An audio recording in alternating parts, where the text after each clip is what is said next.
Bow, chicka, wow, chicka, wow, chicka, wow. It's episode 69 of Dragon's Den podcast. Yes, it is. I'm being an idiot. I know, but I don't care. Anyway, my name's Eric Coppers, aka Joe. Welcome to the show. My name's, we also got Six Movie to the Third in the middle. Brandon, we got Miranda, we got Aaron on the bottom right, and we got Matthew on the bottom left, who just dropped his phone and completely destroyed the setup. Hey, there he is. What's up, guys? I was trying to move my setup here. I can't believe you sung. That shit was wild. Yeah, I know that was pretty bad. But anyway, kind of was or kind of bad or yeah. You're not going. Yeah, I mean, hey man, it's like you did it. It was like my old pastor used to say, "I can't carry a tuna in a bucket," but you know what? I tried. So, gotta get me an I wouldn't even try. Like Brandon, did you win in fantasy this week? Yeah. Are you already on fantasy football this week, man? Shut up. Done talking to you. Like, no, wait. Ahead. But he's getting on to me this time though, because so yeah. I know. Yes, I lost to Matt in fantasy football. Get that out the way. Which we'll get into more in the later of the show. We got a lot of stuff to talk about tonight. We got pro wrestling as always. We got quite a bit of movie news actually, so we'll have to get through that one kind of quickly. We also got professional football, other sports as well.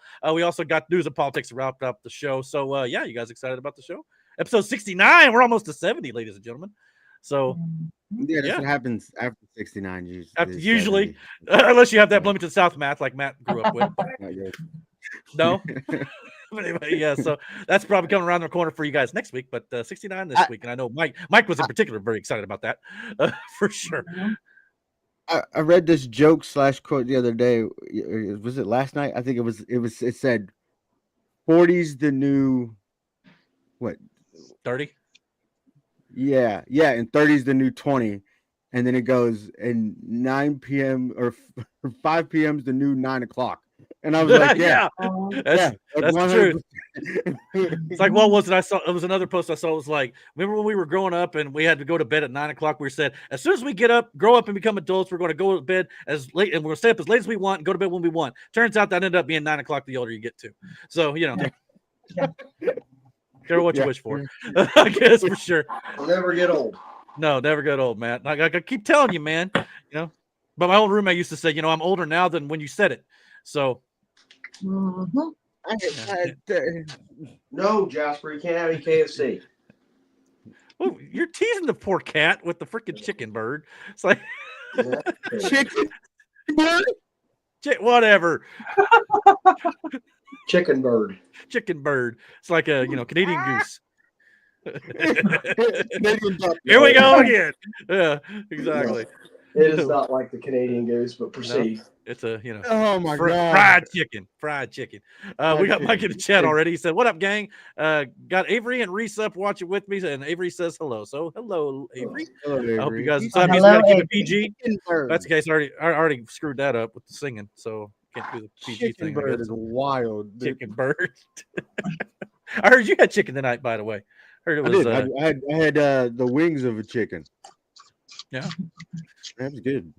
I want to see you cook. I know you usually just make wings on the. I want to see you cook boneless chicken wings. Same process. I've done it before. Know, but I would eat that up even more if it was boneless. I'm just saying, and I'm not knocking your chicken wings because they're great, but I'm not a bone kind of guy when it comes to chicken wings for sure. Me and Miranda have this idea. I'm going to try it. I'm going to make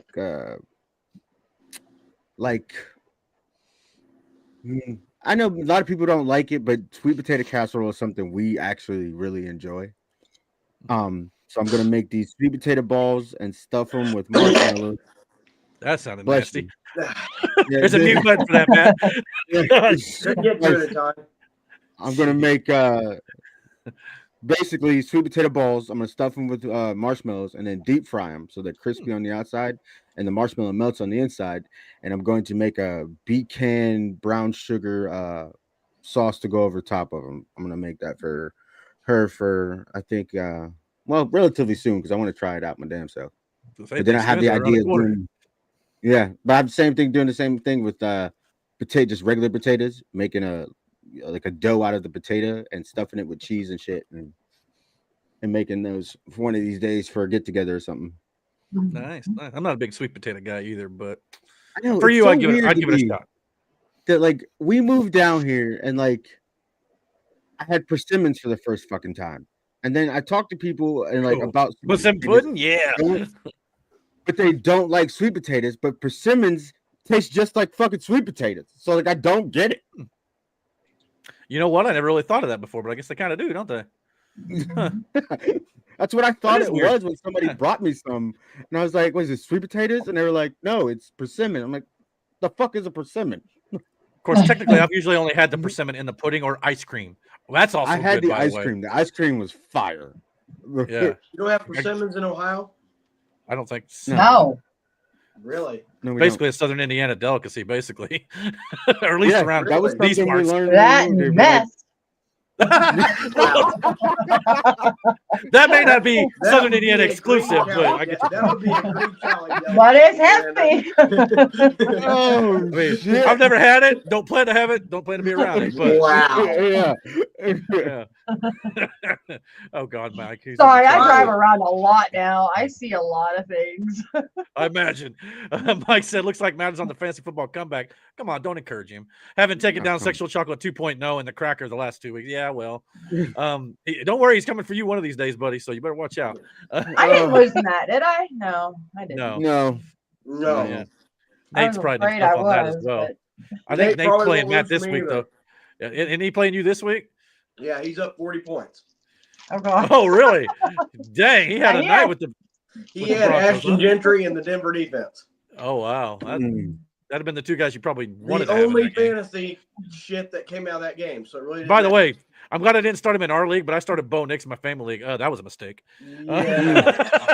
I thought I'd be like, I was like, well, I'm kind of down right now. Let's see. It's either him or Drake May. Let's try Bo Nix 1 week, just see what happens. Won't do that again. Hey, you and Aaron, you guys can fight over him if you want to. I just figured he had a better matchup against the Does not hapless matter. Raiders. Sean Payton. Apparently not. So whatever. Welcome to the Sean Payton offense. Yeah, well, it was his worst game of the year so far. So yeah, like this was his worst game. Like he's been playing really hit. Like so, it can't. Sean Payton's offense can't be that fucking bad. They've been winning games. They're 8-2, by the way. And if the Colts don't, hold serve in in Germany, we're going to lose that number 1 seed. So, but we'll talk more about that once we get to football, though. So, you guys ready to get into the topics and get things rolling? We got a lot to talk about. Yeah. All right, let's rock and roll. Let's do it. Here comes wrestling.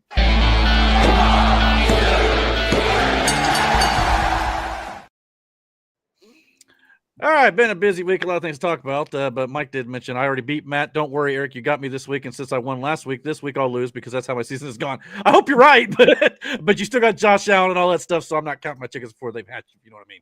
But we'll have to see how that goes. Yeah, so good luck, though, buddy. I appreciate it, and may the best man win there for sure. But we got some stuff in the world of pro wrestling, and we'll start off with WWE as we normally do. Last weekend at Saturday Night's main event, Jade Cargill won the WWE Women's Championship by defeating Tiffany Stratton to win her first major world championship on the WWE roster, at least. So thoughts on Jade Cargill finally getting the big one here on WWE after all these many moons of her being on the roster since she came over from AEW. That looks like they kind of get a little subtle tease on SmackDown tonight of her eventually facing Charlotte Flair for that title. I don't know if they're going to do that maybe Survivor Series or maybe a little later down the line, but already laying the groundwork for that there. So congrats to Jade Cargill, no doubt about it. I'm fine with her getting that trophy as long as she loses to Charlotte. Or she beats Charlotte. Really? She beats Charlotte. Yeah. See, this is one of those deals. I don't know what it is, but Charlotte Flair's kind of been winning me over with not Liv Morgan, with Alexa Bliss. And so she's kind of getting over for me as a babyface a little bit right now. So part of me would kind of be rooting for Charlotte, but they're not going to have her drop the title probably immediately to Charlotte Flair. But no, I don't know. That's why I think this may be a little bit further down the line, but they're set, like I said, laying the seats, so yeah. I don't know. They wanted. Go ahead. Sorry, I don't know much about wrestling, but whenever they did, wasn't WrestleMania, I think SmackDown, and everybody was coming into the ring, and then Charlotte came in and she was just smacking everybody. Oh, you're talking about the Royal Rumble. Yeah, the Royal Rumble.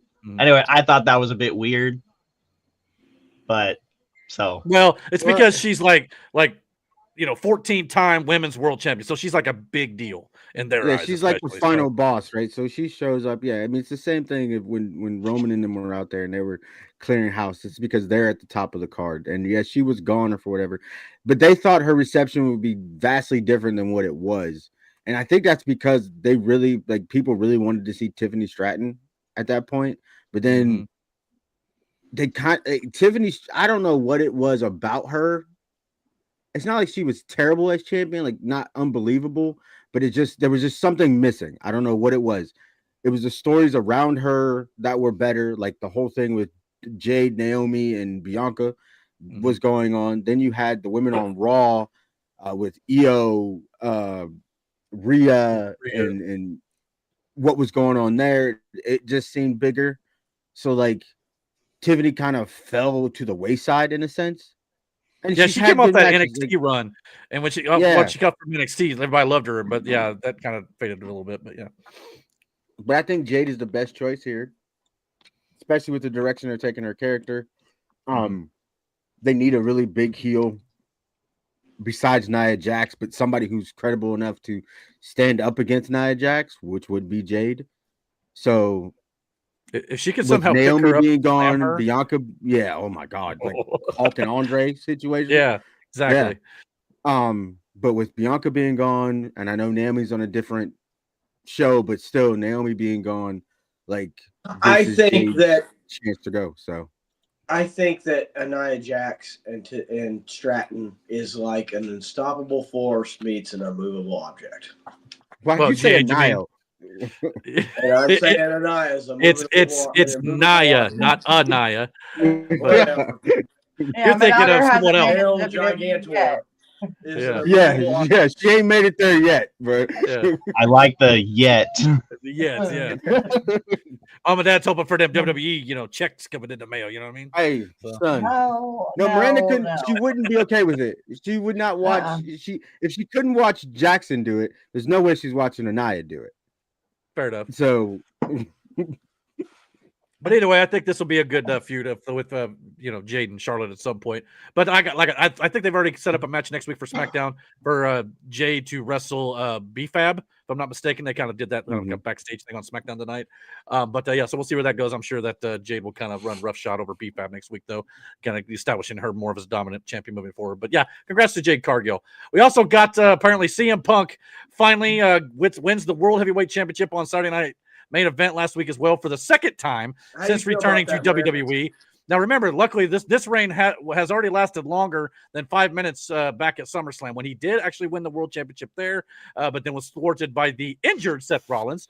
He won the title in a botch build match with Jey Uso on Saturday Night's Main Event. However, I think that's mostly – it just felt like they just were off. Like they had some bad chemistry together. Some of it just wasn't working, especially like a rotating neck breaker that CM Punk tried to pull off. He was so mad that didn't go so well. He punched Jey Uso right in the head and then proceeded to do the move again. So I don't know what it was. A lot of people are going to criticize Jey Uso because they think Jay's not ready for the singles run and all that sort of stuff. But I think a lot of it could have just been both guys, kind of unfamiliar with one another in the ring, one-on-one. But that notwithstanding, like I said, CM Punk, I hope so. Heavyweight champion. I know that's probably not something that Miranda's particularly thrilled with. I know she's not a big fan of CM Punk, but it was bound to happen for Punk at some point when he came back. So here you go, and we'll see what they end up doing. I think they put Punk through enough humiliation rituals. Fair enough. I mean, it's been a hot second for sure. Yeah.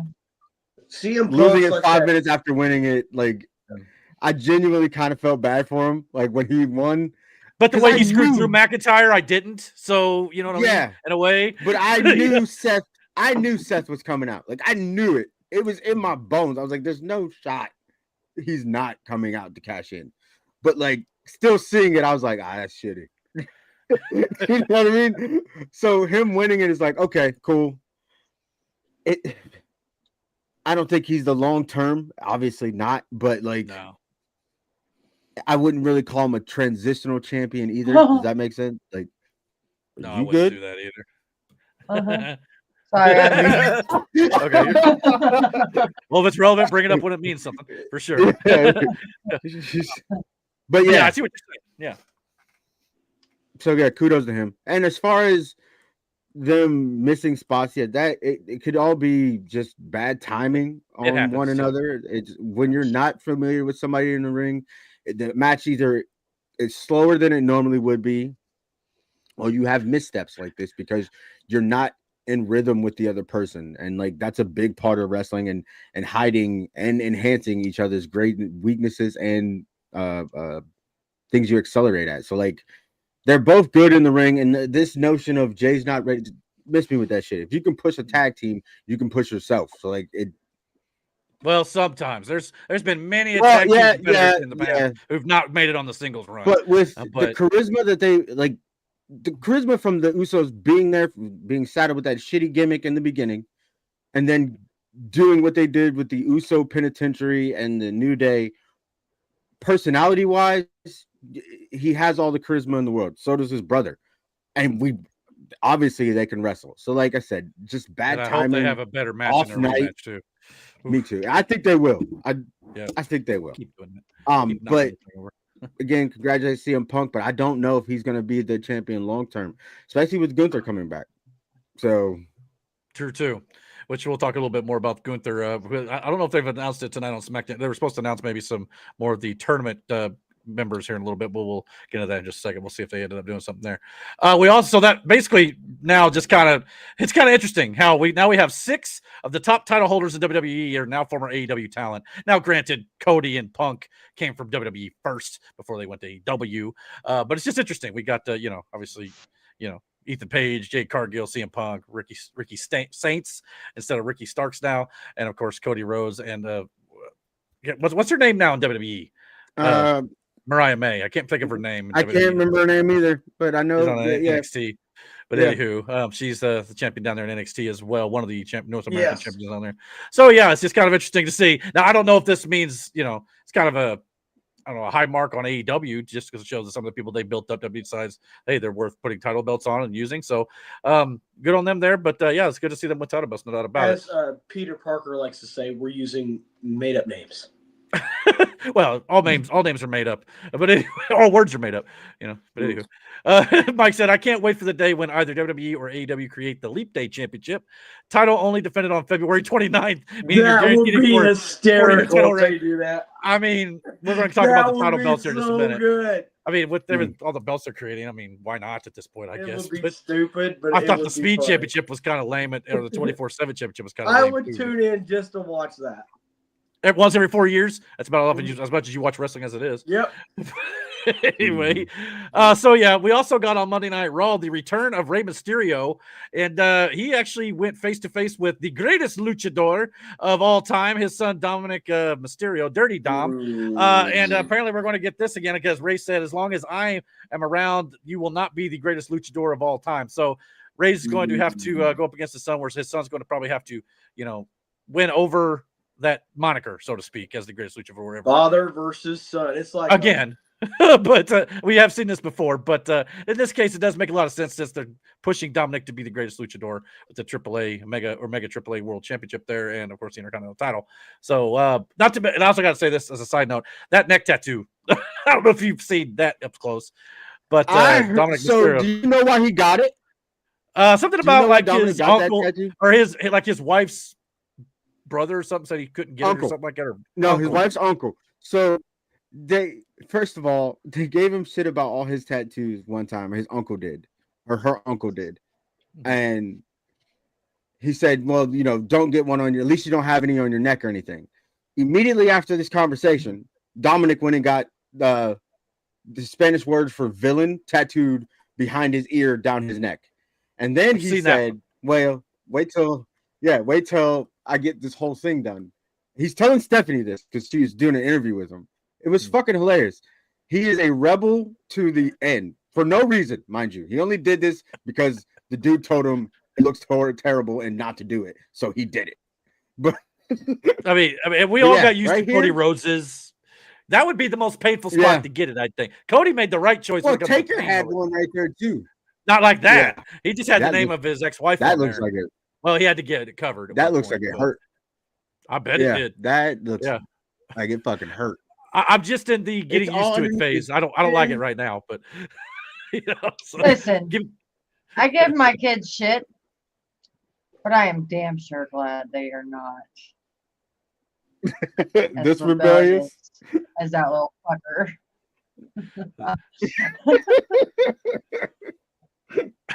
Yeah. Well, Like, But I can teenage see years, Jaden doing something like this. I was gonna say teenage Shut years up, that might yeah. change. I don't know.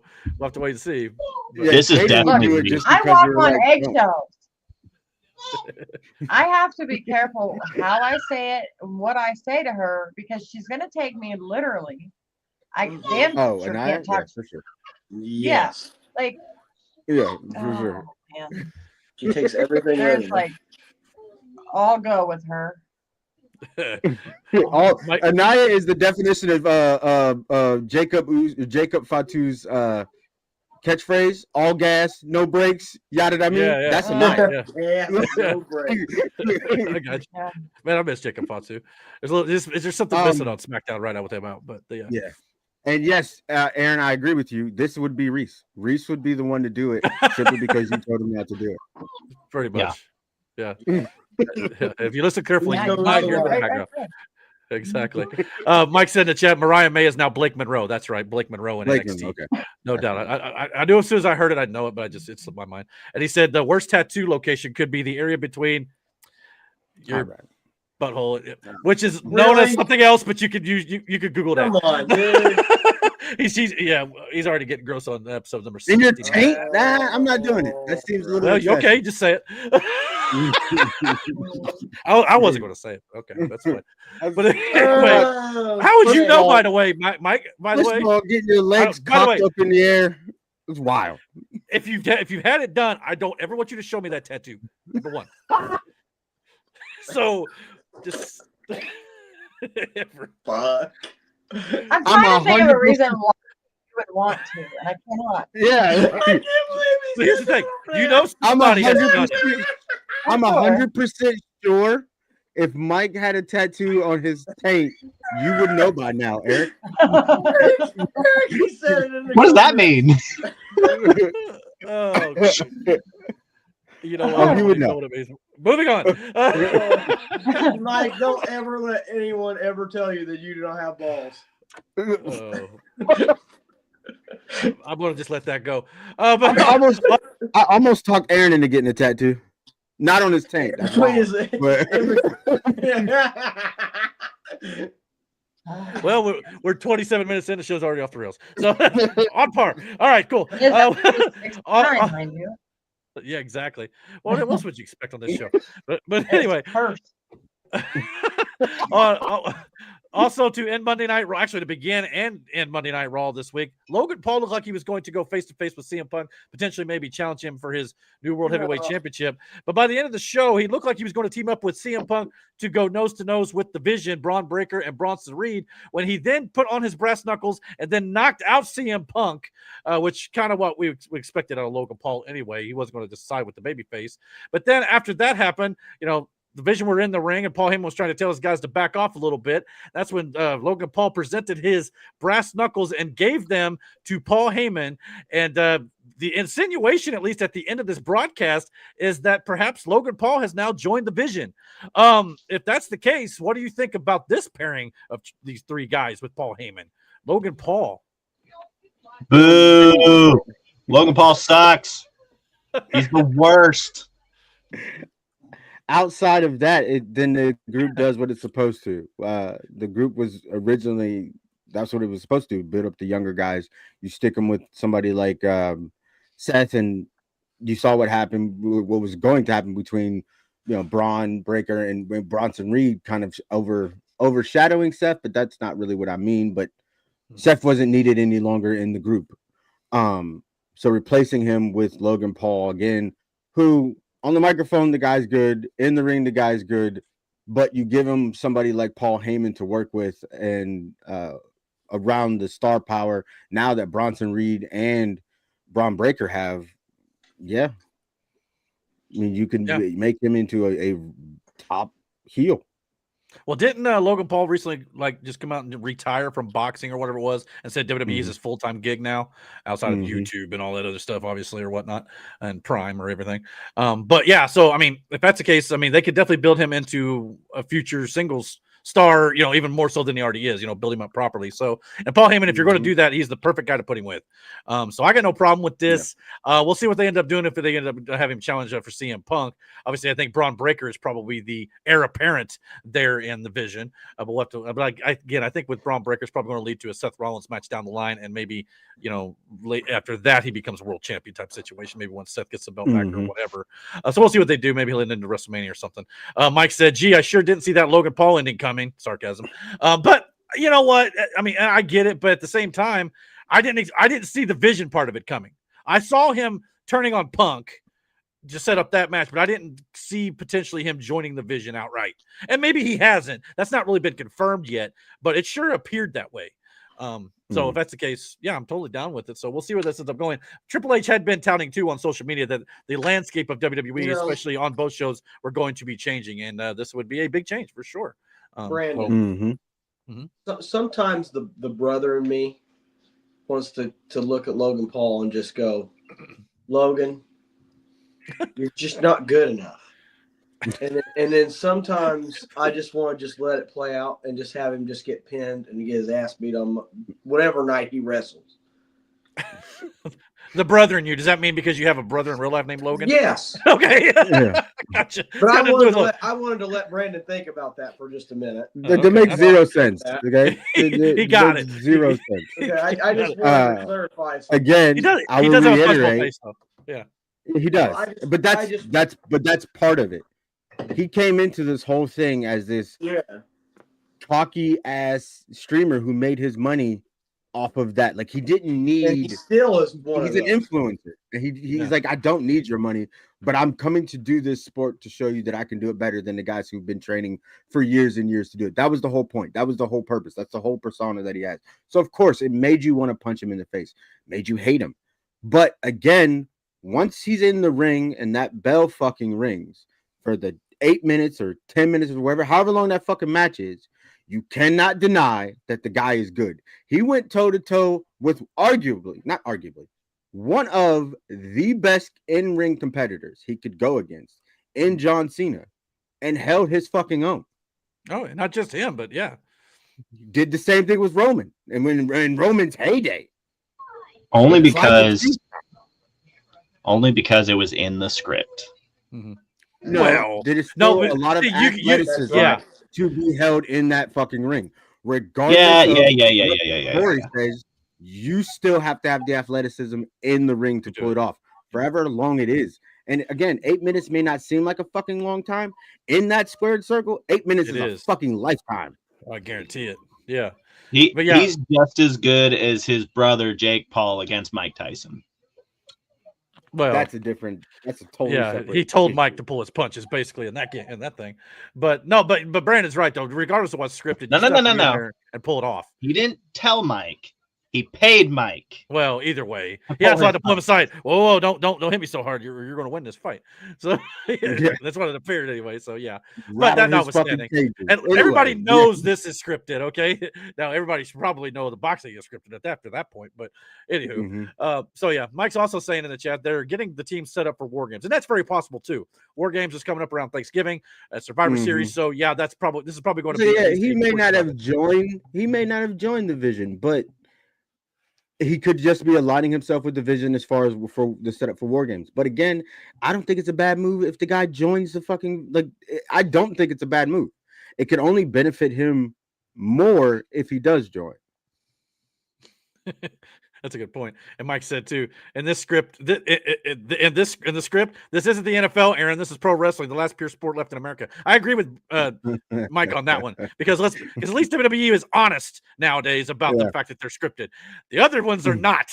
So you got to admit they are the last pure sport in America. So he's right about that. So yeah. So anyway. I guess you could probably still bet, make wagers on WWE and stuff like that though, because you can, and it's Yeah, but anyway, the big story from WWE this week coming out of Saturday night's main event, though, was the fact that there is going to be a 16-man tournament called the Last Time Is Now tournament to determine who will be John Cena's last opponent on December 13th at Saturday night's main event. And on Raw next week, the first two matches are going to take place, and that is, of course, going to be a match between Damian Priest and Rusev. Will be a first-round matchup, which could be a banger, by the way. That could be absolutely outstanding. And we're going to be getting Sheamus versus Shinsuke Nakamura in round one of the Last Time Is Now tournament. Now, I believe they were supposed to announce some matches tonight on SmackDown, which they probably already have at this point. I know that Nick Aldis had like the Royal Rumble tumbler with the balls in it to have like superstars' names in it. So they're going to draw names out of there. And by the way, there was a great skit with R-Truth who come in there, had a couple of balls, and he said, "I want you to put my balls in your thing." And he handed them to Adam Pearce. And then Adam Pearce is like, or Nick Aldis. Nick Aldis is like, your ball's already in there. He's like, "Well, I don't want your balls to touch my balls anyway." So he took his balls. It was hilarious from R-Truth. So it was pretty good. But anyway, so yeah, we're going to be getting some tournament matches up here. And it was 16 men. And apparently, according to John Cena, it's going to be wrestlers from Raw, SmackDown, NXT, and even non-WWE wrestlers. Now, so far, from what I've seen so far, we've got none of the non-wrestlers yet. I'd be interested to see who maybe that would be. Maybe like, I would say Tyrese Halliburton or something, but he's kind of hurt right now. But do you have any thoughts on maybe who that could be? Like a Jelly Roll, maybe? Something like that? Yeah, I mean, that's interesting to see what the non-WWE wrestlers, what does that mean? Could it be guys from TNA, even Japan, or even Mexico? Yeah, well, yeah, and the non-WWE wrestlers doesn't necessarily mean it's not a wrestler, too. I guess it could be TNA or something like that, too. The way I took it initially was it could be people who were not even wrestlers. But non-WWE wrestlers, yeah, it could just mean TNA or AAA. Yeah, you're right. So it probably is wrestlers. Yeah, I guess I maybe just heard it wrong, too. But that's the kind of way it came off.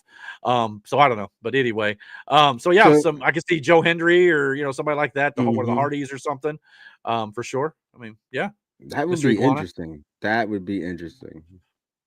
Yeah. What would be really interesting is if there was a conversation that happened and nobody knows about, and you do get somebody like Edge or Jericho, or you know what I mean, like someone. Yeah, like Jericho would be great if it could be done. I just don't think his AEW contract's up to the end of the year, but I could be wrong. Maybe it's. But that's what I'm saying. That's what I'm saying. Maybe there was a conversation that was had, and for this one time, they're allowed to do something like this.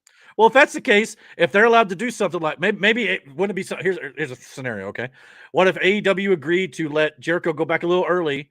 WWE knocks off this Andrade contract stuff and lets Andrade go to AEW. That would be a perfect compromise, if you ask me. Now, whether or not that would take place, that's another story. But at least that's something they can maybe look at if that were the case. So I don't know. Maybe cooler heads prevail on that sort of stuff. But either way, we're finally going to get the final match for John Cena on Saturday, December 13th. Many people are speculating it's going to be Gunther. He's going to win the tournament, and it's going to go be against Gunther, and Gunther will beat Cena in his final match. That's kind of the going theory. I mean, yeah, you're only going to add to the legend of Gunther. It benefits Gunther more so. If it was him, Mike. But yeah, Mike said, "Do you want to know the tournament matches announced on SmackDown?" Absolutely. Let us know, and we'll relay that here. So I'm intrigued. This is better than just, I think, picking a random name and say, "Okay, here's your opponent." I would prefer someone earn it. Make someone, gain something off of going into this last match with John Cena. It's like giving up the championship on your way out. It's something to kind of put over the future generation a little bit. So I'm hoping they do that, and it won't just be love for it to be one of these situations of like you have the juggernaut of the tournament and you have the underdog of the tournament, and the underdog ends up going to the end of the tournament with whoever that juggernaut going to be. My guess would be Gunther would be the juggernaut, and the underdog in this tournament. Maybe we haven't seen him yet, but maybe it's a star that would be pushed even further by beating John Cena. Yeah, I think so too. Match. So it's or even the tournament getting that underdog over even more.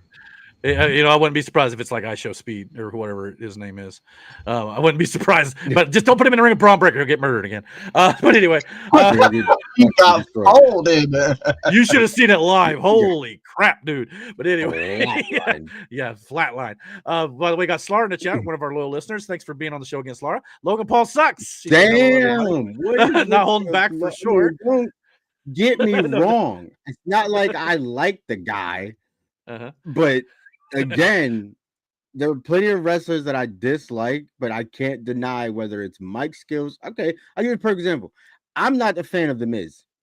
Don't know why. Never have been. Maybe it was, again, first impressions with me are everything. And his first impressions when he was doing that whole The Miz from the real world thing, I fucking hated it. So I just never really got into it. So I hate him. But the one thing I can't say and I can't deny is on the microphone, the guy's damn near unmatched, period. I'm not the biggest fan of fucking CM Punk. All right. Really am fucking not. But at the same time, can't deny the guy's in-ring ability, can't deny his microphone ability. All right. I get it. Logan Paul, not a fan of the guy outside of what he does in the ring. Yeah, he can go in the ring though. In the ring though, I can't be like, yo, this guy's ass. Was it like a spinning or springboard moonsault outside the ring at SummerSlam? Was this year or last year? That was a thing of beauty too. So most people can't pull that off, but Logan Paul did, no doubt. Mike said the other matches that were announced tonight on SmackDown are The Miz versus Jey Uso and LA Knight versus a surprise opponent, I believe, probably for SmackDown next week, if I'm not mistaken. So, so we'll have to wait and see what goes on there. But again, that's a decent, at least first half of first round. That means we probably got 4 other first round matches left to be announced. It's a good start. That'll probably take place next week. We'll probably get more matches next week announced on the shows as well. So good start to this tournament. I'll be interested to see who LA Knight has to face in that surprise opponent spot. Could be something like I said. Hell, LA Knight could be the underdog. Yeah. Hell, LA Knight, I'd love to see him win this. That'd be perfect for him. Because I'd like to see him get a bigger push at this point. Not only that, he's like we mentioned a few weeks ago or whatnot. He's getting a little older. If you're going to push the guy, now's the time. Let's hope they end up doing that. But in the other company, AEW, we got the announcement this week that AEW will be bringing back the national championship to TBS for the first time in nearly 40 years. It is unclear if the design will be inspired by the original belt, and if so, what that means for the current NWA national champion. Believe it or not, the national championship already exists. NWA has one right now, and it's currently being held by Mike Mondo, however you say his name. AEW introduces yet another championship here on Dynamite this week, which has got me and many others going, why are we doing all this? And this is a problem not just for AEW. It's a problem across all companies at this point. If you really add it all up, this is how it goes. AEW and Ring of Honor themselves combined, which AEW owns, Ring of Honor, is 17 championships right now. WWE and NXT are 19 championships. Plus, WWE is now featuring AAA titles, which makes the total 26.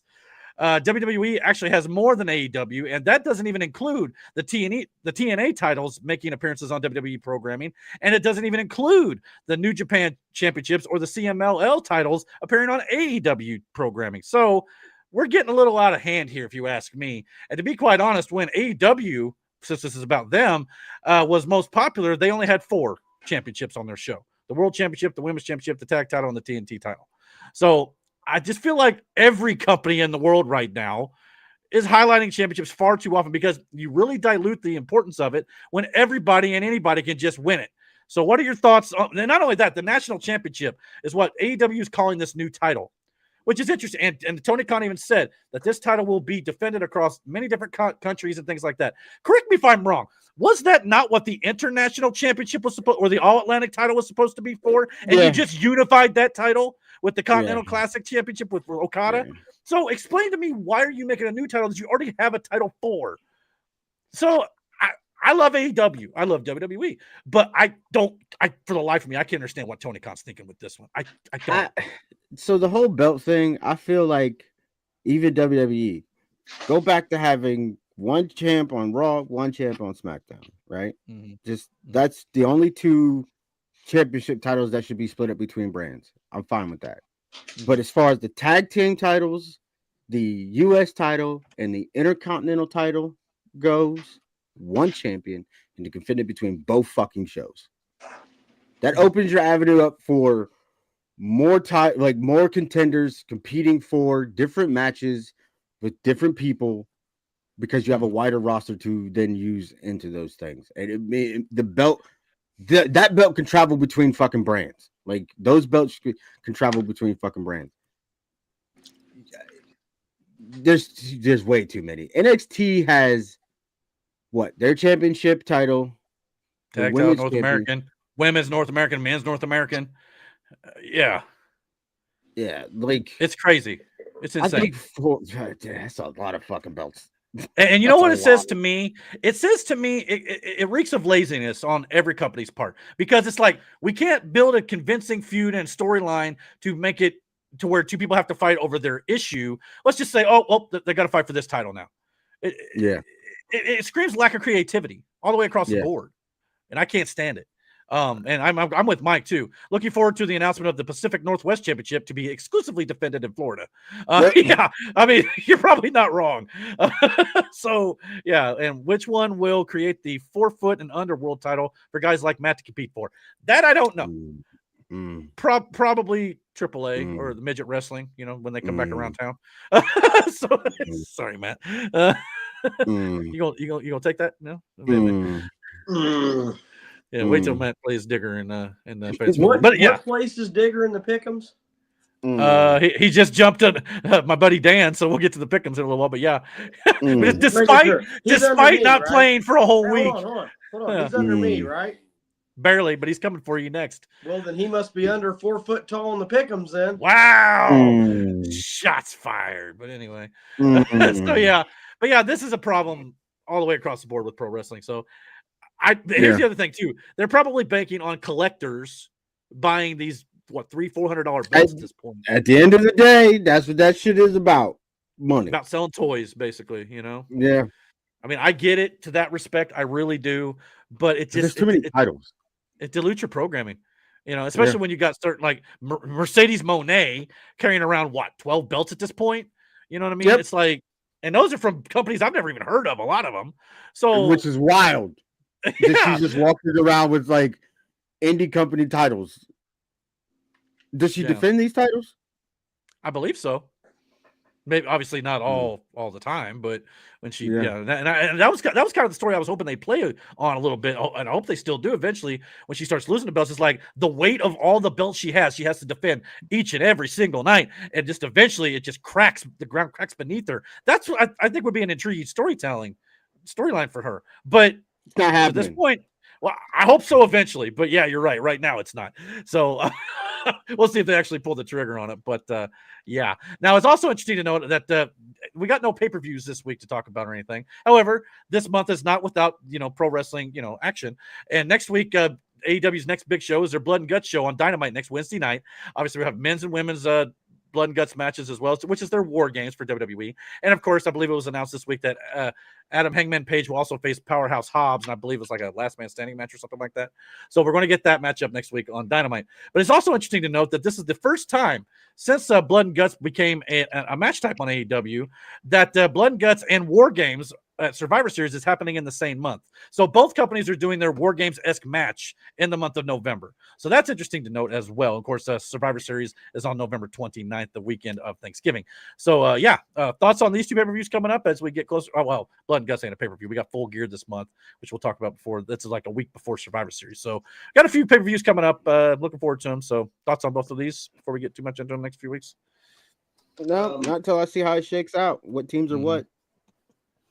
Yeah, and with both companies, it's the Blood and Guts and the War Games thing. It's kind of like, at least I feel like the conglomeration and the Death Riders at least have had a long-standing feud.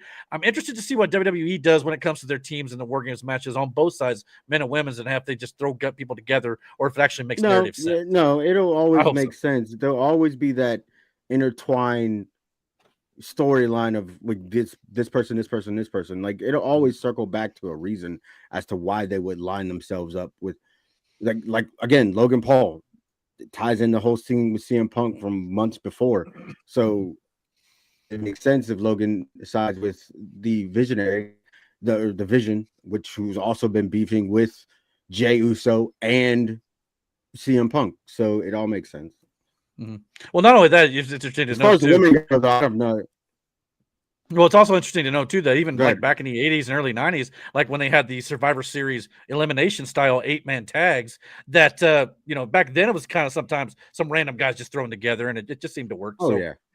I guess for me to just criticize it's kind of unfair. 'Cause that is kind of the Survivor Series gimmick a little bit. So, but anywho, that's kind of what's coming up in the world of pro wrestling for the rest of this month, and we'll talk about those shows once we get closer to the actual pay-per-views themselves. So, yeah, any other thoughts on pro wrestling before we head into the movie section?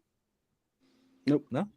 All righty, cool. Well, let's do that. We got a bunch of stuff to talk about in the world of movies. Believe it or not, it's been kind of quiet on the movie front, but this week a little bit more stuff to talk about. So let's get into it. Here we go.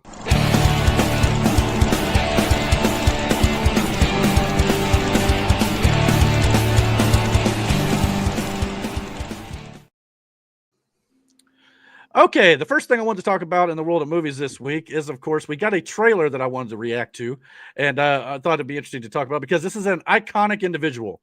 Love him or hate him, whether you agreed with him or disagreed with him or thought he did certain things that he, supposedly was accused of and all this sort of stuff. But we've got a biopic coming out for Michael. It's a biopic about Michael Jackson, his life and career, and he's being portrayed in the movie by his nephew, Jafar Jackson. So I thought we'd take a look at this real quick, talk about him, and let's take a look at it. Here we go. I know you've been waiting a long time for this.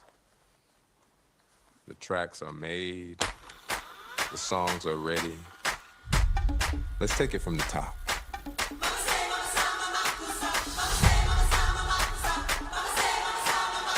This is your story.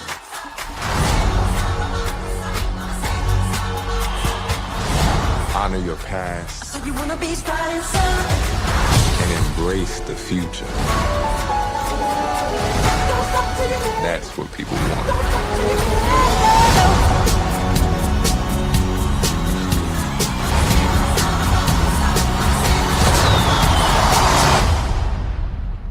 Q, can you lower the lights for me, please? Okay, but remember, in here, keep those feet still, my man.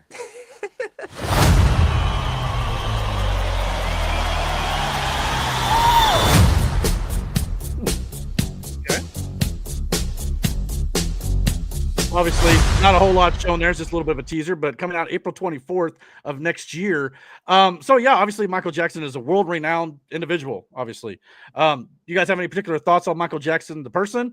You looking forward to this? Obviously, with the musical biopics kind of becoming a thing now in the world of Hollywood and movies. This is one, I think, if anyone was going to be successful, Michael Jackson is one that would probably make the most money.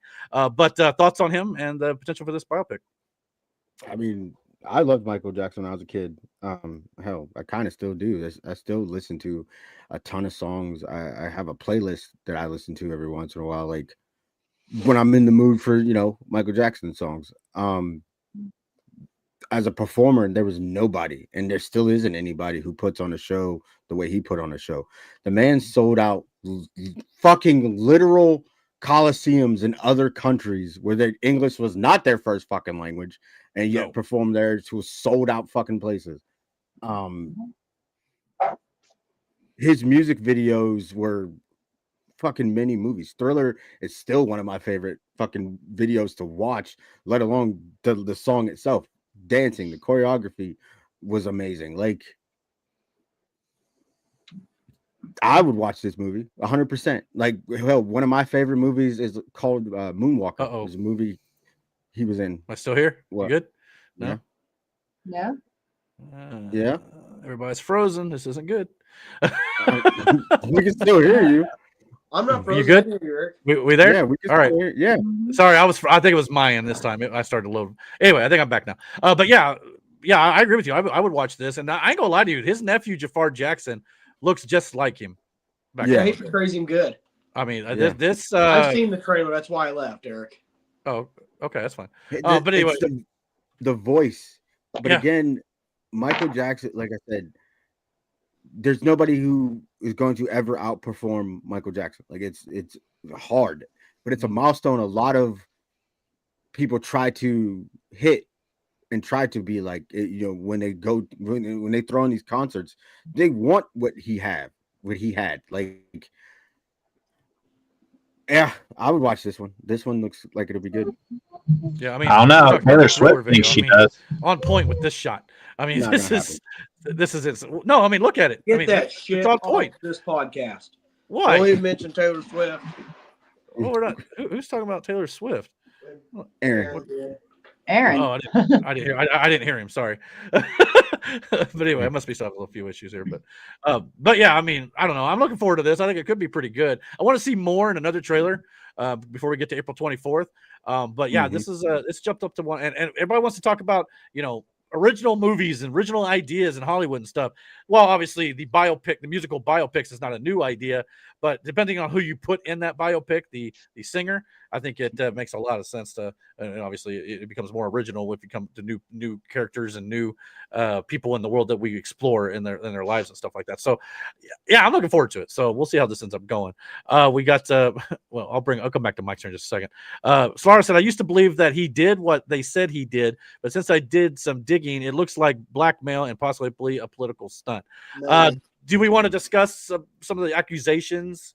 Anything that might, obviously, I don't know if this movie is going to cover that. If they're smart, probably not, because that was the thing that a lot of people were talking about when they made this movie. Like, no matter if you address it or you don't, you're going to piss somebody off by not going one way or the other with it. So if we're going to address it, then I'm going to say that I hope he's still alive and that he's in witness protection. Yeah, there's a lot of people who think that too. Here's what I think. I People who knew Michael Jackson grew up in Gary, Indiana. Okay, I live in Indiana. I'm not scared to tell people that. Don't tell them where. I don't tell them where. But let me tell you something. Gary is like the elephant graveyard from Lion King. It is the place that you do not go to. What is that dark place, Dad? That's Gary. We don't go there, son. That's Gary. We do not go there. Yeah, that we don't go there. How Indiana is. Pretty much. And Michael being from Indiana, I think it's kind of unique. And you can say the accusations that he made. You can make those accusations. They're all to me. That's all they ever were are accusations. Well, he was never. I don't think he was ever convicted anyway.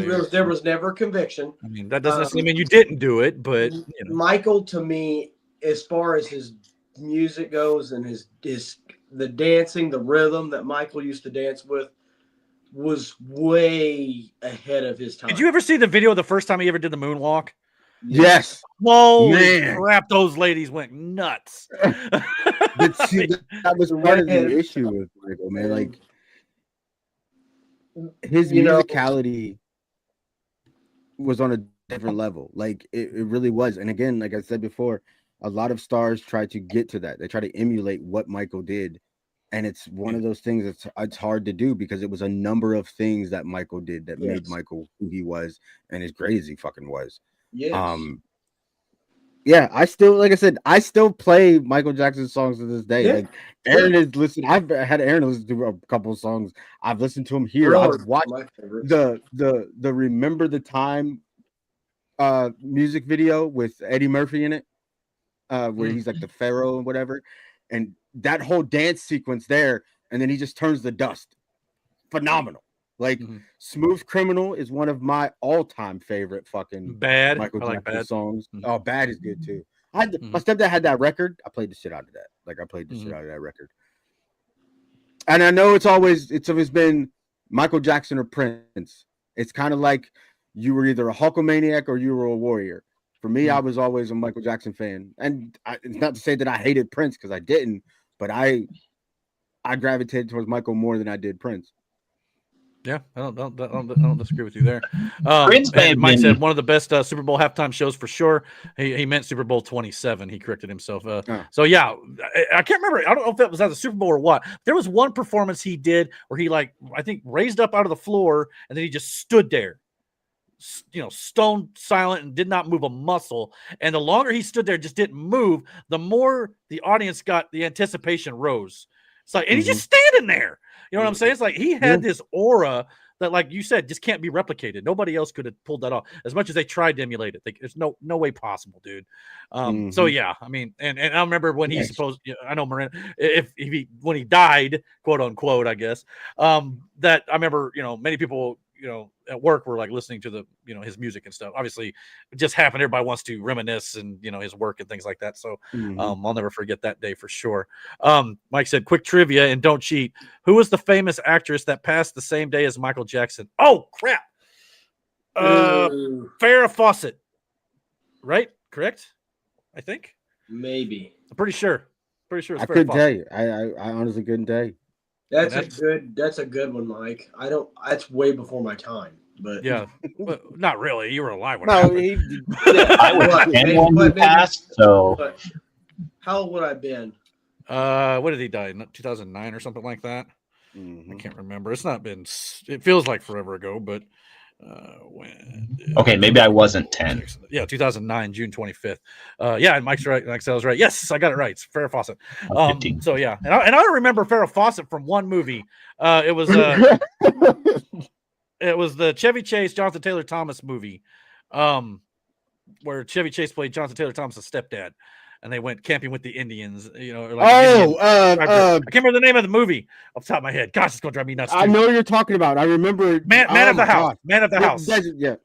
Yeah, good, underrated movie, by the way. Which has got the dude from Cheers who just passed away in it too.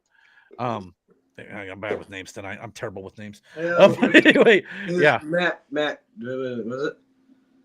Huh? His name. I can't think of his name now. You talking about the guy from Cheers? Yeah. No, it's not that. That's Digger's going to be all over the one on Cheers. Yeah. Good. Who died? Good. We need some help there, Digger. George Wendt. That was his name. George Wendt. He played Norm on Cheers. Which, by the way, I've not ever seen all of Cheers front to back. But when George Wendt died, I've started to go back and watch Cheers now. So I'm looking forward to seeing how that ends up going. Obviously, I'm about 6 seasons in. So, yeah, I know I'm way behind the 8 ball on that one. But anyhow, just something I never watched growing up. I was too young to care about that. I was more into pro wrestling back then, Hogan and all that stuff back in those days. So, yeah.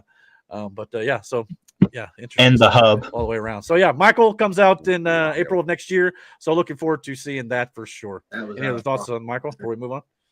No. I mean, I want to see it. I would like to see this because, again, for the songs and there's probably original footage of the concerts he put on probably in there, which will be dope to see. Again, the guy was one of the greatest, or is the greatest performer to do it. So and the hub. And I don't know what do you know what that means? Because Aaron said, because you said you were into pro wrestling and all that, and you didn't have time for Cheers. And he goes, after you said I was really into this, and this, he goes, and the hub.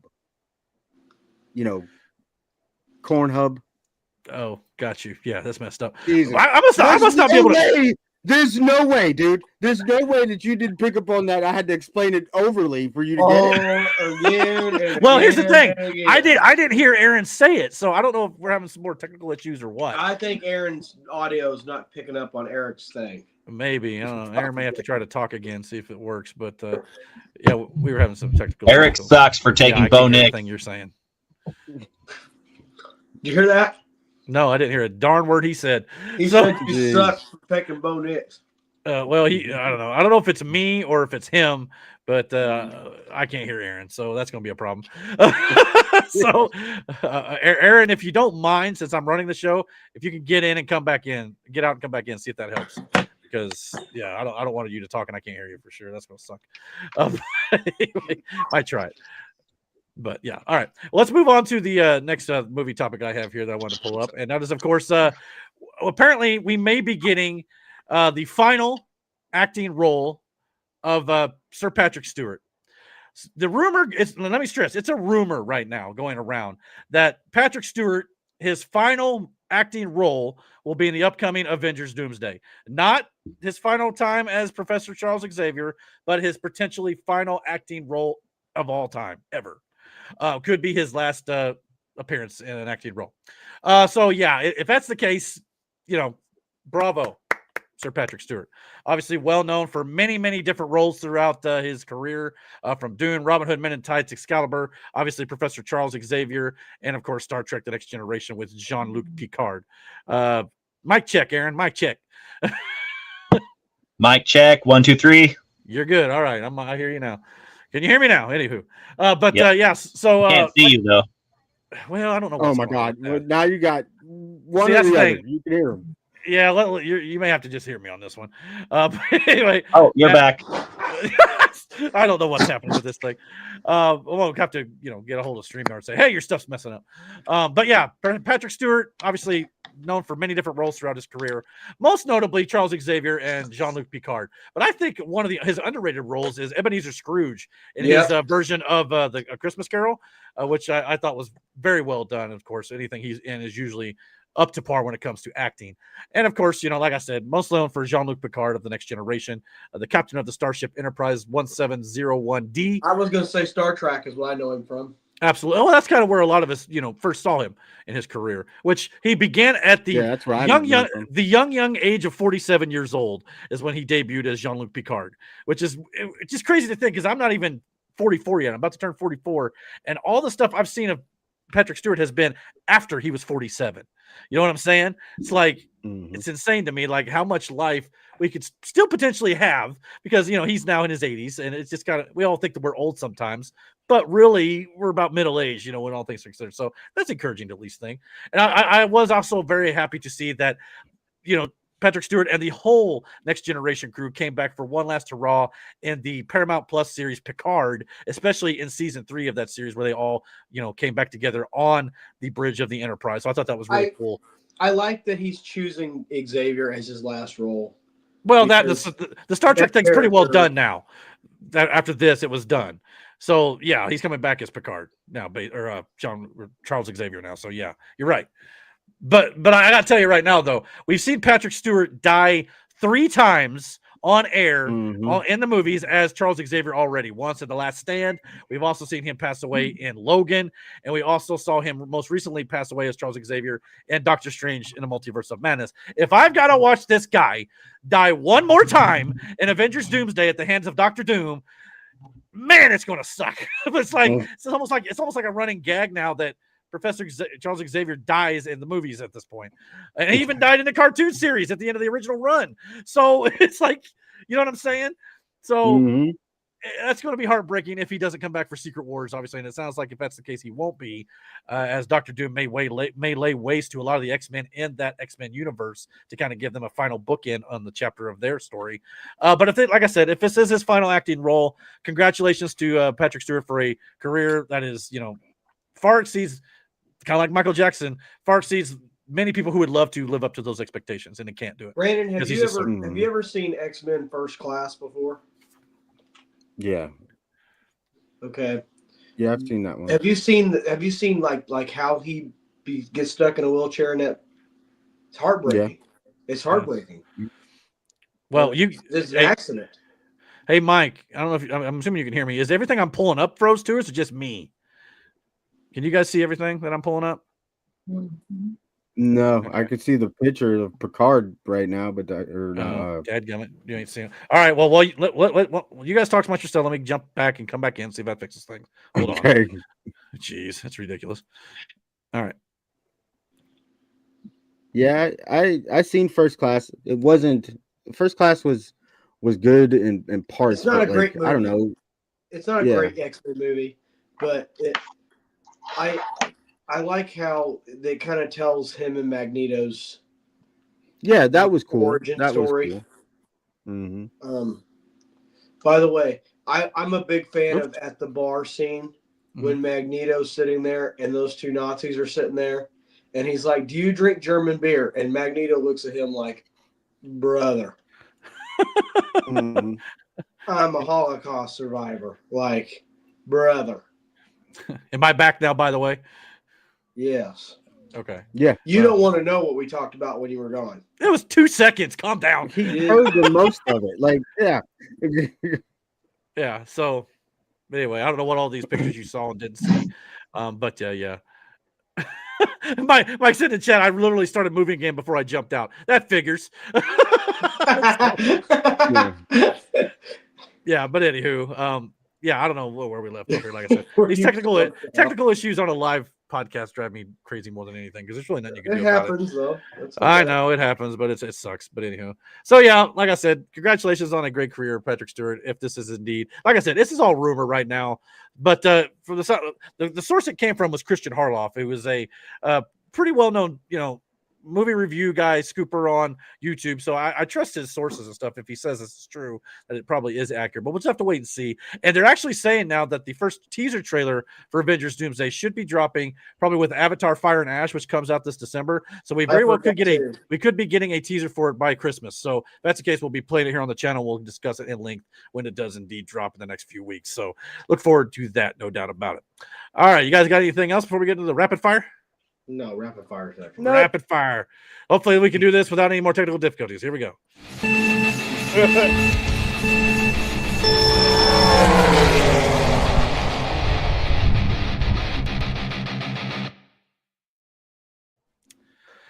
Okay, let's try this and let's see how well it works here. Speaking of Star Trek, in the world of Star Trek, apparently Paramount is now reportedly no longer pursuing Star Trek 4, starring the Chris Pine, Zachary Quinto, and Zoe Saldana cast. Apparently, that idea has now hit a brick wall, and they will no longer be moving forward. That is sad because I love those movies. Well, I like those 3 movies too. Second one, not as much because it's like the most worst kept secret in Hollywood that Benedict Cumberbatch was playing freaking Khan. But at the same time, I do think that 2009 version with Chris Pine was very well done. And yeah. Have you guys noticed there's kind of a trend with Benedict Cumberbatch? Like Cumberbatch is wild. Cumberbatch, by the way. Yeah, whatever the hell his name is. That's fried chicken. Messed you like up. Every movie he goes to, it just kind of fizzles out. No, Doctor Strange 1, Infinity War. He was a big part of that. Fizzled out. Maybe if he's not Doctor Strange, but he was, Doctor Who at one point, if I'm not mistaken. I'm pretty sure. I never did watch those shows. Khan was portrayed horribly. He was Sherlock Holmes. Yeah, Sherlock Holmes. Yeah, maybe that's what I was thinking Which Robert Downey Jr. proceeded to do better. Well, he's only done it twice. I'd like to still see a third one from Robert Downey Jr. But Aaron, I will fight you over this. So just keep your little comments over there to yourself.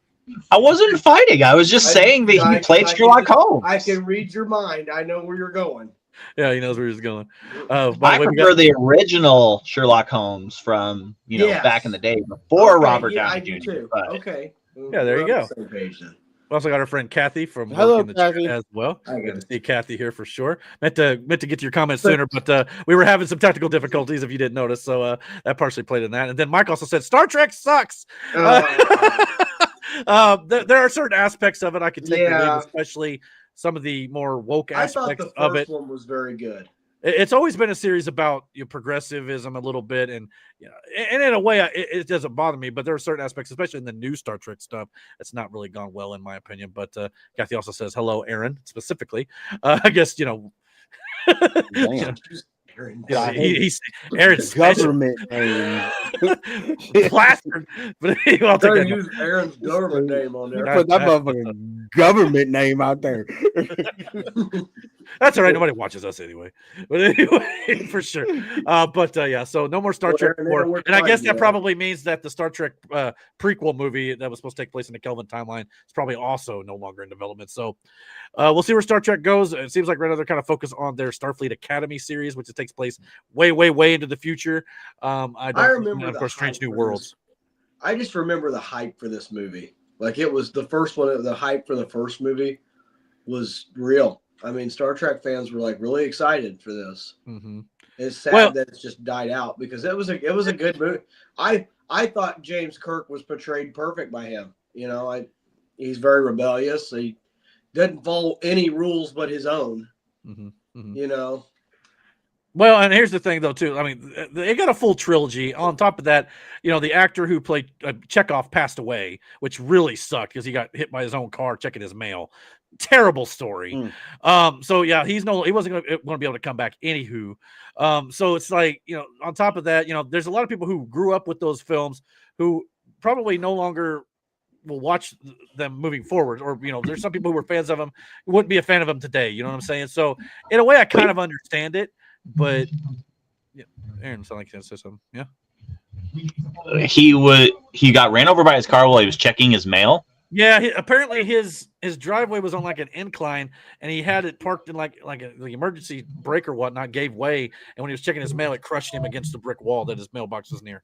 It sucked. It was a very sad story. I can't remember the kid's name off my hand, but yeah, it was sad. Yeah. So look up the kid who played Chekhov in those movies, and yeah, you can see all about it. But yeah, very tragic at the time. He looked like he had. That was his name, Anton Yelkin. Yeah, he had a bright future. Oh, absolutely. Yeah, he was really good. I don't know if any of you have seen Odd Thomas. Yeah, I've heard of it. No, it's a unique movie, but he did a really good job. I want to say, I'm gonna double check here real quick. I want to say he actually starred in a movie with Patrick Stewart, believe it or not, called Green Room? Was he in that movie? Yeah, he was in that movie with Patrick Stewart. So yeah, Star Trek alum there. Interesting little thread there, but yeah, very tragic thing that happened to him. But yeah, it sounds like Star Trek 4. I just think it's funny that Kirk cheated on the test to get his captain's license. Kobayashi Maru. And he broke Spock's test, and it's just they just fucking hated each other from the start.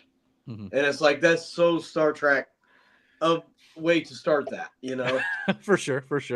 But yeah, we'll see where Star Trek ends up going. Hopefully, they've been around since long before I was born. They'll probably be around long after I'm gone. For sure. So we'll see what they end up doing over there at Paramount. Mike said, "Where's all the people from last week?" I don't know. You can't expect that to happen every week. Like, they're welcome to drop in sometime if they want to. The invitation's always open. But I believe Jake even said he was busy this week. He was thinking maybe it's episode 70 if he remembers. So we'll see if he ends up coming back next week. So maybe next week. We'll keep your fingers crossed. We also got some movie news when it comes to the Mummy series. We kind of mentioned it a couple weeks ago, but it now has been confirmed. Brendan Fraser and now Rachel Weisz will be reunited for the Mummy 4. So this is good. Now, there's also rumors going around potentially that this film could potentially even retcon and completely ignore the events of the Mummy Tomb of the Dragon Emperor that Rachel Weisz was not even a part of. Yeah. So that movie was trash. That movie, I hate to break it there. I agree with Eric. That probably was the worst movie in the franchise. Now, I will say this though. I liked the concept of the terracotta warriors and everything, but the execution was garbage. I'll give you that. But this is also coming from Aaron, the guy who loved Green Lantern or liked Green Lantern. But I agree with Aaron. This is my Green Lantern. I kind of liked it. Sue me. But I'm okay with the retcon if they choose to do so. But like I said before, being damned in your first life, but then being damned in your second life. Yeah. That is just horrifying.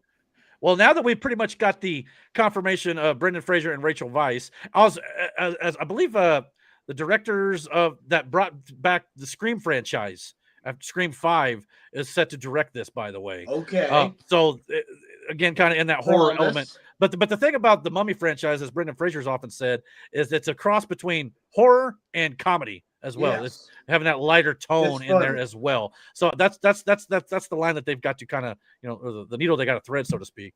But we also with the confirmation of Brendan Fraser and Rachel Weisz coming back, that means I would love to see John Hannah, Arnold Vosloo, Oded Fehr, the whole original cast. If you're going to do it, go for it. And don't make it one of those movies to where it's like, okay, it's been now 20 some years or whatever since the last remake it. Well, not that, but it'll obviously be set 20, 25 years later in the future based on the actor's age. But don't do one of those things where it's like, okay, the old actors are in this purely to hand off the movie franchise to a new set of actors. Don't do that. Do the whole old actors and go the full bore with it. Because you saw how well that worked with the sequel trilogy. So I want to see Brendan Fraser. I want to see Rachel Weisz. I want to see them in this movie, not somebody who can. I'm a big fan of how Brendan Fraser just hates the priests from that movie. He just hates movies in general. No, literally, just the priests. They come back and they're just crawling on walls, and he's like, I hate these fucking guys. And it's the ones I'm talking about. They're not the good mummies. They're the ones that just their mouth extends to the floor. You're talking about Imhotep's priest. Yeah. Yes. I know you're talking about. He hates them. His honor guard, so to speak. Yeah. But yeah, so I don't think I've seen any of the Mummy movies besides the first one. Okay. First one and the second one, which was the debut of Dwayne "The Rock" Johnson, by the way, is the Scorpion King. Oh, I never love mind. how they Two. portray I've seen those two. Americans. Okay. How they portray Americans in the Those movie. are the only two you need to see, really. In the first movie, how Okay. they portray the Americans. Well, That is how everyone in the world should portray Americans. cowboys, Dumb basically. cowboys that are in it for only but the money and they get cursed. That's exactly how they should portray What are you trying to the say? Americans. Like, jeez, talk about stereotypes. If you watch There's that a movie, tomb, you're gonna go every inside it, you're an American idiot. dies. Spoiler alert. Yeah. Every American dies in this movie. Oh, wow. Well, yeah, you're not wrong there. But Every American dies. why you guys say spoiler alert? The movie's 25 years old now, 26 years old. Yeah. So, let me tell you something. If you get a book, Jaden, if you get a book, geez. and I know he may Yeah. watch the show, if you get a book and it says, do not read the text or you will awake a walking plague of humanity that will kill every one of your friends. Yeah. Oh, yeah. Don't do it. I just remember what he's referring to. Sorry. Jaden. Fucking demon book. The D&D session that we all had where Jaden basically tried to murder us Aaron all. knows what I'm talking about. Yeah. Aaron had to write. Sounds about right. Book. No, it wasn't Aaron. It was No. Ty's game. It was Aaron- Ty. Speaking Yeah. of Jaden, had to okay, write a listen, real rule quick. book for us to follow. Yeah. Go ahead, Brandon. I'm So sorry. right now, bad mom alert. He's got 2 blown out light bulbs in his bedroom. Uh-huh. So the way his room looks right now, it looks like, think of an old detective movie where he's not in the basement. The Dwarf But style movie. His room looks like the light is just shining on his desk in the ceiling fan. So dark on the other 2 sides. I walked in there last night and I'm like, what kind of shit are you investigating in here? Like good cop, It bad looks cop. really Nigga did strange. Sherlock Holmes though. Yeah. Yeah. That's And then messed I'm up. like, Like all one of right, those well, I LA can use Noire some light style bulbs. And movies. he goes, no, I kind of like it like this.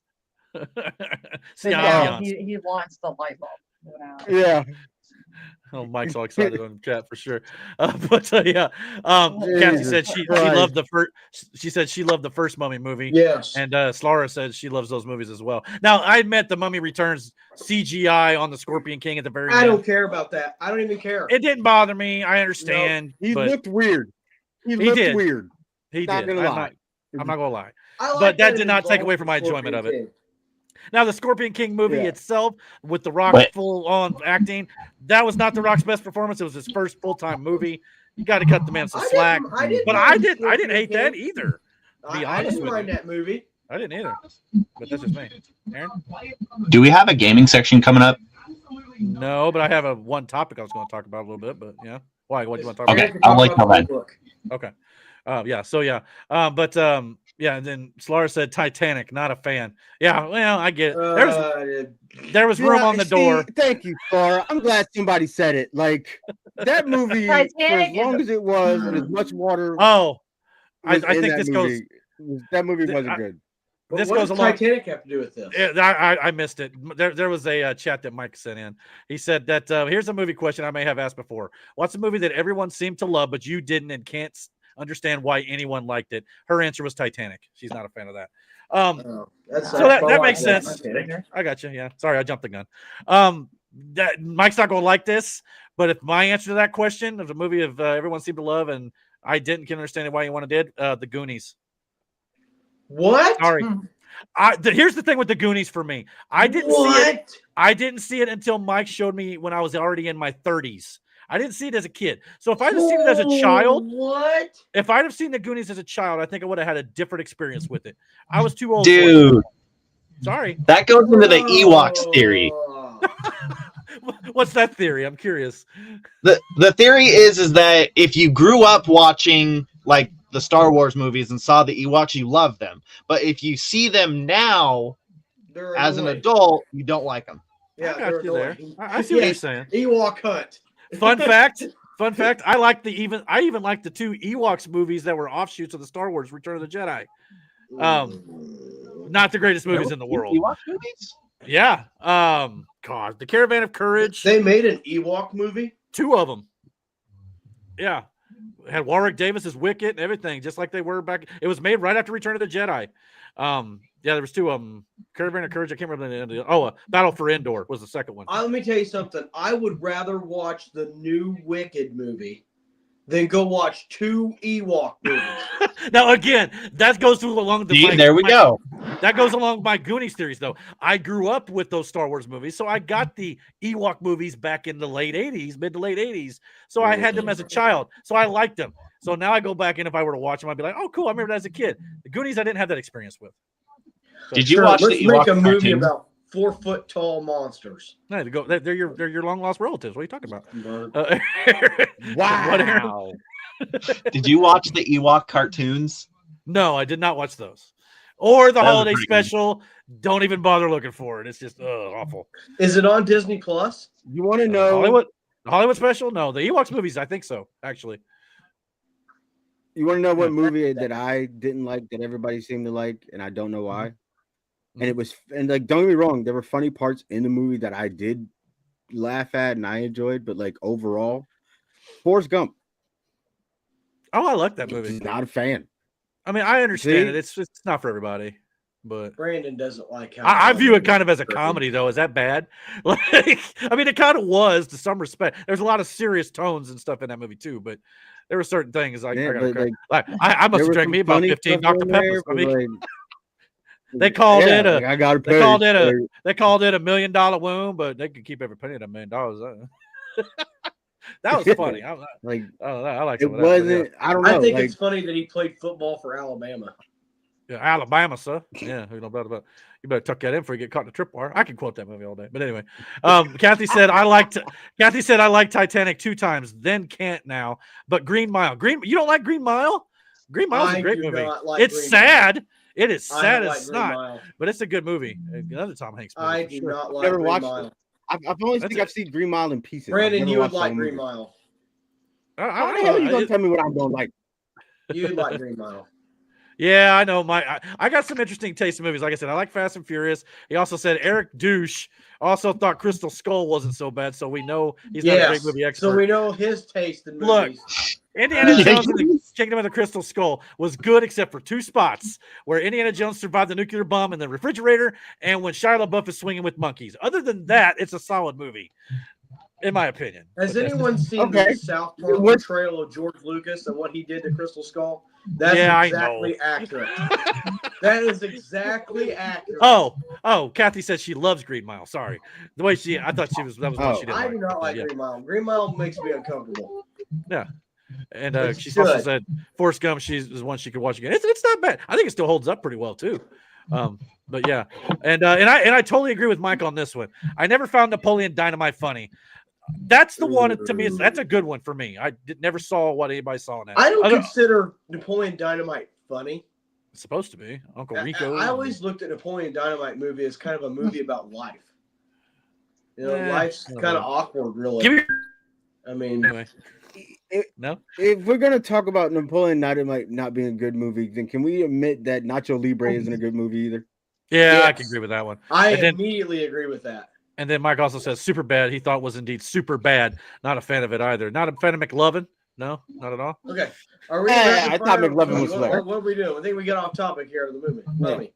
Yeah, we did. Well, we're done with the mummy part anyway at this point. Okay. But I do have other. I got one. Yeah, go ahead. Well, at least where I was around, people thought it was just the greatest movie ever. But I thought it was trash. La La Land. I never saw it. Didn't it win Best Picture? Never seen it. Don't bother. See, that's the thing. A lot of stuff I like. I mean, I know a lot of people in Hollywood like the Best Picture stuff is the best thing ever. I watch a lot of Best Picture nominated movies, and I don't think they're that great sometimes. They just don't appeal to me a lot of times. Some things do, but not often. A lot of times I'm just like, okay, it's an award thing, but it may be well acted, but I don't care. Yeah, it's possible. We also got some more movie news we're going to get into here real quick. Apparently, they're now working on a prequel to Rambo. It'll It'll be executive produced by the Russo brothers, who are currently working on Avengers Doomsday and Secret Wars. Noah Centineo, I think that's how you say his name, is in final talks to play the young Rambo. You may recognize him, who played Atom Smasher in Black Adam alongside Dwayne The Rock Johnson. Kind of a Deadpool, like Ant-Man type character in that movie. That's about the only thing I recognize him from. I think he's also been in some other things too. But yeah, I don't know if we need this. At one point, Sylvester Stallone talked about maybe even de-aging himself in acting in the prequel to Rambo. But you're right. I think it's kind of a series that kind of needs to be left alone. Is it just me? Leave that alone. Yeah. Yeah, I kind of agree there. Mike said, by the way, I recently saw a different version of Rocky 4 called Rocky 4, Rocky versus Drago. Some scenes are changed, added as the same movie, but somewhat different. There's a lot of people who likes to take movies online and like edit them to kind of improve them or to cut things out they didn't like. There's a lot of like anti-cheese edits for Star Wars are out there. A lot of it removed Jar Jar Binks in episode 1, The Phantom Menace, things like that. So yeah, some of those can be really good. The Obi-Wan Kenobi series on Disney Plus, which was like episodes long, there was somebody online that I've got a version of it where they edited all the important stuff together and made it into a movie. Far succeeds the series as a whole. I think it's a far better thing as a movie. That's just my opinion. Wait a minute. They removed Jar Jar Binks from the Phantom Menace? It wasn't an official release from Lucasfilm. It was a fan edit. So it's called the anti-cheese edit. Well, they didn't remove him completely. Just the stuff they didn't like. So, if you ever get a hard drive, I think I probably have them. I can give them to you or something like that. So all of Jar Jar Binks would be removed then? Yeah, it's mostly from episode 1. He's barely ends 2 and 3, but yeah, That's just the fine. annoying parts. By the way, I also want to point out that every part he was in was annoying. I fair enough. But he was prevalent in getting the Gungans to fight with the Nubians against the droids. Yes. I have not watched these edits. I'm just telling you what I've heard. I also want to point out that it was completely Jar Jar Binks' fault that all the Jedi died. Well, yeah. I mean, he thought he was doing the right thing. It's not even half his fault. It's all of his fault. Don't worry. In the novels, I believe he ended up on the streets begging for money. So that's how they ended up very repaying him there. So there you go. Mike said it was the video. Jedi. The video he was talking about was actually released on video. Got it off Apple iTunes. Interesting. So it was an official release type thing. Is that the way I'm understanding it? For Rocky 4? Huh. I'd be curious to watch it, even though I like Rocky 4 as a whole. I don't necessarily see the edited version, but that's just me. We're also apparently getting in the works now a Miss Piggy movie. Boy. I know Digger's a big fan of the Muppets. Oh, brother. This movie will be produced by none other than Jennifer Lawrence and, of course, Emma Stone. Will be producing this film. I don't know. Brother. I don't know the exact audience for this. Maybe, like I said, we talked about a couple weeks back or whatever that we have an important question. Christmas Carol. Yeah. Is Patrick Mahomes going to be in this movie? Oh, man, Kermit. I mean, I can see a cameo. Yeah. So when Tim, Brayden, remember the other day when Tim was reading the text to speech? Oh yeah, and the Kermit voice. So, oh no. So Tim's a Dallas fan that I've watched. He's a Dallas Cowboys fan. Well, after that Cardinals loss, he had a stream the next day because that's his job, and his chat between Twitch, YouTube, and Kick, they own his ass every time the Cowboys lose. Every time. Yeah, listen, the three of you guys in our chat, you guys better step up your game. Yeah, for real. Yeah, we ain't good enough to be doing that yet, unfortunately. Oh no, we'll get there in a minute. He made him up the minimum dono to $250. Right, period. Oh, he was like, dang. $250 is the minimum. Do you not think people are going to pay that to talk shit to him? Literally, somebody donated $250 as Jacoby Brissett's mom and dad just to talk shit to him. And he turned on text to speech, which means anytime you type anything out and you donate, it'll read it out. Well, he didn't know. Apparently, they could do it in different voices. Somebody donated and had it do it in Kermit the Frog or Patrick Mahomes' voice, and it was the funniest fucking thing ever to see him get roasted as Patrick Mahomes. Man, are we going to talk trades later? Yeah, we're going to talk some NFL trades. Yeah. Okay, No. because there's one I want to talk about in general. You're jumping ahead. Stay on target. But anyway, There's one I want to talk about. We in don't know general, what the but okay. target or the schedule is. Kathy's asking me, how long do I have to watch the show before the politics start? I don't know. Probably Oh my another hour, I'm assuming. Yeah, about But another hour. we'll get there. I mean, I know it's kind of late, but this is what we do. Yeah, Lars said Jar Jar was the dumbest character in early Star Wars films. Yeah, I can agree with that. And once I get a promotion at work, I'll be down to send you my. Hey, all right, we got our first donations coming in.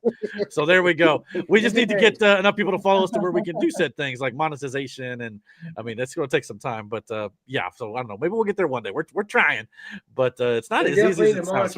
Especially only doing it once a week. For sure, it takes a lot longer than it might look. You definitely got to monetize Digger's comments. Jeez. Yeah, no kidding. He won't do it if he has to pay. You kidding me? Cheap ass. He ain't gonna do I that. get $50, Digger. You gotta insult me $50, dog. Yeah, you want to call me Eric Douche? You paying for it next time. Pay. There's money to pay. No way. I just think that if we wanted to increase what we do, maybe on different days we do different things. Like, we we talk have about to. doing gaming, Yeah. or maybe we split up the podcast where we do like 4 different big sports and segments. gaming one, Yeah. and wrestling, and then the Well, the next problem is if we week did we'll that, do movies you and wouldn't show politics. up for pro wrestling. Miranda probably wouldn't show up for anything but politics. Things like that. I'm guessing. I don't know. That's Am why I- I put wrestling with the sports No. and the gaming, right? I got you. And then you got You all got to movies- show up for sports for the picks and stuff. You got movies and miscellaneous stuff and politics. Yep. Keep the scripted things together. Yeah, but see, here's this thing though. Once this starts actually working, then we're not gonna be able to come off of it.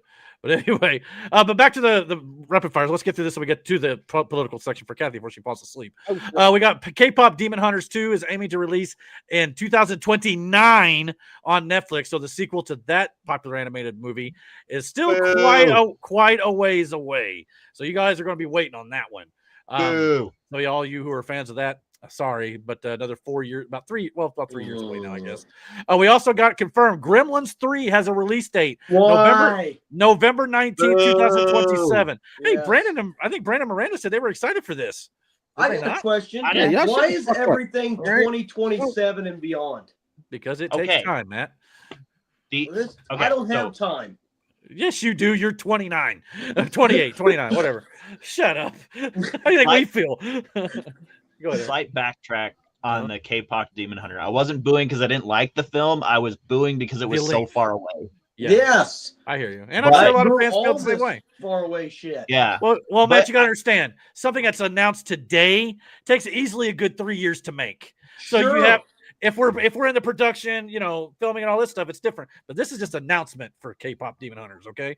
So it's going to take a little bit. Now, And when you they got to get rid animate of all it. the actors and just use AI, Aaron, Yeah, they can make it maybe. within probably a couple weeks. Yeah, exactly. Yeah, well, that's what I was gonna say is that they may have announced it for 2029, but if they get the ball rolling really quick, it could come out as early as maybe 2027. I mean, animation sometimes takes a little long. It depends. Sure, but yeah, animation's a little bit different. Mhm. As You gotta- far you as, gotta- like, especially when you got action scenes like you did in the first K-pop, like that shit takes time. Yeah. Wait, you mean you actually watched it?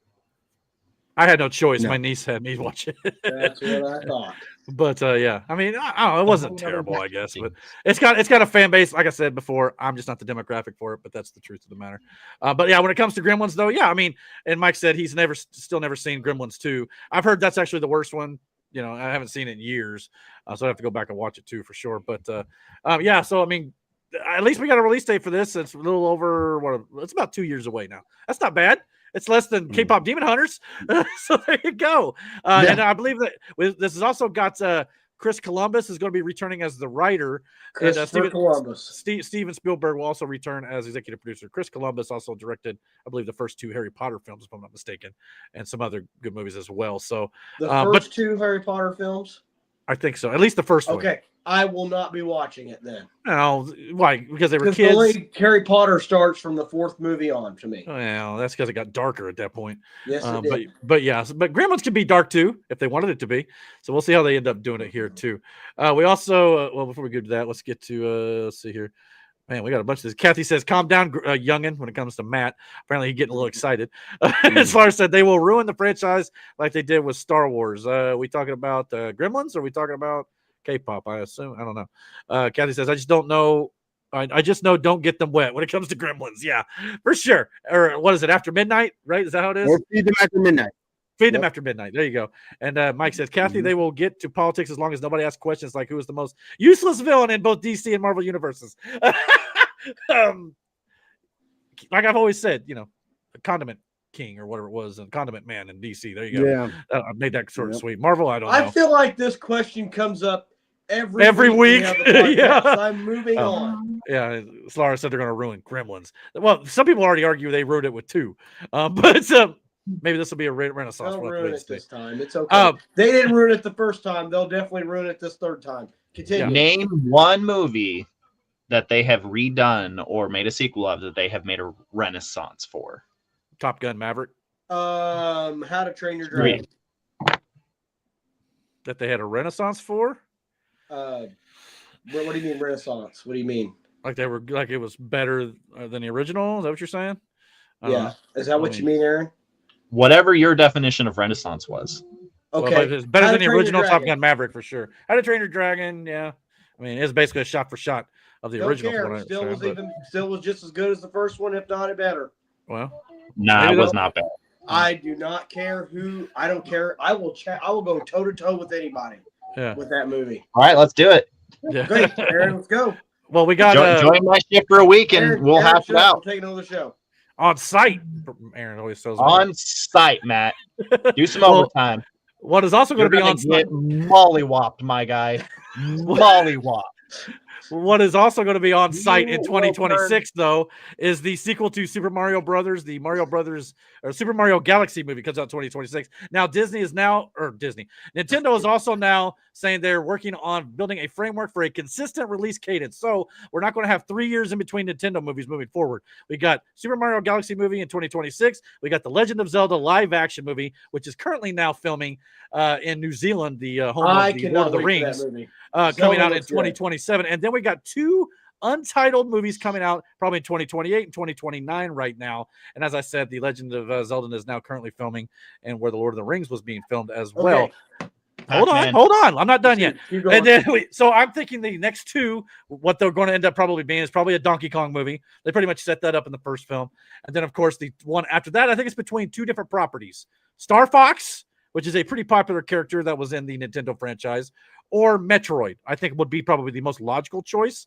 Or potentially, I guess, a Super Mario Brothers 3 would probably also be in there. So as of right now, we're looking at this as a potential movie release slate, maybe building up to a Super Smash Brothers as we've talked about before. But now Nintendo is basically confirming it, that basically a movie a year, probably, or every other year moving forward, and not the long wait between movies. So thoughts on Nintendo finally getting into the movie business officially, not just trying it out, getting their feet wet. So as long as they stay true to the characters, I mean, they don't have to go exactly accurate, but don't make them into something they're not, Mm-hmm. Yeah, I agree with that. Star Wars. I want to make a bet. What? That all these movies that release in 2029 or later, that GTA 6 comes out after those movies. Well, I just want to make a bet right now. Speaking of GTA, kind of tied into the Nintendo video game aspect of this, Grand Theft Auto, a film, is now in development at Paramount.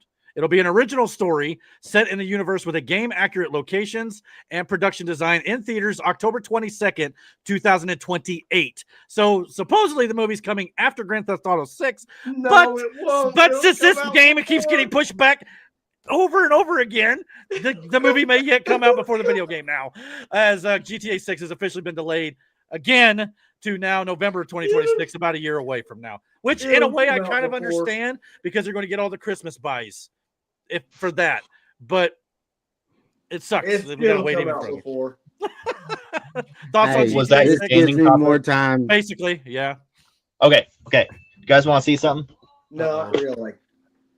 He's got a gaming topic. Oh, he's gonna show off his. I don't know what he's gonna show off. Oh, my bad. Do I need to drop this down? Hold on. All right. Let's see if we can drop this down. We can pull up Aaron. He's got some stuff he's working on here. Hold on, I gotta get ready. But anyway, I'll just say about GTA 2. I did see a post, though, that they originally announced Red Dead Redemption 2 back in 2017 for a spring 2018 release. Now, that got pushed back to a fall release that year, too. So if we're going based on what Rockstar Games did with that, this would be consistent. So maybe the November date is the final release date for GTA 6. But at this point, who knows? All right, what do you got? I don't know. You may have to remove your background for that. We can barely see it. Yeah. We can't barely see it. I don't know if we can throw you up on full screen or not. But yeah, Aaron's got some what figurines he's been working on. What are they from? They're from the Warhammer 40K series. There you go. Perfect. Talking. Yeah, I don't know if I can. We were talking one night on the way to work, and we were talking about games, and we were talking about Warhammer was brought up, and we were looking into it, and he bought a starter pack which has Ultramarines and the Tyranids, or little aliens on the other side. Now there's the painting part that comes. You have to put them together, and then you get to paint them. But it's really cool how that whole thing works out too, because you don't have to stick to the normal chapters. You can paint them around other things. But Warhammer is a huge series. I listened to like the book series, which was fucking amazing to listen to, but like the game itself is very intuitive and really, really easy to pick up. I mean, if you played D&D before, the dice are similar to what you would roll, but the game itself is you move the pieces. It's real. I mean, they're real standard strategy wise. It's really fun. Yeah, it's a really fun game. Sweet. Oh, that's awesome, Aaron. Look forward to seeing the finished product. So that'd be awesome. Also, we got one last movie news item. We'll move into sports, but then we'll get to politics, Kathy. I promise. But apparently, Jurassic World 5 is officially in the works. Gareth Edwards is in final negotiations to return as director from Jurassic World Rebirth. Scarlett Johansson, Jonathan Bailey, and Mahershala Ali are all expected to return. So the three main actors from Rebirth are coming back for Rebirth 2, Jurassic World 5, or Jurassic Park 8. However you want to call it here, the 8th installment of the franchise looks to be officially on the way. And it sounds like, if I'm a betting man, Scarlett Johansson is probably going to be getting a trilogy in this Jurassic World franchise in the long run here. We'll have to wait and see how it goes. But this last movie was a success. Not my favorite in the franchise. It was probably somewhere in the middle of the road there. But it wasn't bad. So I'm looking forward to see. I just don't know if I need to see the family again, like the family that was in the Rebirth. I just kind of want to see them focus. Well, I didn't mind them, but I'd like to see them focus on the three characters that are coming back. So, so it looks like we're getting that probably in the next couple of years as well. They could have had that boyfriend get eaten by the mosasaur, and I would still like the movie. I mean, I thought they were going in that direction. Anyway. As long as they don't do something weird, like have like inflatable rafts that don't get damaged from T-Rexes and things like that. that took me completely out. This is coming from a guy that goes, "Well, I hate the Goonies." Well, yeah, and I let a lot of stuff slide with Fast and Furious, so I'm nitpicking. I know. I mean, they sent a Fiero in space, for God's sakes, with duct tape. Okay, you don't get much more ridiculous than that. I am aware, but anyhow, all right. So, and Mike said, he said the GTA movie is just going to be people driving all over the place, banging and or robbing hookers like Eric would do playing the game when he blew through his PTO back in the. I don't know about that. I did blow through the PTO though. That's for dang sure. No, but yeah. Aaron. No, Eric can't drive. Like no. Like I've played GTA with Eric. Eric can't drive. So I said Aaron. It's Laura's. Aaron is a psychopath. Is definitely down for the Warhammer stuff. So we got one fan here, no doubt about it. So bring it on. So yeah, there you go. All right, guys, get ready for the sports segment. Let's move this thing right along, and we'll get into our picks and all the stuff that's going on in the world of the NFL. So let's check it out here real quick. Let's go. If I can find the right damn thing. Here we go.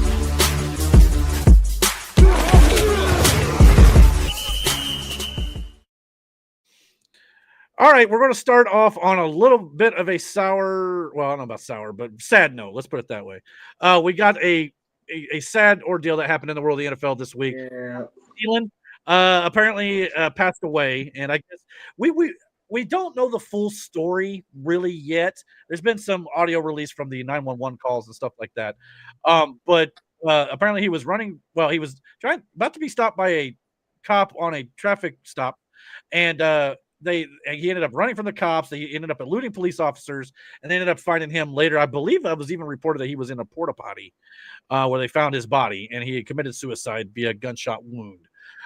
He had been texting his family, his girlfriend, via mass group chats, saying goodbye to the world. Looked like he had obviously been going through some sort of mental health issue. Don't know for sure exactly why he was running from police officers. Maybe it was just didn't want the help. I don't know what was going. We may never know. So I don't want to speculate on the details of the case because we just don't know right now. However, it is a reminder, and I know Mike has been a big advocate for this since he himself has had issues, and he's said so on the channel, so I feel free saying it. But if you have an issue and you need someone to talk to, please ask for help. Yes. Dial the number 988, even though it is not Mental Health Awareness Month.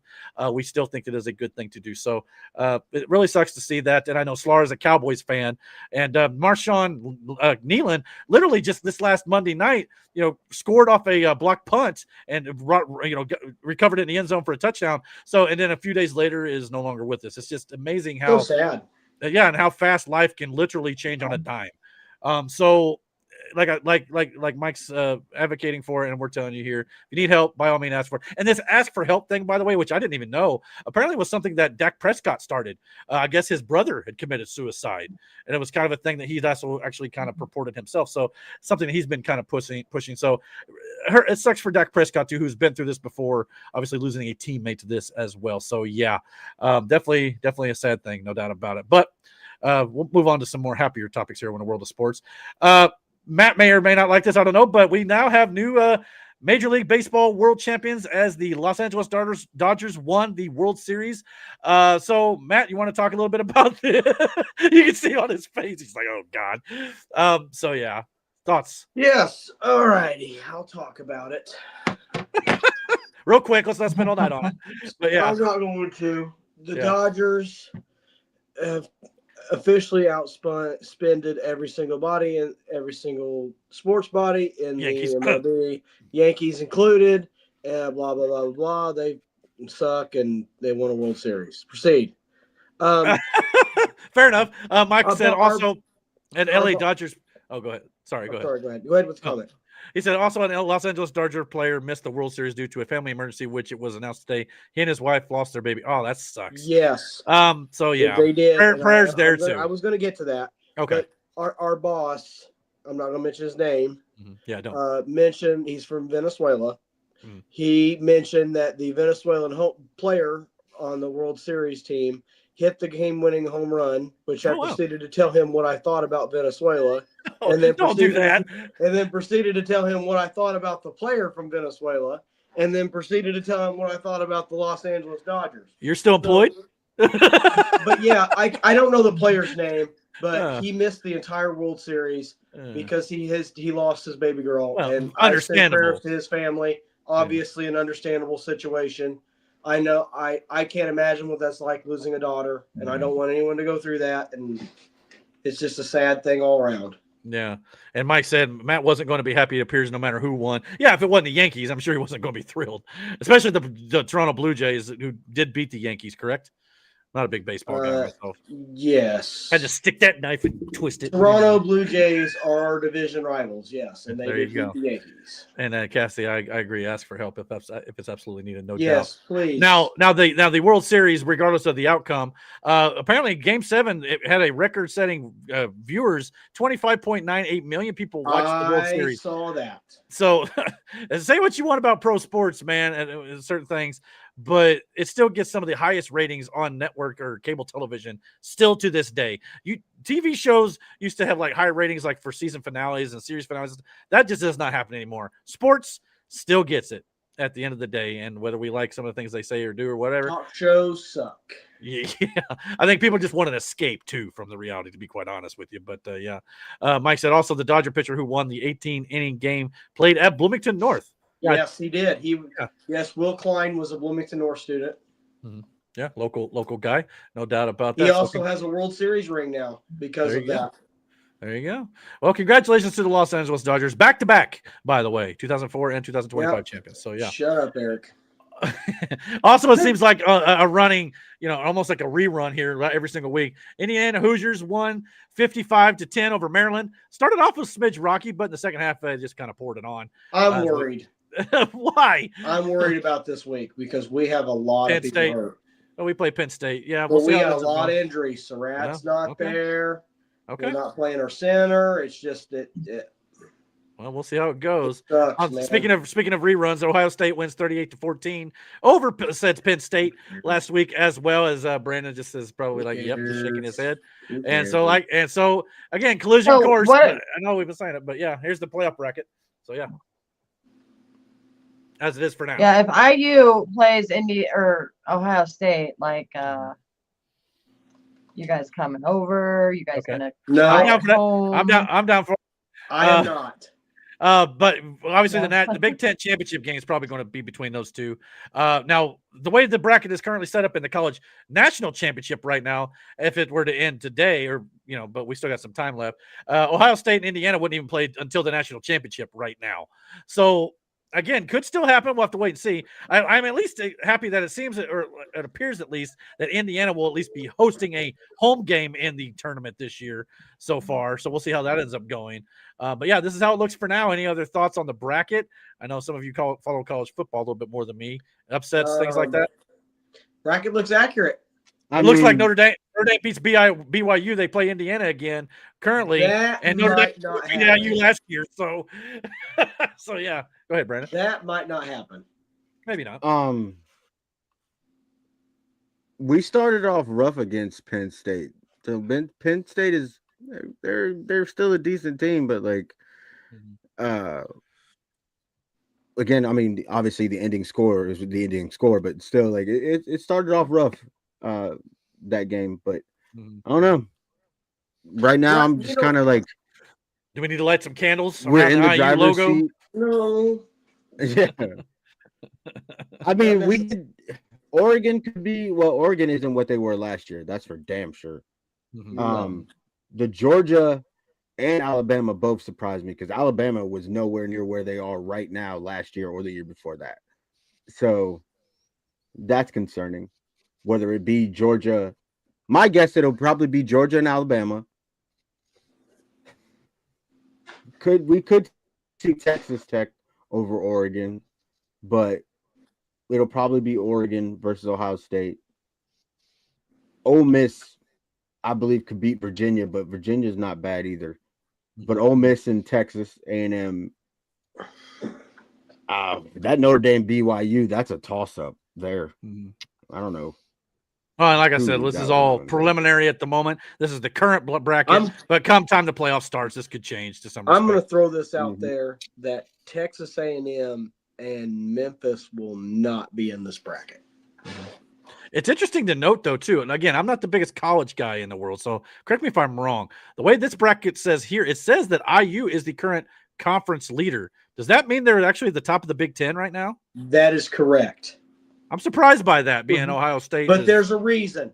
Okay. Hold on, Brandon. I'm going to give Ohio State their due. Okay. It's because of the way the bye weeks are set up. Okay. And it's nothing to do with Ohio State being bad. It's just the way the bye weeks are set up. So, like I said, this could change for sure.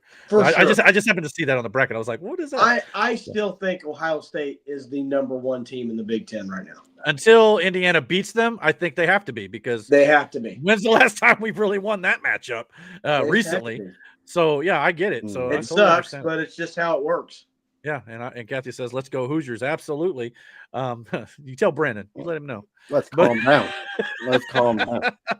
And Mike said, "I'll be honest. Penn State does worry me. It's there, and they got nothing really to lose. So yeah, that's one of those things that could definitely be a trap game. And now Penn State's really pretty decent at times. Aren't they pretty decent? They're not really in here or ranked. Penn State was number 2 to start the season.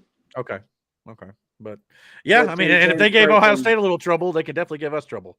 So James Franklin's coaching career ended with the Northwestern loss, and yes. And Slara says she plays Necron and Death Guard. I'm assuming this is like a Warhammer thing. Brandon? Yeah. Aaron? Okay. Cool. Ooh. Absolutely. Yeah. That's what it is. Okay. Sweet. And Mike said last time IU beat Ohio State was 1980. I knew it had been a minute. So yeah, if it were to happen, it would be a huge deal for the Indiana Hoosiers for sure. Been a while. Time will tell. We'll have to wait and see. When it comes to the world of the NFL, outside of the sad news, this game was crazy. The Cincinnati Bengals lose to the Chicago Bears on a last-second, 50-some yard catch by Colston Loveland. The Bengals were down over 20 points in this game, came back to take the lead 42-41, and then Caleb Williams throws a dart to Colston Loveland, who then breaks looked like three Bears Cincinnati Bengals tackles and just rumbles all the way into the end zone as the Bears pull off the crazy stunner. It's just nuts. Was it really? That was crazy. Crazy stuff. Was it really a missed tackle though, or was it scripted? Yeah, I don't know, but like you're really coming around to that idea now. You're very hesitant on it for a while. Now you're like, that game, and I was like, yeah, we can't let the betting odds go against go with the Bengals. I don't know, but it was makes definitely me question my fantasy team. That's all. Yeah, Mike said the NFL scriptwriters were on fire there. Yeah, good booking. Not gonna lie to you. Great booking. Great booking for sure. But anywho, we also got Cam Little, the kicker for the Jacksonville Jaguars, kicks now officially the longest field goal in NFL history, 68 yards. Now, this is the same kid in the preseason who nailed a 70-yard field goal, but because it was preseason, did not count in the record books. But this one, the previous record was, I believe, 65 yards. It is now the official record, 68-yard field goal. He still gets the record despite all that preseason drama. So good for this kid. I ain't gonna lie to you. So it was good to see that. What do you guys think? Pat had him on Monday, didn't he, Brendan? Yeah. That kick was good from 70 for sure. Easy. Yeah, he could have maybe that ball crazy. Which is nuts because I've seen him miss shorter kicks. But Yeah. But see, that's the weird thing about it, especially kicking. Like Pat being a punter and a kicker, to hear him talk about it and to actually hear him nerd out over this kicking thing with this kid and the strategy behind it all or whatever. And the kid talking about how much leg he put into that fucking ball. He nailed that, but that's how he likes to kick. He likes to kick more power kicks. So watching those two nerd out over kicking was amazing to listen to and to hear it from a perspective of a punter or a kicker in Pat McAfee. It was dope. But yeah, it definitely would probably have you 70. He booted the shit out of that ball. It would definitely probably have you respecting kicking more. Listen to those two guys talking about it. I guarantee it. I'm sorry to mention this, Laura, but I want to point out that Brandon Aubrey was rushed out to the middle of the field to attempt the same kick and horribly failed. Most people are going to miss from that distance. It's okay. Most people are going to miss from that. But Brandon Aubrey can make those kicks. No, but you realize the Colts kicker missed the same kick before Denver committed a penalty, so we got a shorter kick to win that game, right? By the way, Eric, where is our Colts kicker right now?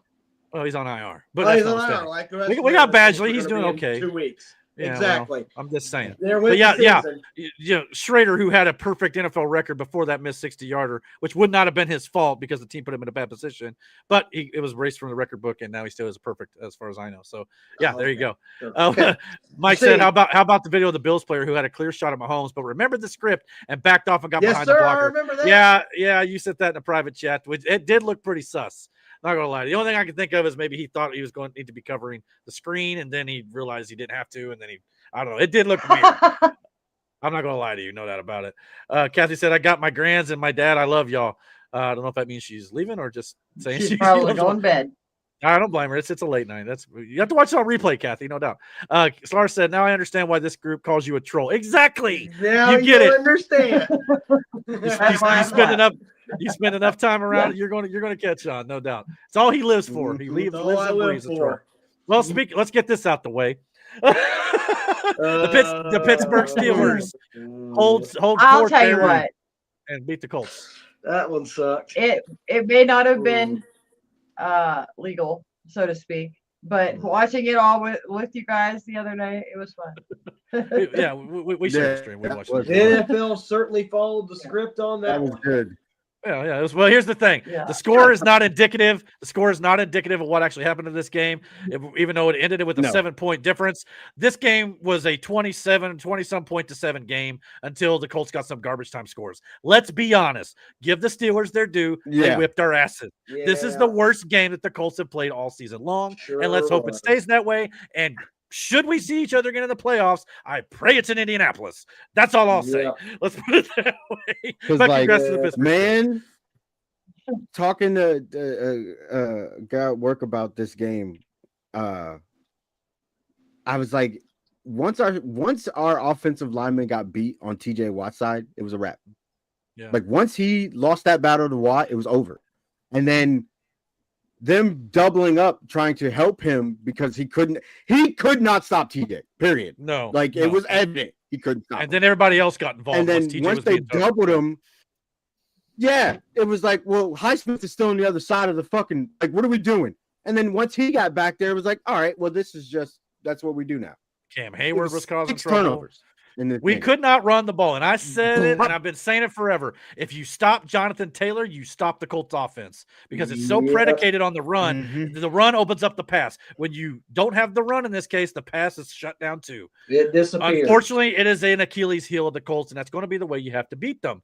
But unfortunately, or at least fortunately for us, I should say, not many people can do that. The Pittsburgh Steelers defensive line is able to do so. So that's why I say, let's hope the Steelers stay on their side. We stay over here and we don't even see each other again. Happy days. Cam Hayward has owned Quentin Nelson most of his career. He just has. The Steelers themselves, I also said this too. You got to understand, the Pittsburgh Steelers play Cincinnati twice a year, every single year. Lou Anarumo, our new defensive coordinator, is the former defensive coordinator for the Cincinnati Bengals. So the Steelers have seen the Colts defensive schemes before. Sure. Let's say that. So they probably have a decent idea of how to pass the ball and run the ball against them. And they had the better offense on this day. So yeah, kudos to the Steelers. That's all I can say. Now, fortunately for the Colts, it did not hurt them too much when it comes to the overall playoff standing right now. They are still currently the number 1 seed. Now, this is before Denver beat the Las Vegas Raiders last night on Thursday Night Football. Denver, now as of right now, holds the best record in the league. However, the Colts have yet to play this week. If the Colts beat Atlanta and Germany, the Colts stay number 1 seed. But Denver, New England, they're right there on our heels. The Colts cannot afford to do that again. So the Colts have got to get a win, get the bye, come back and beat Kansas City. And they're going to have to do so now without DeForest Buckner. DeForest Buckner has now been put on IR for the next 4 weeks. So that's not going to help things on the defensive line. Now we did improve a little bit here in the trade. The trade deadline, though, was this week, and we got some movers and shakers in the NFL. Most notably, we got Rashid Shaheed has been traded from the New Orleans Saints to the Seattle Seahawks. Like they need more receiver help with freaking Jackson. I've said this. I realized that, like, I do, bitch. Seattle is a team that nobody. Wow. Yeah, I know. Seattle is the team that nobody's really been talking about, but Seattle has quietly been destroying people. Like, quietly and winning games. And like nobody has said anything about them. Brandon, speaking of why you're talking about this, did you watch the Sunday night game between the Washington Commanders? Take that in there, baby. I'm sorry. Hey, go ahead and take that in there. You can have the whole bag. Hold on, I'm gonna mute Aaron real quick. Go ahead, man. Please mute Aaron. The Sunday night game featured Jaden Daniels and what was left of the Washington Commanders offense getting shit on by the Seattle offense and every part of what makes Seattle great. The new Legion of Boom, as they call it. Well, and of course now with Jaden Daniels having that horrific elbow injury, they have not put him on season-ending IR. They don't know. They don't think he's going to need surgery, and he may still return by the end of the year. But if they keep losing like this, they're not going to bring him back this season. So that may be all she wrote for Jaden Daniels this year, and that's best for his health overall. But as for the trade, But as for the trade, though, I like Sauce Gardner. I think that's a good trade. Hold on, you're jumping ahead. We also got Jacoby Myers from the Raiders going to the Jacksonville Jaguars. Obviously, that's due to the Travis Hunter injury, and now Brian Thomas Jr. is also hurt. So Jacoby Myers is going to slot right into Jacksonville. It's probably as their top receiver with Parker Washington is another name that I know Matt's been talking about there too. We also got Quinnen Williams from the Jets going to the Dallas Cowboys. That's a big pickup for the Cowboys, who also got Logan Wilson, who didn't really even get much playing time in Cincinnati, but now will play with the Cowboys, and the Cowboys are now boosting up the defense a little bit. And that brings us to obviously the biggest trade throughout the NFL, and that is, of course, the Indianapolis Colts giving up 2 first-round picks and A.D. Mitchell. Let's not forget. Bye. See ya, A.D. Mitchell. That comes from the Denver loss. The Rams loss. So, getting 2 first-round picks for the cornerback, Sauce Gardner. So what are your thoughts on Sauce Gardner going to the Indianapolis Colts? Do you think it's a good trade for 2 first-round picks and a wide receiver? Or do you think they spent too much? It depends on what I say, what you say. So, go on. So it's twofold, right? This trade shows that, like, that they're all in on this team. They're pushing this, our time is now situation, and they're trying to get the right pieces in place to do so. And they obviously feel that Gardner is a piece that we are missing and would benefit us in that aspect. Did we pay too much? Yeah, but again, time will tell. If he shows up and he's proven to be worth every bit of it, then no, we lost nothing. We gained more than we lost in that instance. But if he shows up and then it doesn't add the value that they saw they did, will it be seen as a mistake? Sure, but at the same time, like, they're retroactively trying to make their team better. So, like, until they do something that contradicts that whole thing, even with this trade, if it doesn't pay off in the immediate, it could pay off in the long run. So again, I don't know. Well, but here's my thoughts on, like, they have their team of their future, especially giving up 2 first-round picks. So, right. Well, here's my thoughts on it. After getting beat by the Pittsburgh Steelers, I think they fully realize, and we've had some injuries in the secondary with the cornerback position, especially. I think they realize they need to shore that up, especially if they're going to continue to compete in the AFC. So with teams like the Buffalo Bills, the Kansas City Chiefs, the Chargers, the Steelers, that needs defensive secondary back there. So I think that was kind of their thinking. Plus, Sauce Gardner is only 25 years old. Yes, we're taking on a lot of his contract, which is going to be about $26 million a year after this season. This season, we're getting him for pretty much pennies. So with that in mind, I think they're looking long-term with this trade and giving up 2 first-round picks. You got to understand this too. The Colts this year, especially, in all likelihood, with the start that we've had, unless we just have a collapse, the Colts are going to make the playoffs and probably be within the pick 20 to 25 to maybe, God willing, we even get to the Super Bowl, and it's like a pick 31, 32. So if that's the case, the Colts are essentially giving a late round first pick, which is basically a second round pick, for a star corner potentially. And then next year, depends on how well we do. If we're consistent, that means the Colts would also hopefully still have another late round first round pick. So again, it's not like you're giving up a top 10 pick the next 2 years. You're giving up first rounders, yes, but they're late first rounders potentially. So if you look at it that way, it's not like they're giving the house. What player in that point in the draft are you going to get that's going to potentially be as good as Sauce Gardner at this point? Now, to be fair, Sauce Gardner, his first 2 seasons as a rookie and the second year, he was outstanding. Shut down corner. Last year, not so much, and then this year he's been okay, but not great. Could that mean also that because he was playing for the Jets, a change of scenery, now he gets back to form? I think that's what they're hoping for. And at worst, Cream Harvester. Cream Harvester? He has to would be better than Sauce Gardner. I said Cream Harvester. I have no idea what shut up. How about name? Yeah, but speaking of the name, though, Solara said, "What a first name to have, Sauce." That is interesting. Yeah, I agree with Laura. I ran on a rant about this the other day. Who the fuck names their kid Sauce? Somebody who really loves spaghetti, especially with the last name of fucking Gardner. Like, yeah. I don't get it. The exasperation over in his face right now. It just means that he grows tomatoes in his backyard. Yeah, well, he better. Yeah. He's a gardener. You better be growing. I don't care. Yeah, I don't care what he grows as long as he stops these freaking receivers. But anyway, bye, adios, see ya, bye, and yeah, later. Maybe next time you hold on to the football. I mean, the thing about that now, A.D. Mitchell may turn into a good wide receiver, but he's still young. He's not going to do it on that team. I could guarantee you that. But the thing I like about this is something we've not seen the Colts really do a whole lot. They're holding people now accountable for screw ups. Yep. I like that. Sounds like other places. Well, when your owner's on the practice field. What about AR? Well, he's not. AR is the trade that will happen at a later He's date. again a number one pick early on that they're going to do the most they can to develop him. Adnai was what, at best a second round pick or something like that. You will see the AR trade in the draft. And they may trade him at the end of the season. We don't know. Eric, you'll see it in the draft. We're not going to see it before the end of the year now because the trade deadline's over. But maybe you'll see it in the draft. We'll see. I don't know. And Slar said, no, not tomatoes. Got some tomato hatred that we're not aware of.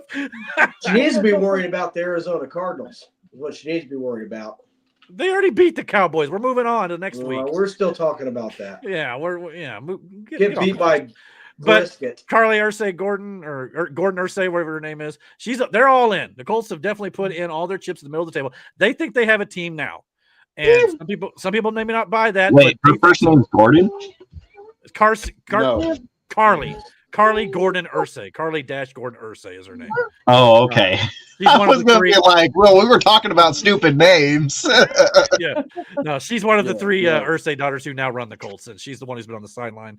So, yeah, she's all in, and the Colts, like I said, we'll see how this pans out. I'm optimistic. Like I said, Kenny Moore is a shutdown corner a lot of times, but he's not had any help on the other side. Sauce Gardner provides that help. And you've got freaking Charvarius Ward whenever he goes back. You got Cam Bynum. You got freaking Jalen Jones. You got some guys back there who hopefully can actually make this work now once they all get healthy. So I'm intrigued. He's also already traveled to Germany with the Colts on a short week and is going to play Sunday morning at 9:30 a.m. against the Falcons in Germany. So it'll be interesting to see how this goes. Concussion protocol? I'm gonna look something Yeah, he's full practice, so he's good to go. Yeah. What, Miranda? I am looking. She said she had to look something up. Oh, okay. Well, while you're doing that, we're getting into the Week 10 picks and predictions here for the NFL. As last week, the winner of our pick'em is Aaron, who only got 3 wrong. This is a new one. No way, Aaron. Congrats, Aaron. Good for you, buddy. You kind of been down there in a basement. Yay. The winner is still at the bottom. But you're starting to get closer to crawling out of that bottom. However, that means you're now 2 spots away from my buddy Dan, who dropped this week because Mike moved up above Dan. Again, Mike, despite missing a whole week of picks, is now in 4th or 5th place, setting his sights on Matt. So, Matt, you better step it up. Mike's climbing that ladder, as I knew he probably could. Imagine if Mike had missed that week. Denver bailed me out this week. We're okay. Well, he bailed everybody out except for Miranda. I will say this. The only reason I dropped down to last place is because one week I was like, I'm going to see if women's intuition is real. So I asked Ashley to pick the teams for me. Oh, yeah? And just about every single one of them was wrong. Wait, this week or previously? He asked. No, previous week. Oh, okay. Well, yeah. Look, I usually go with the previous week when picking this week's winners. Like, look at obviously what they had, what they did last week. Mm-hmm.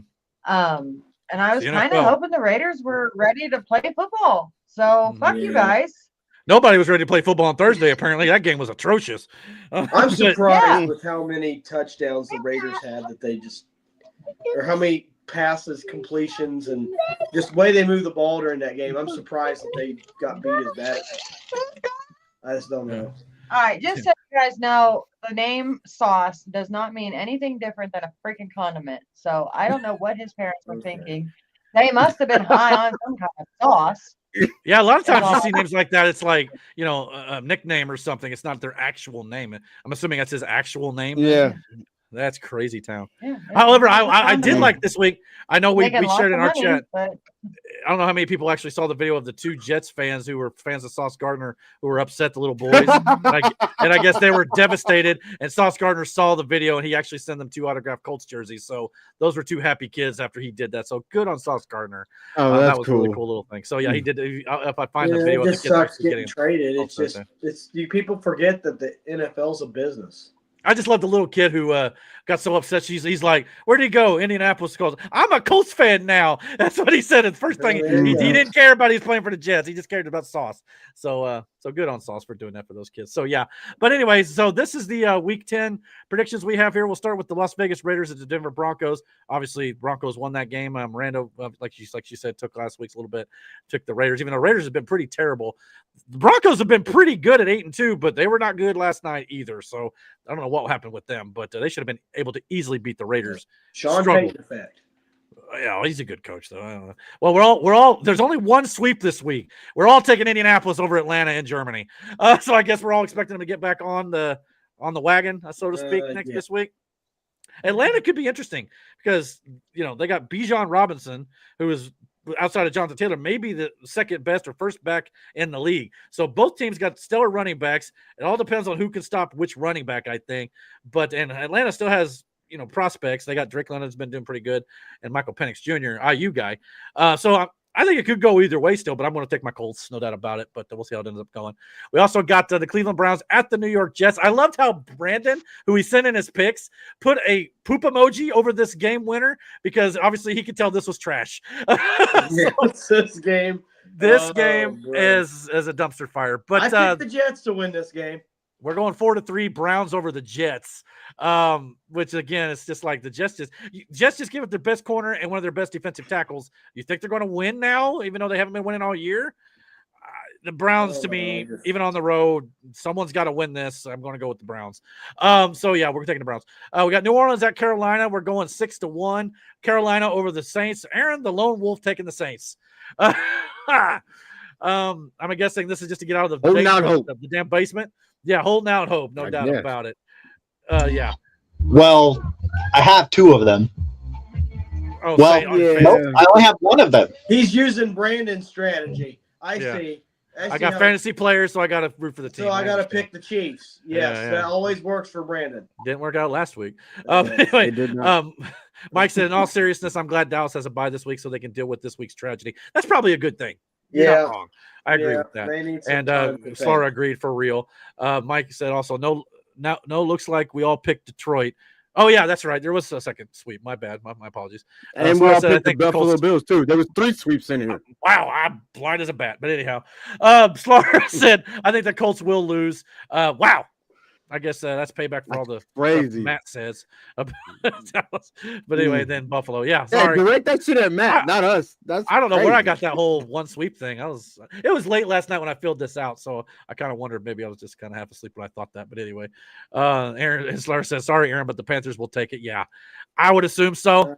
Saints are pretty bad right now. But the Saints may be the number 1 overall pick when it's all said and done. We'll have to wait and see. We're going Tampa Bay. Let me tell you something. Yeah, I was picking the Saints for weeks. If they win this week, I'm gonna be pissed. That would be your luck, though, wouldn't it? You know what, Brandon? I bet Tennessee is on bye this week, thinking, "Thank God we made it to bye week." The poor Tennessee still lose. So it doesn't matter. They would lose. Yeah, they'll still somehow get a loss. That's for sure. Those poor players, man. They are trying their best, and they just cannot get. We can say that. We could say that now. Well, I think they are. I think Tennessee's trying their best. Well, they got to get their coaching situation figured out and continue to build around Cam Ward is really trying to make. Well, he's got to improve too, so he's still young. We'll see how it goes. Slar says, I'm kind of feeling the Patriots this week, even though we're going Buccaneers 4-3. It's kind of a split thing. I can see New England winning, but it's in Tampa Bay. That was the thing.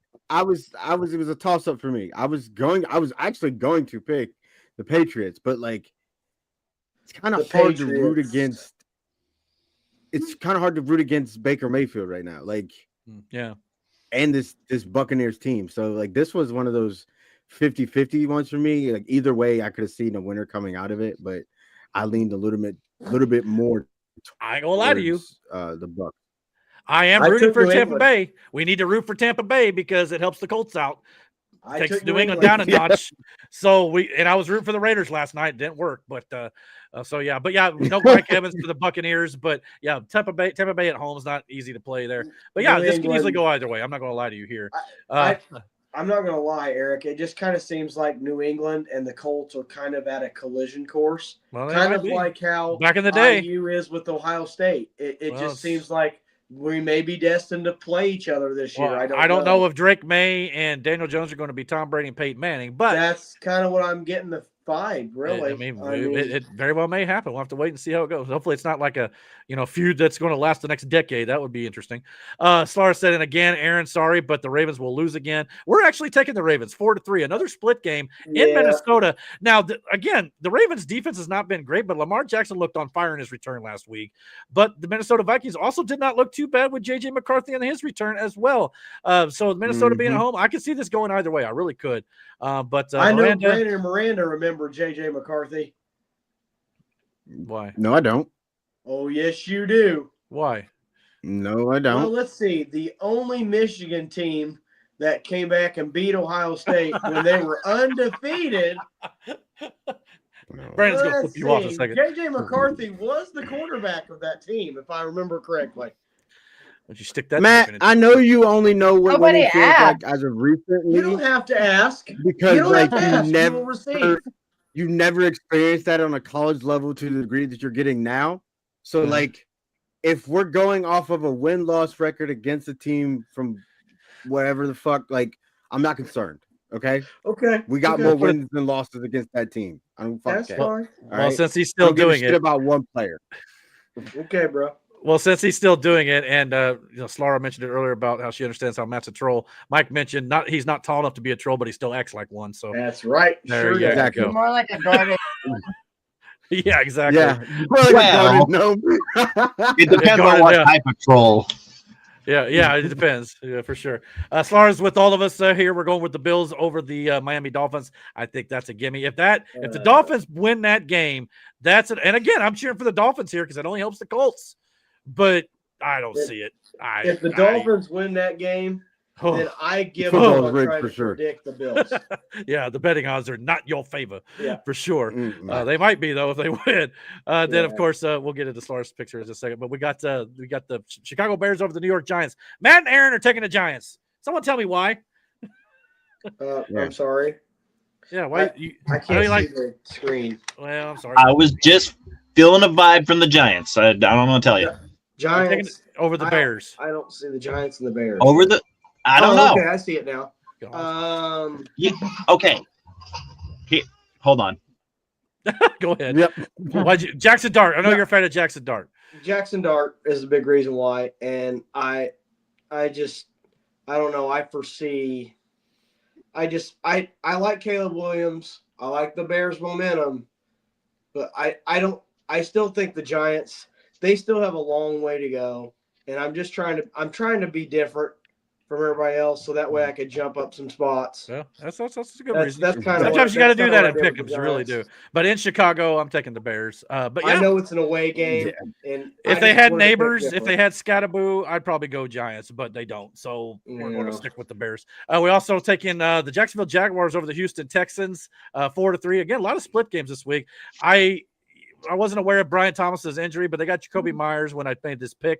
I still pick Jacksonville. But the Texans, no C.J. Stroud in this game. So we'll see how it goes in Houston. Yeah, I didn't realize that till after I picked it. Yeah, I understand that. But Davis Mills is not a terrible backup. That's why you wait to pull your pick'ems in until Thursday. Yeah, well, yeah. As long as you get it in the afternoon. Go ahead, Aaron. Okay, I'm back. Okay. So there's this thing that happens sometimes is when a team goes into a game, they're like, oh, well, we're gonna mow over this team because they suck and everything. So, they kind of get little overzealous, but kind of underzealous. You know what I mean? So they don't play as well. They overestimate their opponent or underestimate. Yeah, that's kind of how I feel about the Giants. The other opponent is going to try really hard, and then by the time it's halftime, they're like, oh crap, we need to step it up because they're like mollywhopping us right now. That's what I'm kind of thinking is going to happen. Well, I mean, maybe. I agree with Aaron. NFL, any given Sunday. I just feel like the Giants are missing way too many pieces now with both I do too. And now Theo Johnson's been pretty good as a tight end, but The receivers, outside of Darius Slayton, who's also been injured, it's a little suspect. But yeah, I mean, I'm not saying they can't. I think once they get Scatterboo and Neighbors back next year, look out. They could be very sneaky going into 2026 season, no doubt about it. If they draft some offensive linemen to help him out, yeah, look out for the Giants. Yeah, I agree. I agree with that, Aaron. I mean, look what happened to the Colts. Nobody thought that they were going to go anywhere this year, and look what they're doing. Now the Giants could have gone somewhere this year. They not got hurt. They were starting to, even without Neighbors, they were starting to roll a little bit. Yeah, you get him back and he's happy. Yeah, I think it'd be very successful. We also got the Seattle Seahawks. We're going with them over the Arizona Cardinals in Seattle. As Brandon said, Seattle's quietly being very, very good. And I do not like the idea that the Indianapolis Colts have to travel to Seattle later this season to play these Seahawks. I don't like no liking either. The Colts, after their bye next week, have the Kansas City Chiefs. They got to play Jacksonville twice, Houston twice, which is always tough no matter how bad the division is. Then they got Seattle and San Francisco. Both of those are going to suck. So Colts schedule does not get any easier. Eric, I know you don't want to hear this, but I'm going to say it. Mm-hmm. Do you know that theory out there that there's one team in the NFL every year that is a lot of smoke and mirrors? Don't you say it's Indianapolis. I'm scared to death it's Indianapolis. If they beat the Chiefs, if they were to somehow beat, some of that narrative will change. We'll see how it goes. Because the way our schedule's lined out, it just looks nasty. Yeah, well, we'll see. And they got to prove it. They have to prove it. That is the point. They have to prove it. It's just the fact that we're losing people now. And we had this conversation today where I said, you got to win now to get the later. Yeah. It's just how it is. And it just sucks. I hear you. But we also got we're sweeping the Detroit Lions over Washington for the reasons we mentioned earlier for sure. We also got the Rams over the San Francisco 49ers. Dan and Miranda are taking the Niners. Rams have been on a roll. The Niners have been pretty good themselves. So yeah, I mean this one could go either way really. So Dan and Miranda may be completely right on this one. But yeah, I'm going with the Rams here just because I don't know, the Rams beat the Colts, I guess. But the Niners are still just banged up. Eventually, you got to feel like that will eventually catch up to them. We'll have to wait and see. The Rams will win this game because they're the Rams. Well, they're playing good football right now. Pittsburgh, almost a sweep for the Steelers over the Chargers in LA, but I'm the lone wolf. I'm taking the Chargers, partially because I'm bitter as fuck. Go Chargers! Yeah, go Chargers. But this could go either way. That and the Chargers are at home. That's kind of part of it. But yeah, F them Steelers. No, I'm just kidding. But anywho, so yeah. That I'm bitter as fuck. So yeah, you're trash for that. I'll probably pick against Pittsburgh the rest of the season. That's just me. But we'll see what happens there. I don't know. Damn, that loss hurt, didn't it? Took it personal. It hurt bad. Anyway. It was not pretty. And on Monday night, and that's a Sunday night. See, you're lucky I don't talk shit. Like I could be all week. Could have been like Matt. Fucking. You've been very polite. I have. Count your blessings. I agree with you. So that's a Sunday night game. So Miranda can watch that one this week. So that'll be cool. We also get being the only chick in a group chat full of y'all, plus the only Steelers fan. I ain't got a whole lot going for me here. You gotta pick your spots, man. Hey, I'm a pseudo Steelers fan. I've got 3 of them. I thought you were going to say you were a girl. I was going to say pseudo chick. I was about to be like. I'm sorry, Aaron. Miranda. I woke up this morning and I just happened to notice that Miranda's name had the Raiders selected under the pick'em, and I just went, "Oh my God, Miranda picked the Raiders." we all have a bad night sometimes. Listen, I told you my reasoning. I know exactly. Now, Aaron, you said you're a pseudo Steelers fan, but weren't you in the private chat saying this week? So you're telling me I should drop all my Steelers? You seem to be pretty. Because Antonio Brown's arrest. Yeah, what's that got to do with the current team? Yeah. I was looking for draft advice. That's what, or fantasy advice. That's all I was doing. Well, you're on your own now after going championship in your rookie year. But anyway, go ahead and drop them all. Yeah, we'll all pick them up. It's all good, especially like TJ Watt and stuff. But anyway, on Monday Night Football, we're going to round out the week. We got the Philadelphia Eagles at Green Bay. Again, I'm the lone wolf. I'm going Green Bay. I just feel like Green Bay is going to rebound after last week.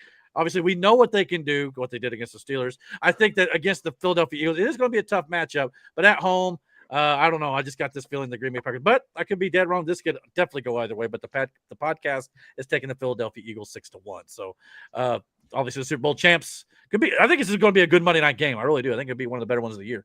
So I'm looking forward to it as everybody else is on by here at the end. So yeah, good weeks worth of matchups. I think as we're all looking forward. We're now officially halfway through the season, which feels like it should be further than just halfway. But we've officially at the halfway mark. A little into it with after Thursday Night Football. But yeah, January's rolling around the corner soon, and we're going to be heading into Super Bowl 60. 60? Yeah, I think it's 60. Yeah, Super Bowl 60 before too much longer. So, yeah, it's going to be a fun time, no doubt about it. So, yeah. And Slara, here's her picks, too, in case you're wondering. So, yeah. Bears, Texans, Seahawks, Lions, Niners, Steelers, and Eagles. So, I can see all those possibly being the case. So, you're not wrong. Yeah, for sure. I just want to point out that Taylor Swift mentioned this week that she did not think that the Kansas City Chiefs got very many calls going their way. I just want to know what game that she's been watching for the last 2 years, because I think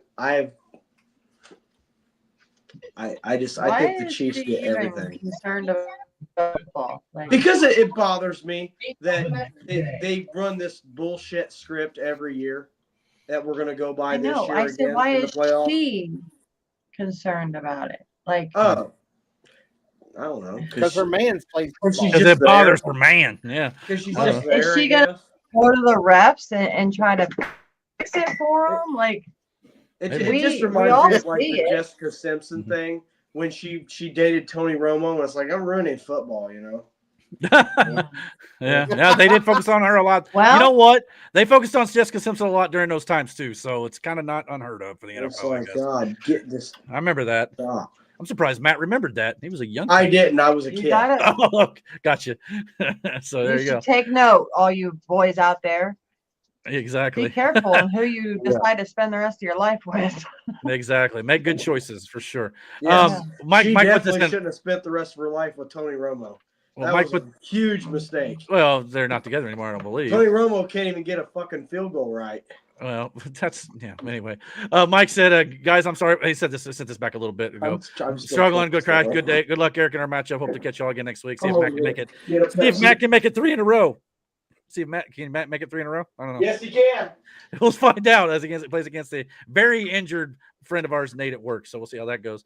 And of course, Slar said, good night, Mike. Talk to you next week. May God be with you and your family. And she said, I'm here for your Miranda girl power. Yes, there you go. See, you're not the only girl here for certain. That's for sure. So we're happy to have Slara and Miranda and everybody here for sure every single week. It's a joy for sure. And you know what else is also a joy? News and politics. Y'all ready for the fun in the real world? We try to make it fun here for sure. We'll see how it goes tonight. Let's get into it. Here we go. Make America great again. Welcome to the desert of the real.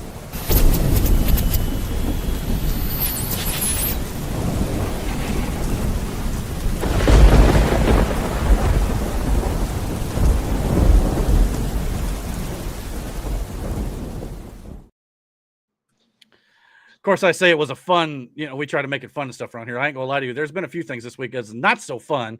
And it's kind of made it kind of a bummer for me, at least. We'll get into it though. But anyway, we'll talk about it all. That's why I kind of started it with this here. I kind of missed the way I viewed the world before I knew too much about it. That's kind of the way I felt this week. I don't know about anybody else, but this kind of week, I was just kind of like, I was kind of over this crap. Now, obviously, I'm putting my best foot forward here and everything like I do it here every single week. But anybody else gets kind of had that feeling like, oh my gosh, all the stuff that's going on. Am I the only one? I felt that way for years. Yeah. And I'm starting to get to that point. I'm trying not to let it. I did find myself this week finding moments, especially at work, where I definitely do most of my political listening and research and things like that while listening to podcasts and stuff. I definitely found myself this week not ignoring things that were going on, but taking more breaks and trying to just enjoy myself with some other things. But I still got some stuff to talk about here, and we're going to do that. And there was a few things that definitely need to talk about, so let's do it here. The biggest thing, first off, we should probably at least mention former Vice President Dick Cheney passed away at the age of 84. Not a fan of of her daughter or his daughter, Liz Cheney. But any thoughts on Dick Cheney outside of his? May he rest in hell where he belongs. Wow. That's all. Yeah, I don't remember a ton about him, like stuff in political circles. I mean, you probably have more about him than I do. And since he's died, those political circles have like drawn up what he's done and what his responsibilities included.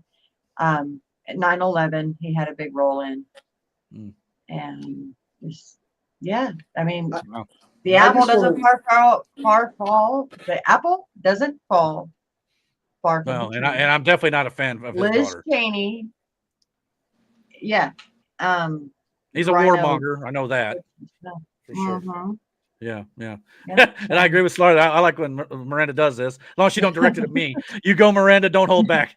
For sure. I like seeing Miranda fired up, but I just don't want to. I'm sorry. I just wait. I wait all week to hear what Miranda has to say during the politics section because it's just music to my ears. For sure. But yeah, it's beautiful music. But yeah, this week I was definitely feeling like, no matter what Donald Trump does, I'm afraid nothing's ever going to fully change, because while Trump seeks to do good, many around him don't want that. But before we dive deep into that, there was one good thing that happened this week. Nancy Pelosi announced that she will not seek re-election, and this is all I got to say about it.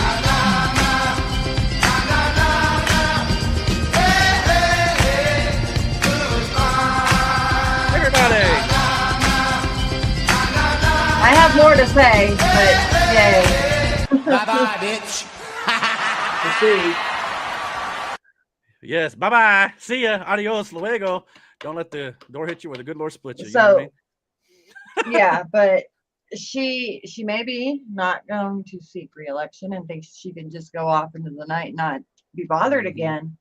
Yeah. But that bitch is about to be implicated in the pipe bomb January 6th incident. Yeah. And I cannot wait. I'm hoping we do get that new January 6th committee. I hope so. No. Wait, there's a pipe evidence bomb? coming out today. They're naming, or if they haven't named yet now, Ed Martin said the post that I originally thought was true, and they said who it was. It was some woman, police officer, Capitol police officer. But then Ed Martin said that's not what they're saying at the moment.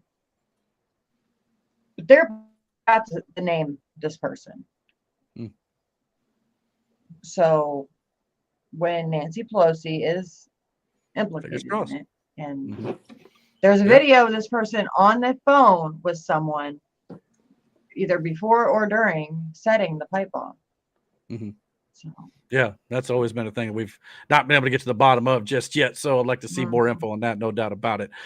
So yeah, after nearly 40 years and 85 years old, she finally decides to step aside. Now she's still going to serve another year. She's just not going to seek re-election. She's going to be there to the end of 2026. The congressional term limit is now at age 85.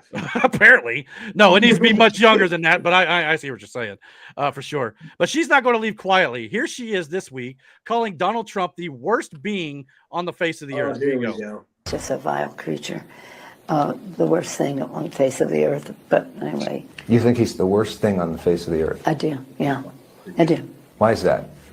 Because he's the president of the United States and he does not honor the Constitution of the United States.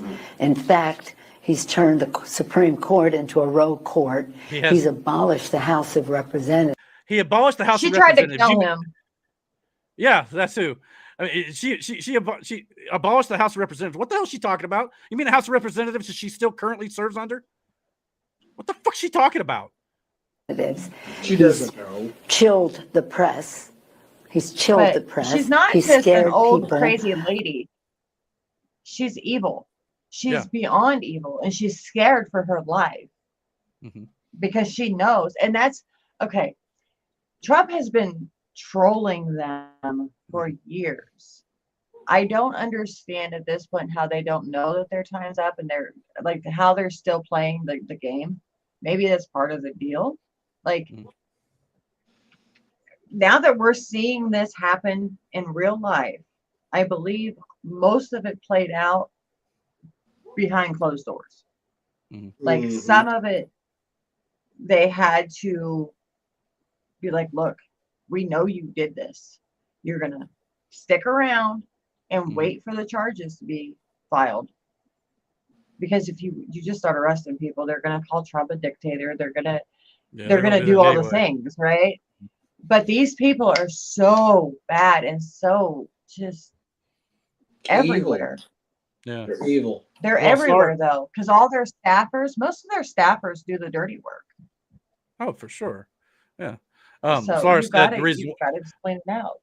the reason why Slara said the reason why she's saying that Trump destroyed the House of Representatives because the House and the media are no longer under her control. That's why. You're probably right about probably that. right. But the way she said it's like he took out that. No, they're just not. You're just not in power. Nothing of the sort happened. You're just pissy because Trump peed in your Cheerios, so to speak. But yeah. Go ahead, Aaron.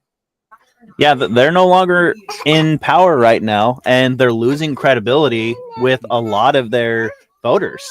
Yeah. And they hate that. And it's like, well, you're doing it to yourself. You need to figure it out. Aaron's right. They're losing credibility every day that goes by. Especially with this shutdown. Every day that goes by, they are just losing more and more and more. Yeah, I agree. Now, the if biggest we thing with can me, get the 60 days shut down. Oh yeah, if I know the Democrats are trying to maybe kind of work out a deal tonight. I noticed trying to get like extensions for like.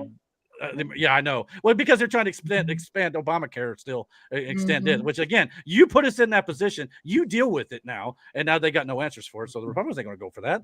But anyway, they're trying. I know. Like I said, I heard before the podcast apparently that Donald Trump, or I should say Senator Thune, has now called the Senate to be in session all weekend until they get this worked out. So finally, the Democrats are going to have to work when they don't want to. So too bad. As well, Donald Trump, I think, is on his way to Mar-a-Lago this weekend. So Trump gets to sit back and just watch this take place because the Senate's the one's going to work this out, but we'll see. But my biggest thing here with showing Nancy Pelosi saying Trump is the worst thing on the face of the earth.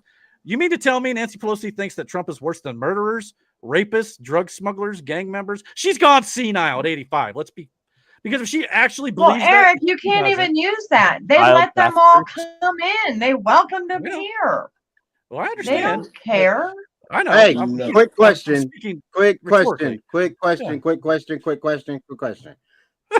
Off the subject here. Okay. Miranda, is Loki in the basement with you? Yeah.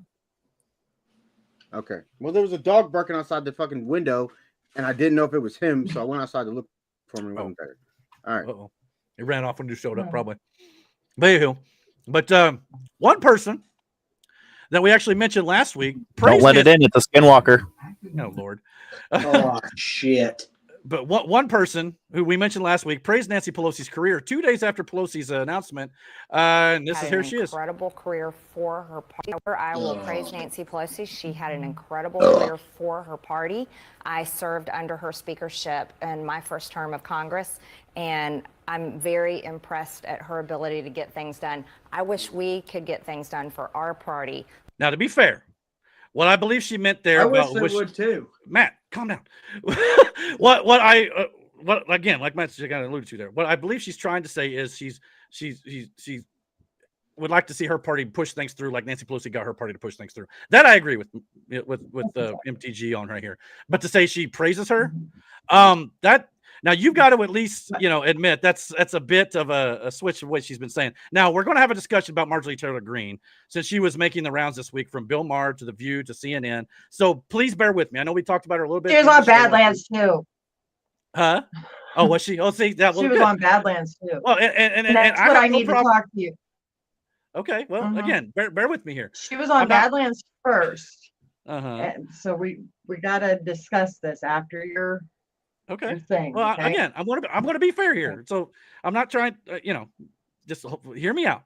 But on Nancy Pelosi, though, at least you've got to admit it's a far contrast from what Marjorie Taylor Greene has said in the past. Bad Nancy Pelosi is. I wish her well in her retirement. That's how bad Nancy Pelosi is. She's the most failed leader, the worst Speaker of the House in American history. I'm very impressed at her ability to get things done. I wish we could get things done for our party like Nancy Pelosi was able to deliver for her party. So I wish her well on her retirement. It's a crime punishable by death, is what treason is.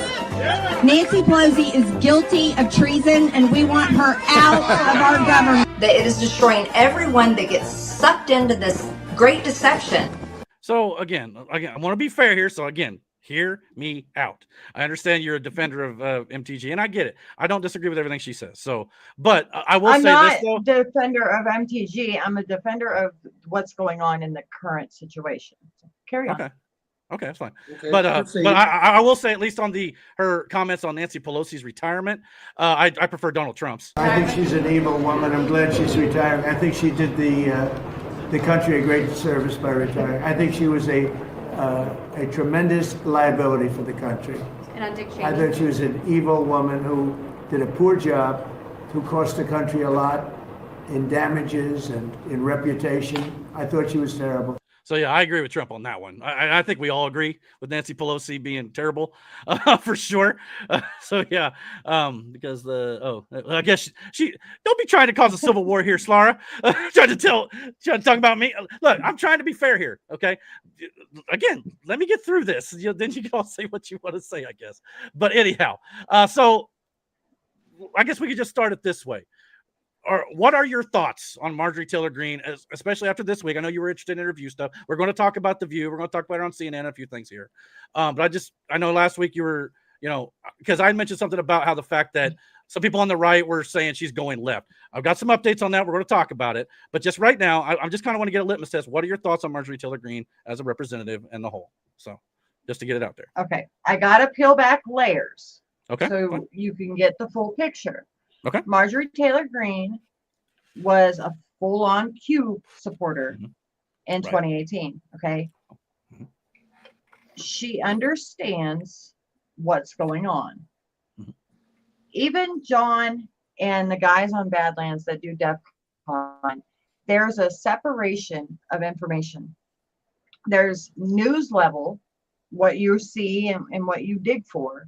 And then there's this other military side of it to where there is so much going on behind the scenes that you couldn't fathom all the work that everybody is doing.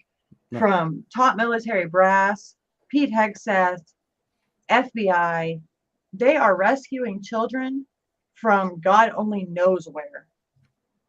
Every day, every week, there's more and more that you hear about. Right. So Marjorie Taylor Greene, she's kind of flipped to the political correctness side of things. So she can go on things like The View, CNN. They wouldn't have had her if she was out there talking about how evil Nancy was, would they? Exactly. Yeah, I agree with that for sure. Nobody understands how evil Nancy is other than Trump publicly.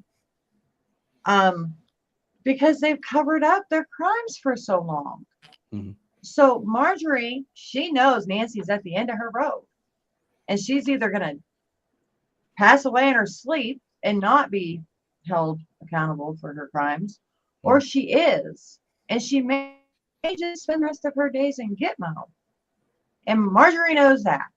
So sure, she's just going to go on her media tour and say the things that people think she should say.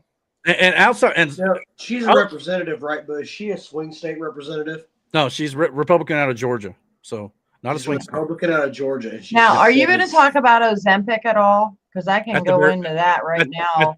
At the very end, I am. Oh, okay. I'll wait. Okay. It'll kind of tie into but anyway. But yeah, no, she's a Republican out of Georgia, not a swing state.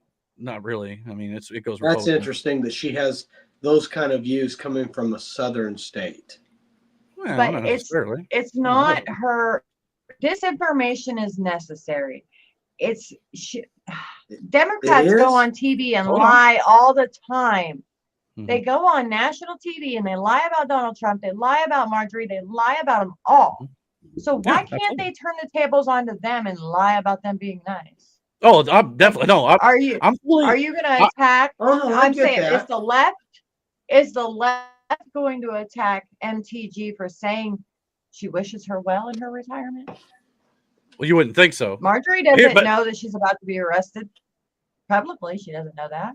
Well, and again, unlike some on the right, I have no problem with her going on The View, Bill Maher, CNN, or Badlands. She's allowed to go on any show she wants, and it gives her opportunity to talk about what she believes in and her policies and things like that. And to be quite honest, the stuff that she said on The View this week, I actually agreed with her on a lot of it. And I think she did a good job not just going along with those hags on The View and their views and their attacks and things like that, which we're going to show a few things like that here in a minute. But yeah, I just want to put that out there. This is not an attempt by me. Yeah. The interview on Badlands? I did not, but I will. I'll look at that now. So, but I just saw the stuff that she was doing on the left. You may change your mind on maybe not. I don't agree with her lying to the public, but again, about which part? Can I ask which part she lied about? I'm just curious. Nancy being like her feelings on Nancy. Okay, like that part. Gotcha. I don't think that is genuine. Okay. That's all. Yeah, I agree with Miranda.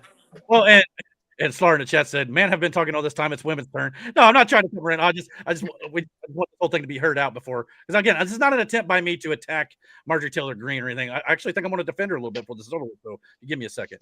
But Slar said it is possible to see good traits of someone evil. Nancy Pelosi, I don't know. That's far-fetched. I see your point. I understand what you're saying, and yeah, it is true. There are some, and she may be a great grandmother to her children or grandchildren. I don't know, but political wise, no, I don't. I kind of get that. I get what you're saying. What Slayer is saying, because this is gonna sound really bad, but how many people do you know have rallied an entire nation against another nation? Good or bad? I don't know. Yeah. William Wallace. I know one. What's your point? William Wallace. Also Hitler. Well, Hitler. Sure. Okay. That's what I'm saying. These are horrible examples. Yeah. Please give me more to go on, Aaron. That's what I'm saying. Is that you guys are missing the point? Okay. He's a horrible person. Yeah, we can agree to that point, right?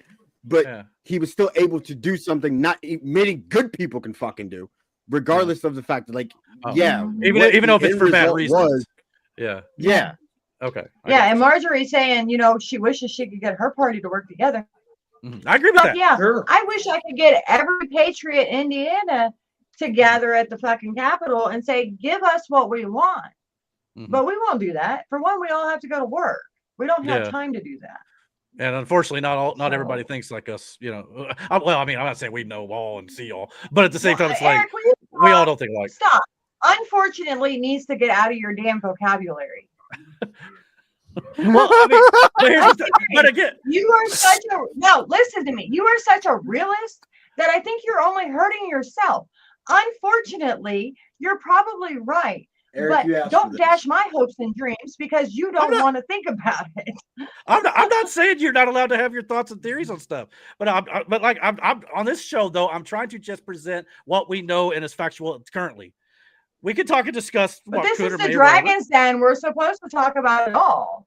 Well, we can, but I'm going to sit here and say that if we don't know for sure yet, I'm going to say we don't know yet. So you know what I'm saying. So I'm not going to just. All I said was I wanted to gather all the patriots and get them all together and actually get something done. Well, there's nothing wrong with that. And you said, unfortunately, that's not going to happen. Probably no, I said, unfortunately, we don't all think alike. That's what I said. Oh well, but we don't have to all think alike. We just need to get together and actually figure out what we want. I understand that. The Democrats get together and say they don't want kings, but he's not a king. I want Donald Trump to be able to get in there and do the job that he was elected to do, not fight off all these morons that are filling our streets every weekend because they don't have jobs and they're being fed by food stamps. Right. Because the Democrats kept them on food stamps for 20 years. Yeah, well, we're kind of jumping ahead. I'm going to get into this.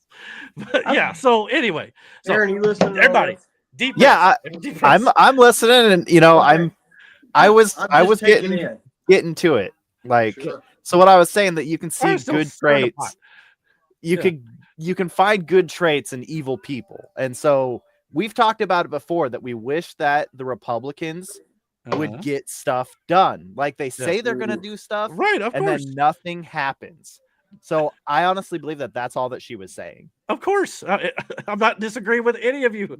I knew this was going to be a hot button topic. I shouldn't even brought it up. This is why, but at the same time, we should talk about this stuff. Talk about stuff but like this. but I don't know why this has to get to this point. But anyhow, I'm trying to just show you what I've seen and what we're talking about here. So anywho, following last week's podcast, I decided to do some research on Marjorie Taylor Greene.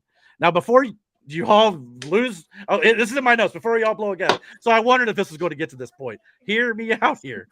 Part of the reason I wanted to look into Marjorie Taylor Greene further was because I mentioned last week that some of the right have been accusing Marjorie Taylor Greene of moving left. And that's what's got, some defensive reaction last week. So I wanted to, just see why those accusations came up. So the first thing I found out about Marjorie Taylor Greene is she is currently worth $22 million after 5 years of being in Congress, where she entered only having a net worth of $700,000. So this has led many to conclude that she may be also using insider stock trading tactics to advance her wealth. Yeah. Now, perhaps, to play devil's advocate here, on the flip side of that, perhaps that could explain her sudden shift and praise for Nancy Pelosi, who is also known for that. But to be fair, you could say the same thing about 90% of Congress. And Marjorie Taylor Greene also owns a construction company. Let's remember that. And while she's owned that prior to her time in Congress, her newfound fame as a representative likely helped her business. Now, an extra $21 million in the business? Probably not. That's quite a jump. So her construction business has also led to her making comments about the play here. But you got thoughts on that? Do you think that's a possibility of her doing some insider trading? And maybe that's why she's kind of chumming up to Nancy Pelosi a little bit here. I don't know. Just a thought. Trying to play devil's advocate here and have a conversation. That's the point here. I think it's possible. Just don't be a leftist. It's very simple. I'm just asking all of us to have an honest. Yeah. Yeah, it's possible, but it could just be that being in Congress, I know they get paid a lot, right? Mm-hmm. She just was probably investing that money into good things like her business, being able to get good tools and stuff to be able to branch out in the area that she's in, and maybe and like you said, her fame probably got her better contracts from people. Mm-hmm. Right, definitely. Mm-hmm. And so, but $21 million worth, we won't know. I mean, and we may not know. But this is at least something to, again, I'm just trying to find the truth and find the facts here. And this is one thing that did come up. And anybody else we'd seen this amount of jump in after coming into Congress, we just said, you must be doing something illegal. Right? Sure. So, sure. So that, to me, I think that's valid. Now, she also, now again, the fact that she owns a construction company has, well, maybe we should get Miranda's thoughts on this before we move on from it. Miranda, we good? Okay. First of all, deep breaths. It's a conversation. We're good. Fun. Okay. So in doing research, I wanted to look into why Marjorie Taylor Greene was getting accused by the right of moving left. So I just started to do some research on her. One of the things I found was that when she came into Congress in 2020, she had a net worth of $700,000. After 5 years, her net worth has now jumped to $22 million. Anybody else we'd seen this, we probably would have said, okay, they're doing insider stock trading. Potentially, this could be why maybe she's chummy with Nancy Pelosi and her retirement announcement. Do you think that this is a possibility? Or do you think that because of the fact that she had a construction company as well, even prior to being in Congress, her newfound fame being a congresswoman in the House of Representatives maybe could have led to that business booming and so her net worth raised as well? But $21 million is quite a jump. So just trying to think about this logically. What do you think? I think she answered that question on the Badlands interview. Okay. Well, what'd she say? And she talked about her construction company and how she's a good at business. Like that's where she claims it came from.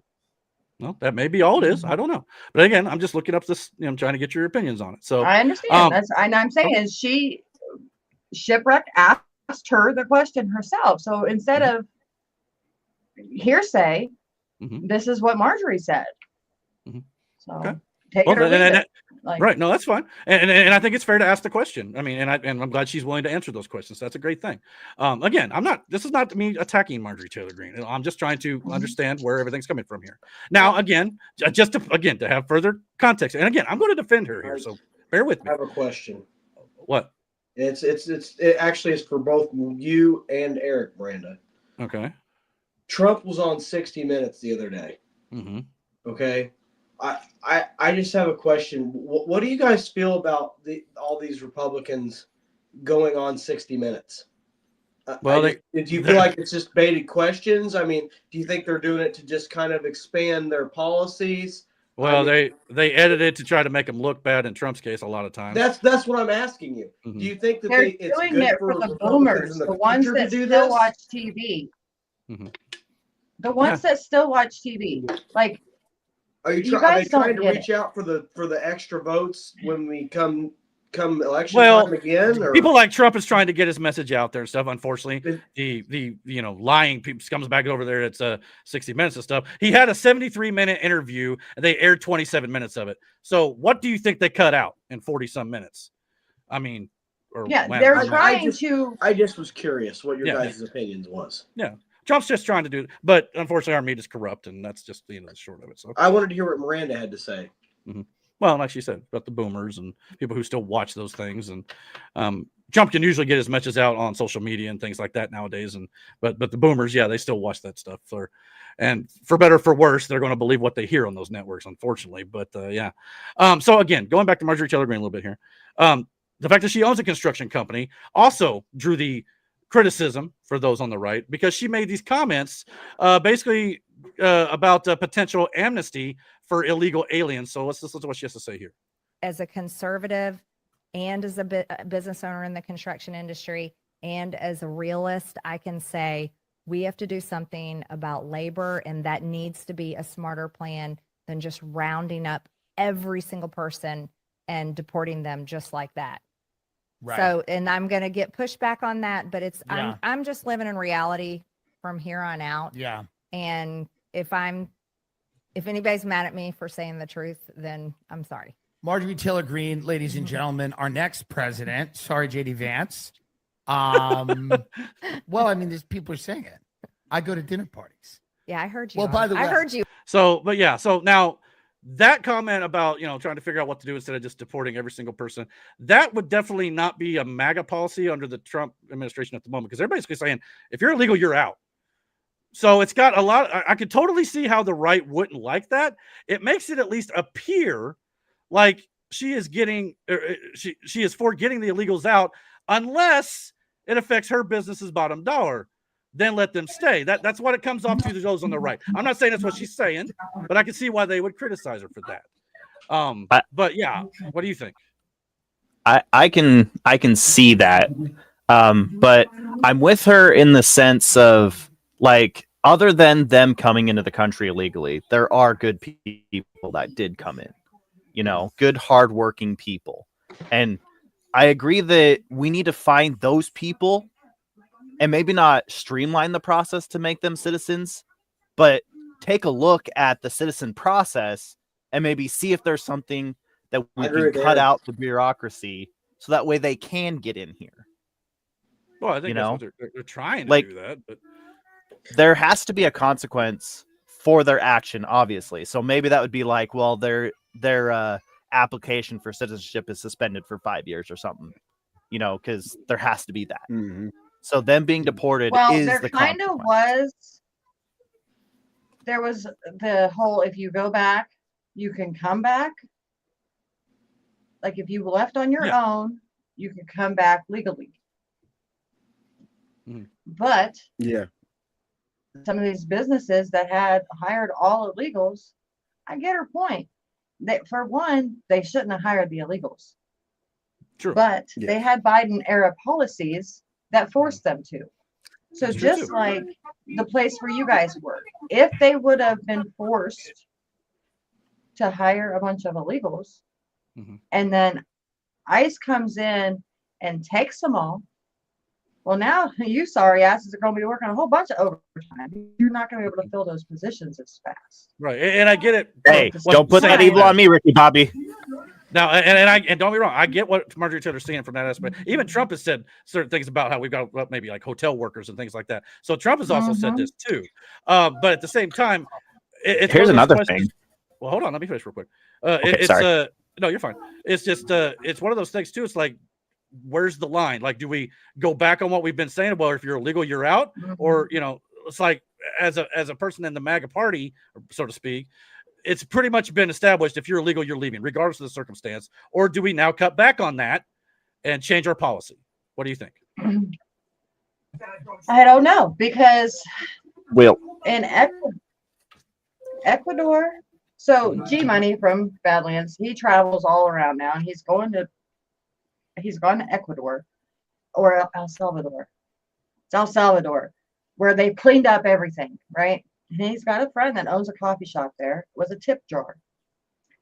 A customer come in and stuck his hand in the tip jar and stole a few dollars. Well, the police were called, and the shop owner's like, no, we don't want to press charges. It was only a couple dollars. And the officer's like, no, you don't understand. He's going to jail. It's going to be a whole drawn out case now. Yeah, stealing, and no amount is okay apparently now, and he is probably going to go to prison for stealing. They just cleaned up their country, and now they want zero crime. So we got to figure out what we're going to tolerate and what we're not. And up to this point, and I'm still to this point right now. If you're illegal, no exceptions. Bye. I mean, yes, that's going to affect businesses and stuff, and that sucks. I don't wish that on these businesses. However, there's got to be a line drawn. And if we don't want these people here because we're going to follow the law, we got to follow the law, right? So I can see why the right came against Marjorie Taylor Greene for these comments. I'm not saying she's 100% wrong in what she's saying, especially when it comes to these businesses, but I get it. So that's kind of where I was going with that here. So Slar said Trump mainly talks about deporting the criminal ones. And yeah, and for the most part, that's what it is. Now, but again, the left wants to say, well, just because they're illegal doesn't mean they committed a crime. Yeah, they did. That's the confusion. Yeah, that was the first crime they committed, was coming illegally. Exactly, but they want to excuse that. So how do you draw the line? Exactly. But again, like if they came during, I'm afraid this is going to go to the Supreme Court, and they're going to say, well, Biden's policy was they could come. And now all those people get to stay. Wouldn't that be some shit? Yeah, that would suck. Not to mention auto pen. Yeah. The auto pen and all that may save us because he wasn't really signing shit. So yeah, hopefully, know. Hopefully they'll. And this is a little side note too. Have consequences. I didn't really put this in the show notes, but the Supreme Court's also ruling, or at least hearing arguments now about whether or not to rule Trump's tariffs legal or not under the Constitution. If they decide that that's unconstitutional, which I don't believe it is, that's going to screw up a lot of crap. And you think it's bad now? In his favor against SNAP benefits, he does not have to pay them using. Well, yeah, it's not his place to do that, I think, but they were trying to force him to do it, which I think is ridiculous. So yeah, good on the Supreme Court there. So I hadn't heard that yet. So good. But yeah. So again, back to the Marjorie Taylor Greene a little bit here. So now, yeah, sure. Well, one thing that we didn't mention is, like, if you remember, a lot of illegals were given like IDs and stuff. Yeah. So if these companies were just kind of taking it as face value and not doing a diligent background check, they probably would have hired illegals not knowing that they were illegals. Because how would you have an ID if you were illegal, right? So well, if they're not doing background check, like that's their problem. If it's a fake ID and they're not matching IDs with socials and all that, that's still on the company. Yeah, it is. Yeah.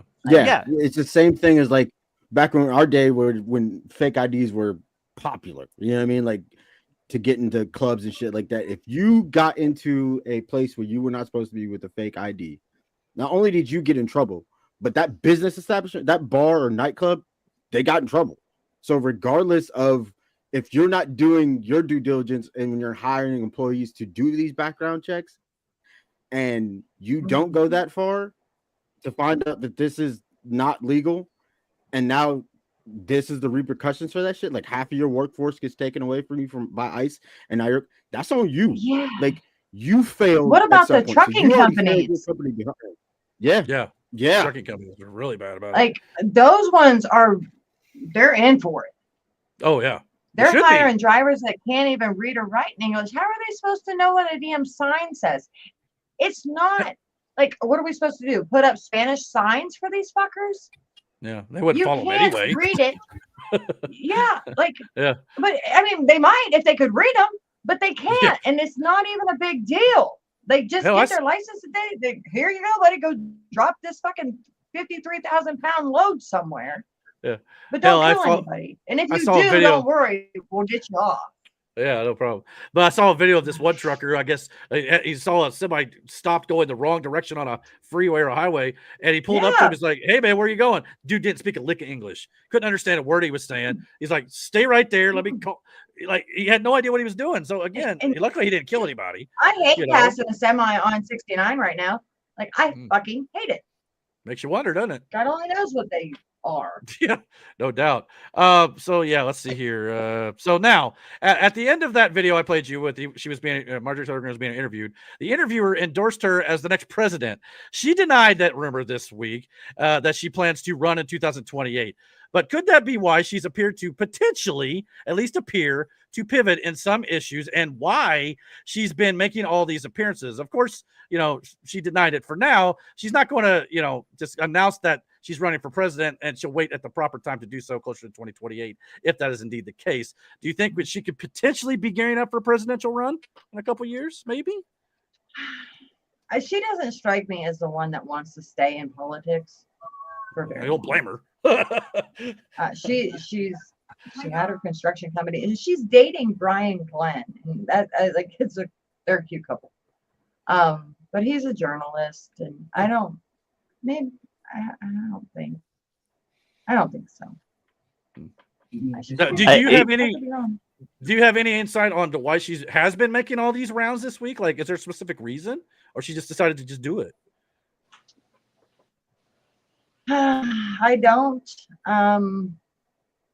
No, I think a lot of stuff's happened though, like a lot.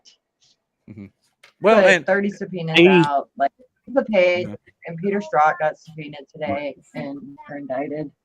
Well, I'll give my view on why I think maybe she. I mean, the Badlands is a different situation. Obviously, they're the right person to be listening to. But The View and CNN and Bill Maher. I'll mention this a little bit later, maybe, but I think a lot of the reason why she got invited onto those shows is because they have seen some of the stuff I've already shown you here about where the right is kind of accusing her, whether it be right or not. I don't necessarily think all the instances they're right, but these leftist programs are seeing this and they're like, ooh, we can exploit Marjorie Taylor Greene's division in the MAGA base and try to just exploit her and Trump and all this stuff. I think that's why she got on these shows from their side of it. Yeah. But then and they're trying to divide everybody. Yeah, with Israel and Tucker Carlson and Candace Owens. We're going to get to that. Hold on. But yeah, that's the next thing. I'm just saying the division is real. Yeah, for sure. Yeah, go ahead, Brandon. Sorry.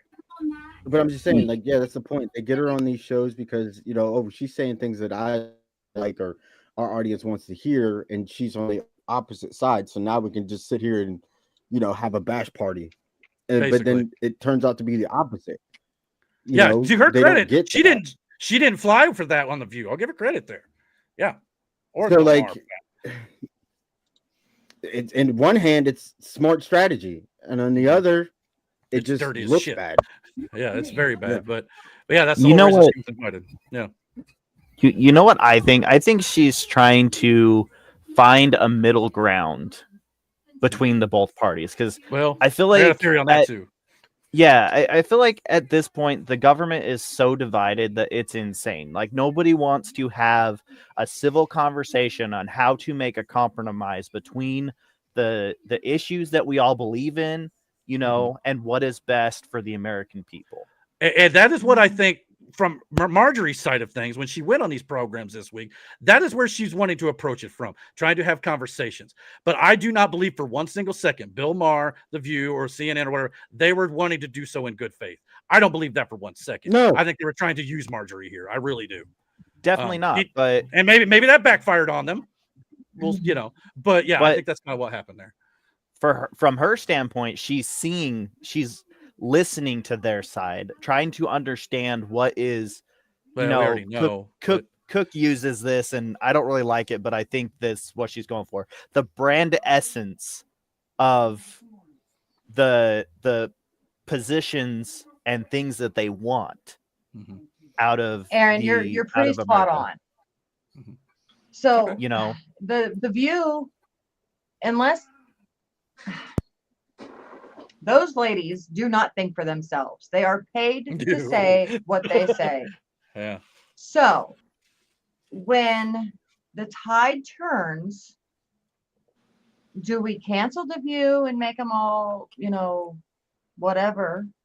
Or because they're not really involved in the crime, just in the cover up because they're being paid to say what they're saying, do we let them stick around and help with the left in getting them to start to see the right isn't so crazy? Because all of them women think men should be in women's sports, men should be in girls' bathrooms. That's they all crazy. Do. Yeah. That's wild. That's but nuts. we need to get back to that's not the way life should be. Agreed. And if Marjorie has to play this middle of the road type of person, level-headed, so to speak, and kind of say the things that the left is almost ready to start thinking about, they're not there yet. Do you think that they're able to turn it around though, just even with those efforts? Like I think a lot of these people are too far gone. No, I think again they're being paid to say it. It's like I think if it benefited Whoopi and those girls, they changed their tune if it benefited them for sure. When they have no when you loyalty. talk about the evil, like evilness and dumb, they're two different things. The View, they're dumb. Nancy Pelosi, she's evil. So fair enough. By the way, Slar said in chat, Aaron for Indiana representative. I'd vote for him. Let's be honest. I would for sure. Badlands is having Badlands is having their GART this weekend, and one of the panels, they're always talking about it. Local action means national impact. So Aaron, you could run for even local something for our town. Maybe you and Brandon. You know what? I'll do it. Run together. Yeah, I'll do it. Jenny can help you make. I can't wait to hear your speeches. Yeah. I'll be Brandon's mayor VP, whatever that is. No. I want to be VP. VP does all the cool shit, and I'm unhinged. I can't be the guy. I can't be the spokesperson. Like I can't be the front runner here. No. The VP is supposed to reel in the mayor when the mayor says something stupid. So that's you. There you go. Well, we'll see how the No, I Indiana still feel like That's Aaron, fair. you're gonna need somebody to reel you in too. Like, yeah, and you get wild, especially if somebody talks about the for cooking. somebody. You know what I'm saying? Yeah. Just don't disrespect my cooking, man. I will let my voters know. Just don't talk bad about my cooking, and then we're all good. The moment you start talking crap about my cooking, and that's when all hell breaks loose, and I start calling the state guard to arrest people. Oh man, here we go. It's going to be an international incident here. We let these two run. But anyway, you know what? What the hell? Let's go for it. But anyway, so immediately when Marjorie Taylor Greene said she was going on The View, that drew criticism last week. So let's go over a few of the clips and opinions from that, and then I'm going to defend her. So like I said, I'm going to defend her. Let's listen to this person's opinion of this first and see what she has to say about Marjorie Taylor Greene going on The View. This is Claire Patriot on X, I believe. Did Marjorie Taylor Greene just become a Democrat? What the heck is going on? Have you seen some of these clips from The View? I am seriously questioning if she ever wants to win an election again with an R next to her name. I think there's a lot of paid social media influencers. And I found it very interesting that they were the MAGA accounts, but they're all paid. Who's getting paid? Please tell us, Marjorie Taylor Greene. The Since ones you that are seem to have this supporting insight, Israel, you you didn't list bitch. anybody on the Hold on, show. hold on. But please, I am very curious to Getting there. know. Hey, I'm just And saying. also, I know. are you saying that people aren't allowed to criticize you? If they criticize you, that means somebody must be paying them to do that. Honey, you were on this side for how long? Are you still on this side? You didn't learn anything? That's what we do. We question everything. Y'all attacked me when I announced I was coming to join you ladies on The View. How dare they have their own opinions? Could it be maybe that you've been making some interesting statements the last couple months and they're like, what the heck is this lady doing? And I think that's very weak and pathetic. It's weak and pathetic for people to question What is? something you're doing. Do you even hear yourself? Okay, now, many of you, including those of you here on the panel, may have wondered why I normally haven't brought up this sort of thing or even discussed some of this stuff, including or involving all of the Republican infighting to this point. Let me be clear. It's not that I don't see it or that I am unaware it is happening. Clearly, you have to be living under a rock to not know it is happening. However, it's fully by choice on my part to some respects. Why? Because I believe it's detrimental to our cause with MAGA, as it is now on full display, as you can tell on this podcast. It's clearly controversial. Now, again, maybe I should be talking about this stuff more. If you want me to do that, I will. Fine. And I believe it is a distraction to our ultimate goals, though. Case in point right here. Marjorie Taylor Greene claims that MAGA influencers are being paid now. She does not mean like Harry Sisson is being paid by the DNC. She is inferring, and flat out even saying it, they're being paid by Israel because she broke from her party, some of her party, who called her anti-Semitic for criticizing Israel's actions in the war against Hamas, which I agree with Marjorie Taylor Greene on that, by the way. You're allowed to criticize the government without being against God's chosen people. There is a distinction there. Ted Cruz doesn't think so, but there is. But on the flip side of that, I want to ask Miranda this specifically. Is there actually any proof that people are taking supposedly $7,000 checks from Israel? Because we have documentation of Democrat influencers being paid by the DNC, and I'm sure there's documentations about Republican influencers being paid by the RNC. That's what they do. But is there actually proof of $7,000 payments, or is this just another conspiracy theory that's pushed by those who don't like the criticism they get? Because I've seen zero proof of it. So I want to know what your thoughts are on it, because I'm genuinely asking. I don't know that there's proof, like as in a pay stub. Mm-hmm. The only proof is in the silence that I've seen. Mm-hmm. There's a distinct plan of people that are going after Candace Owens, Tucker Carlson, and I guess Ian Carroll and Candace were going to do a show tonight together. I think, yeah, we're going. And they were going to lay it all out there. Mm-hmm. It was going to happen tonight, so it wasn't like. Maybe it's not who I'm thinking of, but there's something I got to show later about her. So, but we're going to get into all this drama, which I don't normally like talking about, but here we go. Yeah. Well, if you don't if you don't want to talk about it, we won't. No, I don't mind talking about it. I just don't feel like it's something like, because this Republican infighting is, as I'm about to explain here in a little bit, I just feel like it's just a distraction. It's something it's taking our eye off the ball, which right now we need to be focused on. I don't want to talk about that ball. The ball. What is the ball though? Well, let me get to it. I'm going to get to it, but I got to go through this whole thing to make it make sense. Okay, then I'll just wait until you're done then, because okay, that's fine. It's. But it is stuff that is important. Don't get me wrong. And I'm not saying you can't have theories or you can't think these things like Candace Owens or Tucker Carlson's. We're going to get into that. But it just feels like the Republican Party, like Marjorie is pointing out rightfully, are not on the same page. And I think that has to change. Otherwise, we're going to have severe problems going into the midterms. But yeah, let me get more into it here, because it does take some time. But before we do that, Marjorie, here's a few clips of her basically getting attacked on The View, but pretty much holding her own. Calling his MAGA cronies because they say that you're slamming Republicans too much. Well, you're taking my job. You're slamming Republicans a lot on topics like health care, the Epstein files. We know he's still your favorite president. I mean, Truman is mine. I dated him. And here's another clip of her from The View here.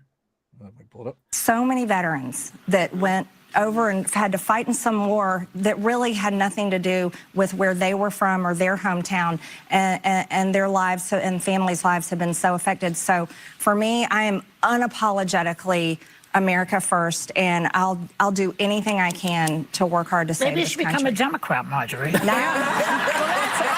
not a Democrat. They tried. You want to know something? I'll say this. I think both parties have failed. Yeah. Both parties have failed. This is worse. Yeah. He's worse. Sorry, you know that. He's still your favorite president. He goes against everything you just said. No, Joy Behar. Trump is just worse for you. And Marjorie Taylor Greene is actually right there. Both parties have failed, especially in regards to health care. But now, to be, again, devil's advocate here, she is attacking Republican leadership with the health care plan. There's not represented a plan. Marjorie Taylor Greene could also put forth her own plan, and she's yet to do so as well. Let's be fair. It goes both ways here. She could also propose something, but she is laying blame more than she's promoting her own plan. So let's be honest with this. But the Epstein stuff that Joey Behar and everybody's talking about, multiple federal judges from both sides in multiple states are blocking the release of the Epstein files. End of story. We're going to talk a little bit more about the Epstein files. I want to know why. Because they're hiding their own on both sides of the aisle. Well, that does not mean that Donald Trump is involved. It just means that both sides are guilty of things here. Before I vote next year, I want to know why. Well, you're not voting then because both sides are involved with it, dude. Well, I hate to say it. Then. I guess I'm not going to vote next year. Well, you probably ought to, but anywho, I'm just saying. Sarah did say, I believe all social media influencers can be bought. They have no code of conduct. So yeah, it's possible. And she said and Marjorie Taylor Greene's right. Both parties constantly fail the people they're sworn to serve. Agreed. And I'm fully behind her on that. I support her in that statement. And she was talking about, going off into foreign wars and stuff. She was actually even criticizing a little bit some of the bombings and stuff that Trump did with Iran and stuff, which I actually support. But I understand her point that she doesn't want to see America get involved in more foreign wars. I agree with her on that. So again, that's unavoidable. Unfortunately, in the world we live in, it might be. You may be right about that in some respects. But at least we're not spending billions of dollars in Ukraine anymore. But anyway. But credit to Marjorie Taylor Greene for not agreeing with everything The View and Bill Maher throw at her. But she was only invited, like I said, to these shows to be exploited. She also went on CNN this week where she is talking about Donald Trump's economy right now. So here you go. You acknowledge that the cost of living here in the United States is still high under President Trump. Is that a major reason why Republicans, you believe, lost the elections the other day? It's a massive reason, and I think they were surprised by it. But it's been something I've been talking about for quite some time, and that's the most important thing people care about: the ability to put food on the table, a roof over their heads, and also their safety and security for their financial future. So I see what she's saying, because even we've said here on the channel that how we'd like to see the cost of living be better and faster. For sure. That is kind of one of our criticisms of the Trump administration 2.0 so far. But I'm going to push back on her just a little here. She said that prices aren't getting better. And I think she even said that on The View as well. And that's just not true. We've shown on the podcast how inflation is down, stock market is up, eggs are down, gas is down. Now, you can argue it isn't happening fast enough for your liking, but it takes 3 times as long to lower cost as it does to spike them, like Joe Biden did. I do agree with her when she said on The View that wages haven't gone up, though. Wages have not really gone up much at all. Wages, costs, and et cetera are all things that Donald Trump and Republicans need to get on the same page and hyper-focus on if they're going to not lose the midterms next year. That is very important. Have you bought any ground beef lately? Sure, it's a shitload more expensive than it usually is. Yeah, Trump either today or yesterday said there might be something fishy going on with it, and he's going to check into it because we're getting beef for a hell of a lot cheaper than what it's being sold for. So when the price of beef comes down, you're welcome. He found more fraud in that too. Good deal. So glad he's looking into it. So yeah, but I mean, again, I see her point, but for her to sit there and say prices have not gone down, they have. They're just not coming down as fast as maybe would hope, including us. So what are your thoughts on her flat out saying, because some of us aren't going to make it until next midterms? Because in my opinion, she did come out and say a flat out lie here when it comes to that. Prices have gone down. So think about the surface level you guys are on at work, okay? Mhm. And then your CRT. Mhm. If surface level, it looks like crap, but company wide, it's really good. So if Trump is seeing prices coming down, the import prices and the tariff prices, he's seeing the future before us. It's not reaching the stores yet. It takes time. Biden killed off so many freaking chickens for no reason. I'll go Like, on we better, have Miranda. and the fact that the beef farmers couldn't afford to have farms. Right. Like, soybeans were a problem so too, and now Trump's got a big soybean contractor, negotiate or trade deal with China. So Marjorie that's is going to get talking better to too. the people. Mhm. Marjorie's talking to the people. Even gas prices, they're still over $3 a gallon out by you. Well, because I live in a liberal town and Down- it's a bigger town. But it's Well, see that it down by shouldn't matter what Jasper is liberal town you 268. live in. That's the world it is, though, man. You go to California No, right now, it you're going to pay shouldn't. $6 a gallon. But you're right, it shouldn't, but it does. So it depends on the And policies that's- locally too. And just like I know Then you said we're we'll just get into it not later, locally then. Need to move to but Iowa. the They only got drug $2 a price gallon. thing, the drug price thing that Trump just did, surface level, it looks pretty weird, and I didn't like it at first either. But there's reasons for it, and people just flip out. The people on the right now are saying, "Oh my God, 2 months ago they were saying Ozempic's horrible for you." Well, it still is. Right, But I now they're believe going that, to force this company. They're either going to force this company to make a good product, or people are going to start realizing that the side effects aren't worth it, and they're going to stop buying.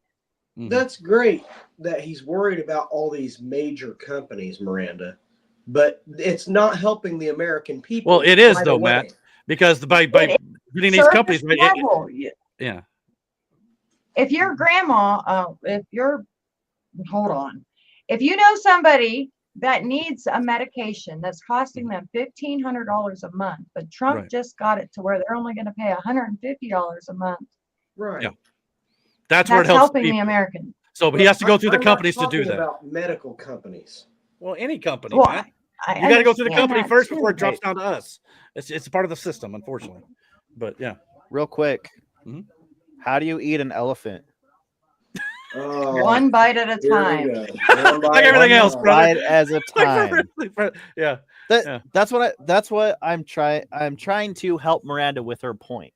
Like this stuff is gonna take time. It does. That's what I'm saying. When I hear the complaints about, it's nice and coming down, you got to give him a minute. He's only been in office 9 months. It's going to take 2 years, 3 years, maybe by the time he leaves. But you also have to realize, Eric, how we got here. Yeah. I'm not criticizing. And it's all the corruption, and it's all of that country you don't want to talk about influence on the influencers trying to make America pay for their shit. Agreed. And that's trying not right. to make America fight their wars because they're I God's agree. chosen people and everybody else sucks.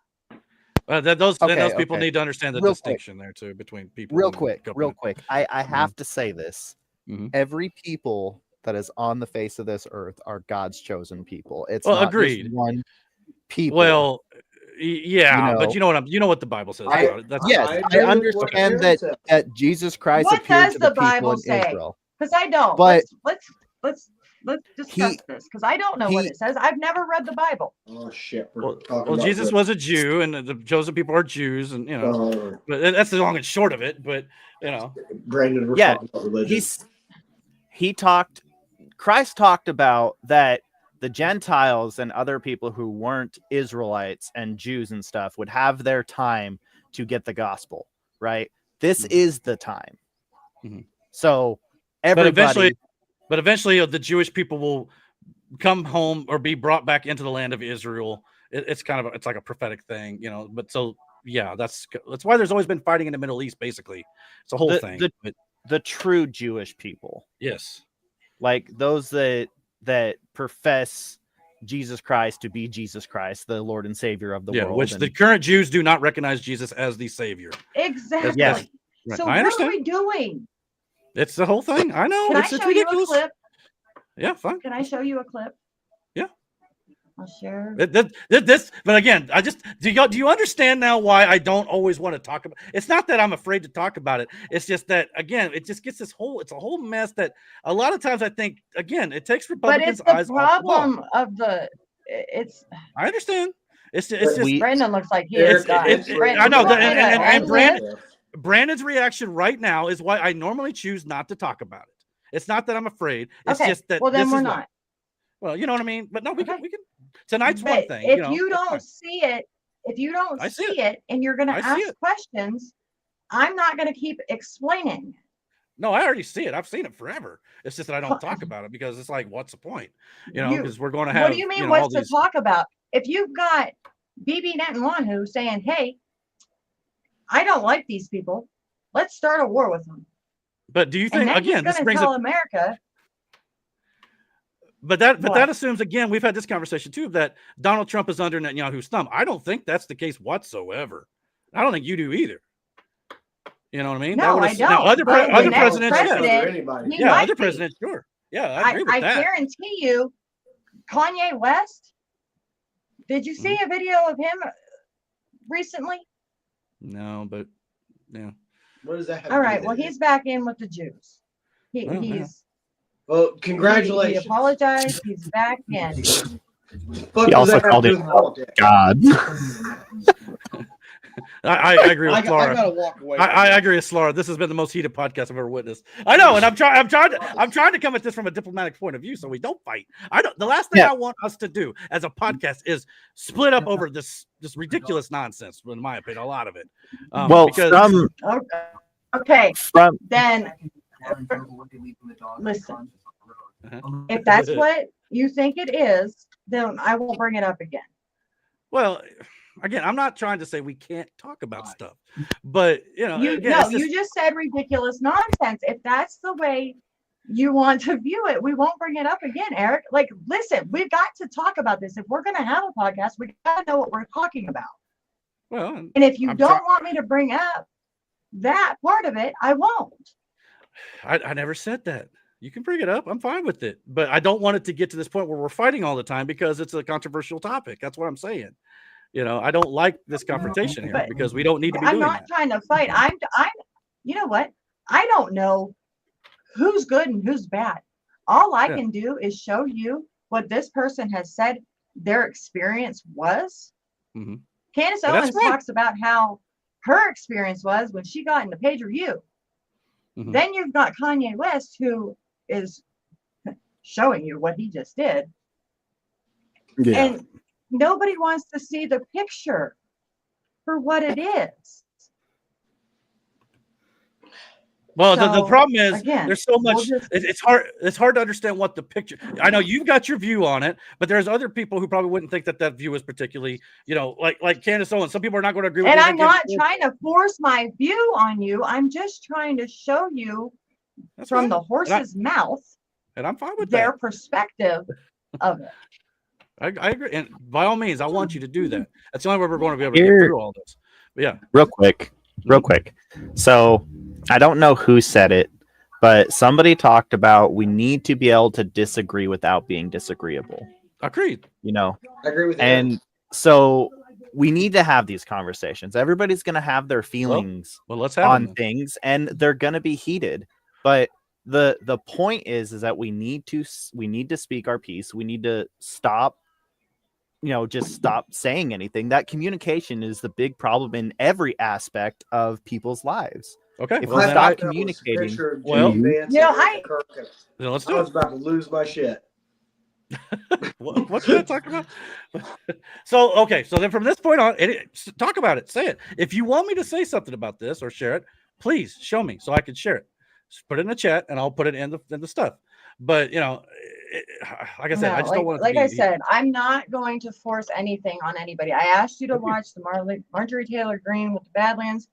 The choice to know is yours, and I cannot stress that enough. So and it's just so hard because there's so many things to listen to and keep up with, and so it is very difficult. And just to kind of put a bow on this too, it is just very hard to understand what is true and what is not because there are so many different people online say different things They're fighting amongst each other. So it's hard to understand what is truthful right now, especially when this country we're talking about is in the midst of a war. And when they're in the midst of a war like this, things can be misconstrued and taken out of context. Like, well, we're bombing all these kids in hospitals. Well, if the freaking terrorists weren't hiding behind children in hospitals or schools, maybe they wouldn't, there's a whole argument that can be had here, which is why I just feel like a lot of times these people online will just go in circles. And that's why I feel like it's sometimes, that's kind of my thoughts on it. But anyhow, I see your point, and that makes a lot of sense. Yeah. And I like Trump's approach on it so far. Like, he's been trying to talk things out with the two warring countries, but there were certain times when that was not possible, and one side did another thing that caused the other one to retaliate, and that stuff will happen. Yeah, that's part of the war side of it, unfortunately. But anyway, regardless of whether or not Marjorie Taylor Greene decides to run for president, she may at least be kind of, at least getting herself in preparation for the midterms here with some of the stuff she's been saying and going on these podcasts for, or these different shows. But if she does run up against JD Vance and somehow ends up splitting that ticket, that's wouldn't be a good thing, I think, because that's how you get President Gavin Newsom. We need a united front, I think, with the Republican Party going into the midterms and 2028 election. Not get President Gavin Newsom. Dude, don't. I just fucking said it. We just saw. I don't care. I just fucking said it. Well, anyway, I don't think I would mind voting for her. I will not live in America if Gavin Newsom's president. But she can't be wishy-washy on things. She has to take a stand somewhere, not on like either side, right? Like, she can't, I'm not asking for her to be like far left or far right or something like that, but she needs to be like, this is the line I am drawing and I'm not going to cross this line on either side. Or just run as a Democrat. No, it's very simple. I don't think that she wants to do that. I think she wants to, like I've been talking about, have those conversations with everybody to find a compromise and a diplomatic solution to make everybody at least happy enough that we can push forward and develop better as a country. Yeah, I agree with that too. Like the president should do. Yeah, of course. Yeah, absolutely. And in those instances, I totally agree with her. And I think in instances, Trump is trying to do that, but unfortunately, he's got too much pushback from people. Yeah, unfortunately, people already have their side, and they're going to stick to their side regardless of what. Which is why, along with all this drama we're obviously talking about here, which is why this week I've been a little disheartened. And that notwithstanding, on top of Marjorie Taylor Greene, we've also got all this stuff. Okay. Getting back to this Republican Civil War that's going on behind the scenes and on full display on social media and podcasts outside of the stuff with Marjorie Taylor Greene. We got all sorts of infighting, especially coming from like Candace Owens, who is spouting theories, whether they're true or not, you can have your opinions on them, about the murder of Charlie Kirk, about who was involved. In her case, she's implicating Israel in this. And even now going so far as to directly accuse Turning Point USA of being behind it. Now, it is interesting to note, too, that apparently, she did an interview. I don't know if this is the Ian Carroll interview. I don't think so. I don't know who this lady is here. Do you know who this woman is here, Miranda, at all? No? I have no idea who this is. No, I don't. Okay. Well, this is supposedly some person, just to be full transparency, from CNN, who was interviewing her about all the stuff and the claims that that Candace Owens has been saying. And here's how that exchange went. And it didn't necessarily put Candace Owens in the brightest of lights. When you say you believe that Charlie Kirk was betrayed by someone close to him, what do you mean? I think that in the coming weeks, there's going to be a lot of financial reports that are coming out. And I, first and foremost, do not believe that Tyler Robinson killed Charlie Kirk. I want to be very clear on that.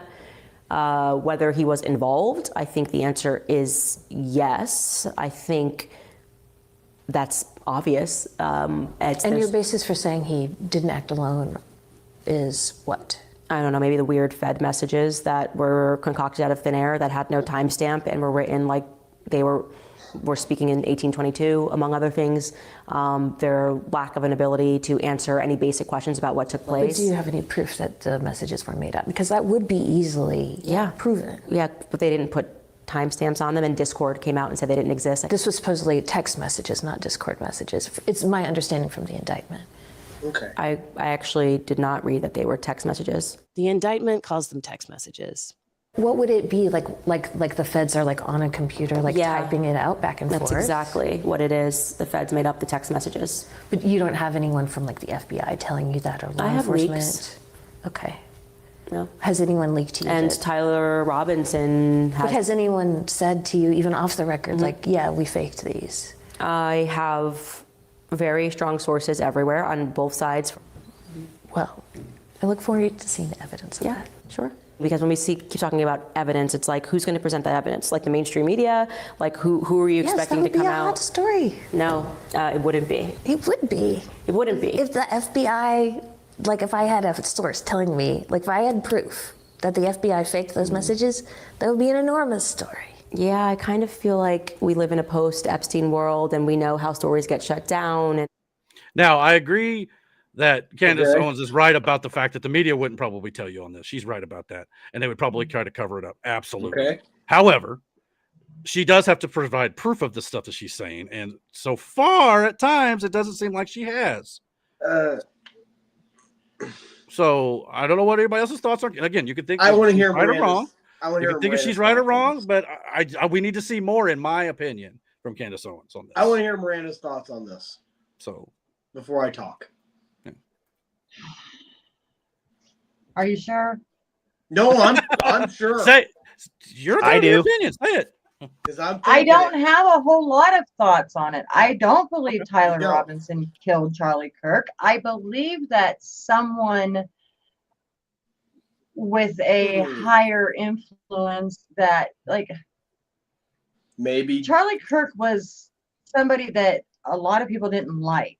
Sure. Absolutely. Yeah. But certainly wouldn't be there was a lot JD of people Vance. that liked Charlie and listened to Charlie. And if you heard Charlie and what he said in the last few weeks of his life, you'd probably come to the same conclusion I did. Like, again, I'm not forcing my opinions on anybody. No. And Candace Owens, back in 2020, when all of the election fraud and stuff was going on, she was a fighter for Trump. Agreed. Like, fighter. I would have probably voted for him for president back then. Just saying. Exactly. And everybody wanted her to run. Yeah. Same here. Yeah. She hasn't changed. She hasn't changed. And some people would disagree with that. But yeah, I mean, and you're entitled But to they that. would I mean, disagree, but they're only disagreeing with again. Charlie. It's surface level shit. well, maybe, but again, when you come up and say stuff like this, and then you don't have anything to back it up, and including going so far as to accuse the company who he founded in being complicit with it, you got to back that up with more than just accusations. But you guys don't think it has anything to do with Erica? What, Matt? You don't think it has anything to do with Erica Kirk? I don't, but that's just me. Miranda, you don't think it has anything to do with Erica Kirk? I do. I've said it 4 times. Okay. I do. Yes, I think Erica Kirk is involved in it, either in the murder itself or she knows who did it. Okay. But I'm going to loosely explain this court case that someone is going through. Their girlfriend, in the beginning of them starting this company, it turned out that somebody thought she was Mossad, okay? And they're like, oh no, they did their own little investigative work, and no, doesn't seem like she was. So they kept her around until it looked like she was she was trying to take money that wasn't really hers, okay? But she was the girlfriend of the founder. And she got this, I guess, money bug, and just all she saw was dollar signs. So she ended up the relationship ended. And now she's trying to sue because she has herself believing that she is a part of this company that she had no part of. Okay. So I'm sorry that was so vague, but the case is ongoing, and I don't know what's going to happen because now he's suing her for defamation and all this stuff. Okay. Okay. If Candace Owens is not telling the truth, somebody's going to sue her. Right. It will all come out. And she is being sued by the president's wife, right? All she's asking her to do is prove that she's a man. I mean, a woman, not a man. We talking about Melania? Like Candace Owens. No, you're talking no. Sorry. Yeah, my bad. Yeah, Macron. Yeah, the French president. Yeah, you're right. Yeah. Sorry, I was off. Like Candace Owens has no filter, and I'm telling you guys, the world is more evil than you could ever imagine. Oh, agree. I agree with that. And for sure. and like, we're just scratching the surface, sadly. So basically, okay, this whole thing, from my perspective, is like this. We all thought highly of Candace Owens. We all sit here. You've just said it, right? Until what? Recently. But yet picture, she's been the same person she's been, but she's been the same person that you like her. Every quality she had that she used when she was backing Trump, she still has. It's just now set in a different direction. She's applying all of those qualities to a different direction. And the backlash she's getting is because people don't understand it. She just pivoted her focus. You want that same focus when it was here, but now that it's here and it's uncovering things that either you don't want to hear or you don't want to hear. Well, I'm fine with that if it's true. That's I'm not saying you. You're talking about okay. Well, when you say you, like the same can be said when she was doing the same things during the whole election fraud deal. Like it's the same theories, the same. So nothing's changed from her perspective and what she's saying. Now, this proof, if she has it and she brings it out, now it's always the now what situation. But that's now to what answer Matt's question a little more. Sorry. Okay, go ahead, Miranda. Yeah, go ahead. Yeah. So, Charlie Kirk and his wife Erica lived in Arizona. They had like a $4.5 million house or something, gorgeous place. They sold it in January. Now, the video that I saw, there was no record of them buying or renting another property anywhere after they sold this house. Not even proof that they were living together at the time of his death, is what this girl claims. She's asking if anybody has proof, send it her way. But it really seemed weird that they didn't buy another house together or whatever. I did see something about him living in Florida at the time of his death. I don't know. Which it probably also probably kind of fuels the theory that a lot of people were saying, well, Kirk didn't actually die. There were a lot of people saying that he's, covered his own death. Yeah. Well, that's the other thing. They didn't update. I don't know if it was Wikipedia or whatever page it was, but they hadn't updated where he was buried. And they finally put a place, not really, it's vague. I think it's listed Arizona or a city in Arizona, but it took them a while. So that's why I fully believe this is going to be like JFK, things like that. It's going to be forever. We're going to be discussing this and another. I just don't understand when you hug another man's best friend. You mean this? You don't do that shit. Well, here's the thing. Okay, now, this is the one to me though I thought was blown out of proportion because she's doing the same thing. No. Eric, Listen, Matt. Because she's doing the same thing to Usha Vance, JD Vance's wife, in the picture on the right. So this is just how she hugs. So and when you look at it in the video, it's less than 2.5 seconds. It's not even that big of a deal. Yeah. Like everybody wants to say she's having an affair with JD Vance over this. I don't think I buy that. I don't. I think I do. now if you want to argue this, other There's stuff more about her, weird but moments. this no. Yeah. I agree with Miranda on that. This is If that's the case, Brandon's cheated on me with a bunch of old women. exactly. So I just thought it was kind of weird. but this is that type of Oh, misinformation yeah. that's out there. Like, you know, like this is a grieving woman, and well, if you believe that, hugging a friend of her husband's. Okay, that's what this was, in my opinion. You know So- what I will hope? say this, I'm going in to my tell you de- my honest to in- God theory. Mhm. I hope, because Eric is Jewish. Charlie was not. Right. I hope that she was the plant, Mhm. as bad as it sounds, that she's a good guy Mhm. and that she was being used to take down the bad guys. Well, that is the best case scenario. to if Charlie's still alive. Yeah, to that point, I've heard the theory, and I'm sure you've heard this too, that when the good guys, you know, win or whatever you want to call it, there was like this talk of like, you know, eventually, you know, we'd have like an emergency broadcast system sort of thing, and someone would be there to explain all the events that actually took place to convince the public of what's been going on behind these scenes. What if that person is Charlie Kirk? It could be. You know, that's just a theory. Who knows? That would be the thing with Q is the Anons pick up on everything. They're autistic, most of them. Honestly, like yeah, I hear you. they have Miranda, this we sense can't say of- that word.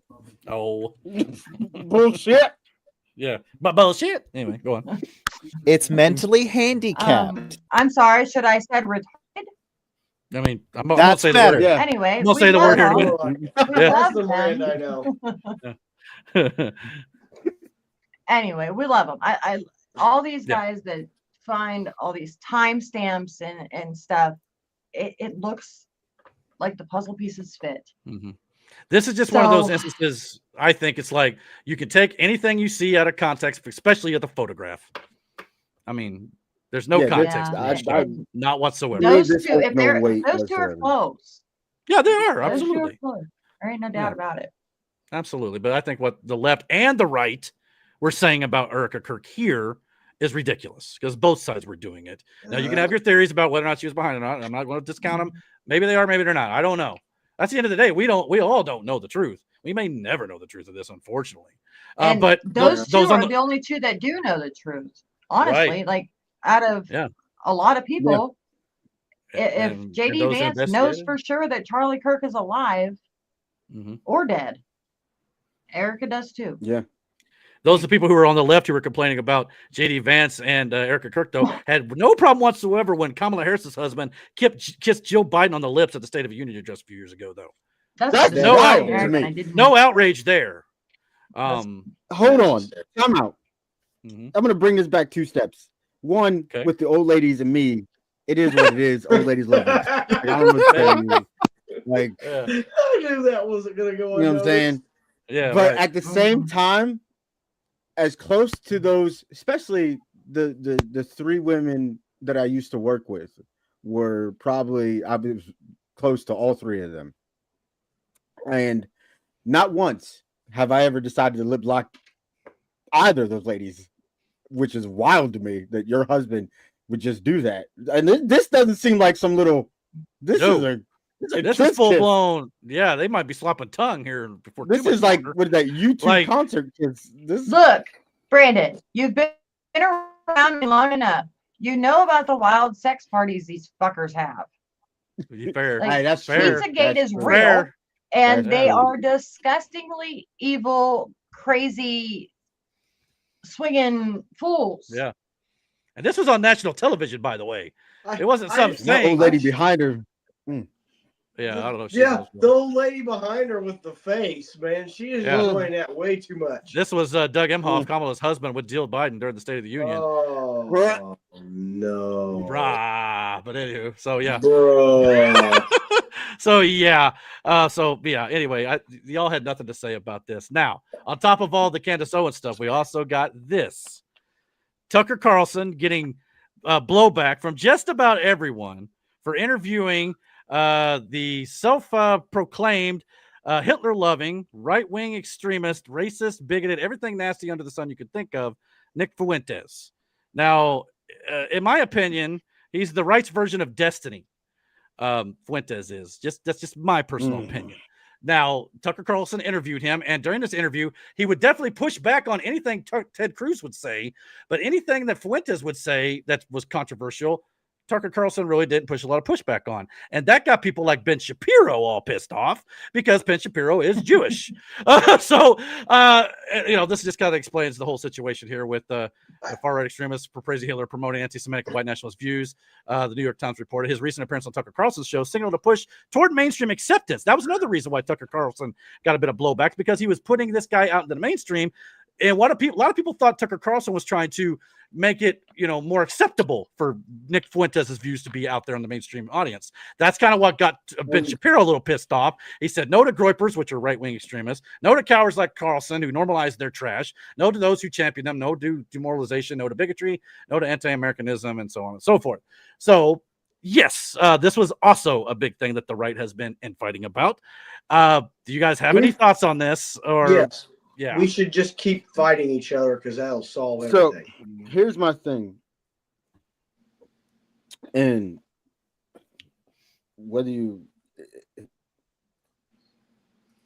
I didn't see that interview, nor would I watch it. I'm gonna be honest with you. Right.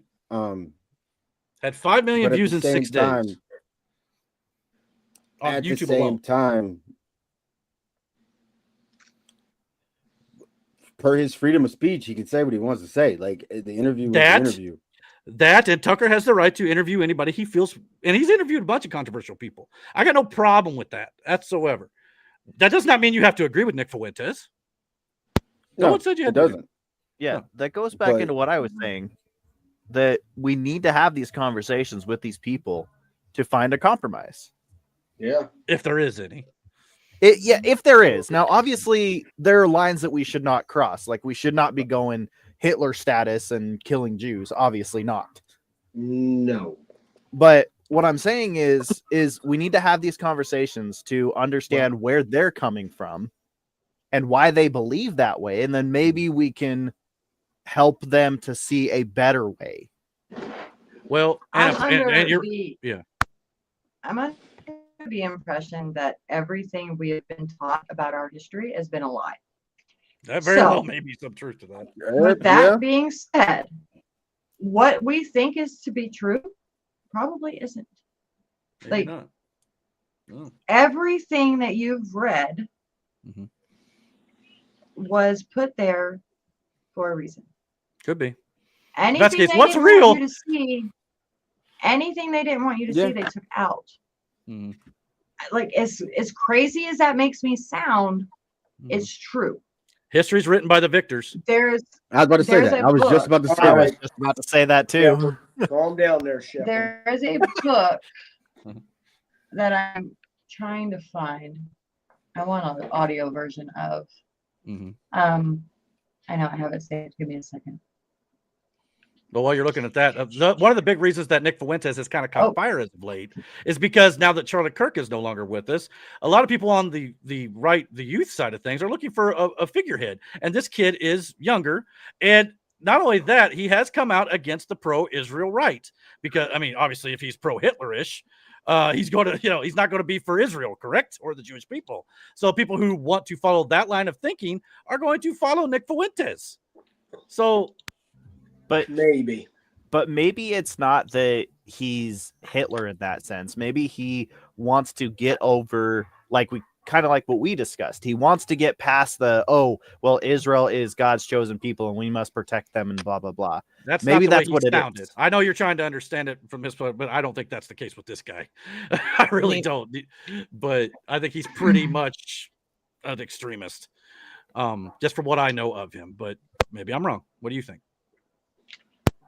I don't know. I've never paid attention to Little Dweeb.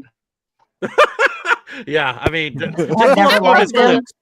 I love Miranda's answer. Just pull up some of his clips. I don't think just that like Brian and fucking Ed. I blocked them a long time ago. They're irrelevant to me.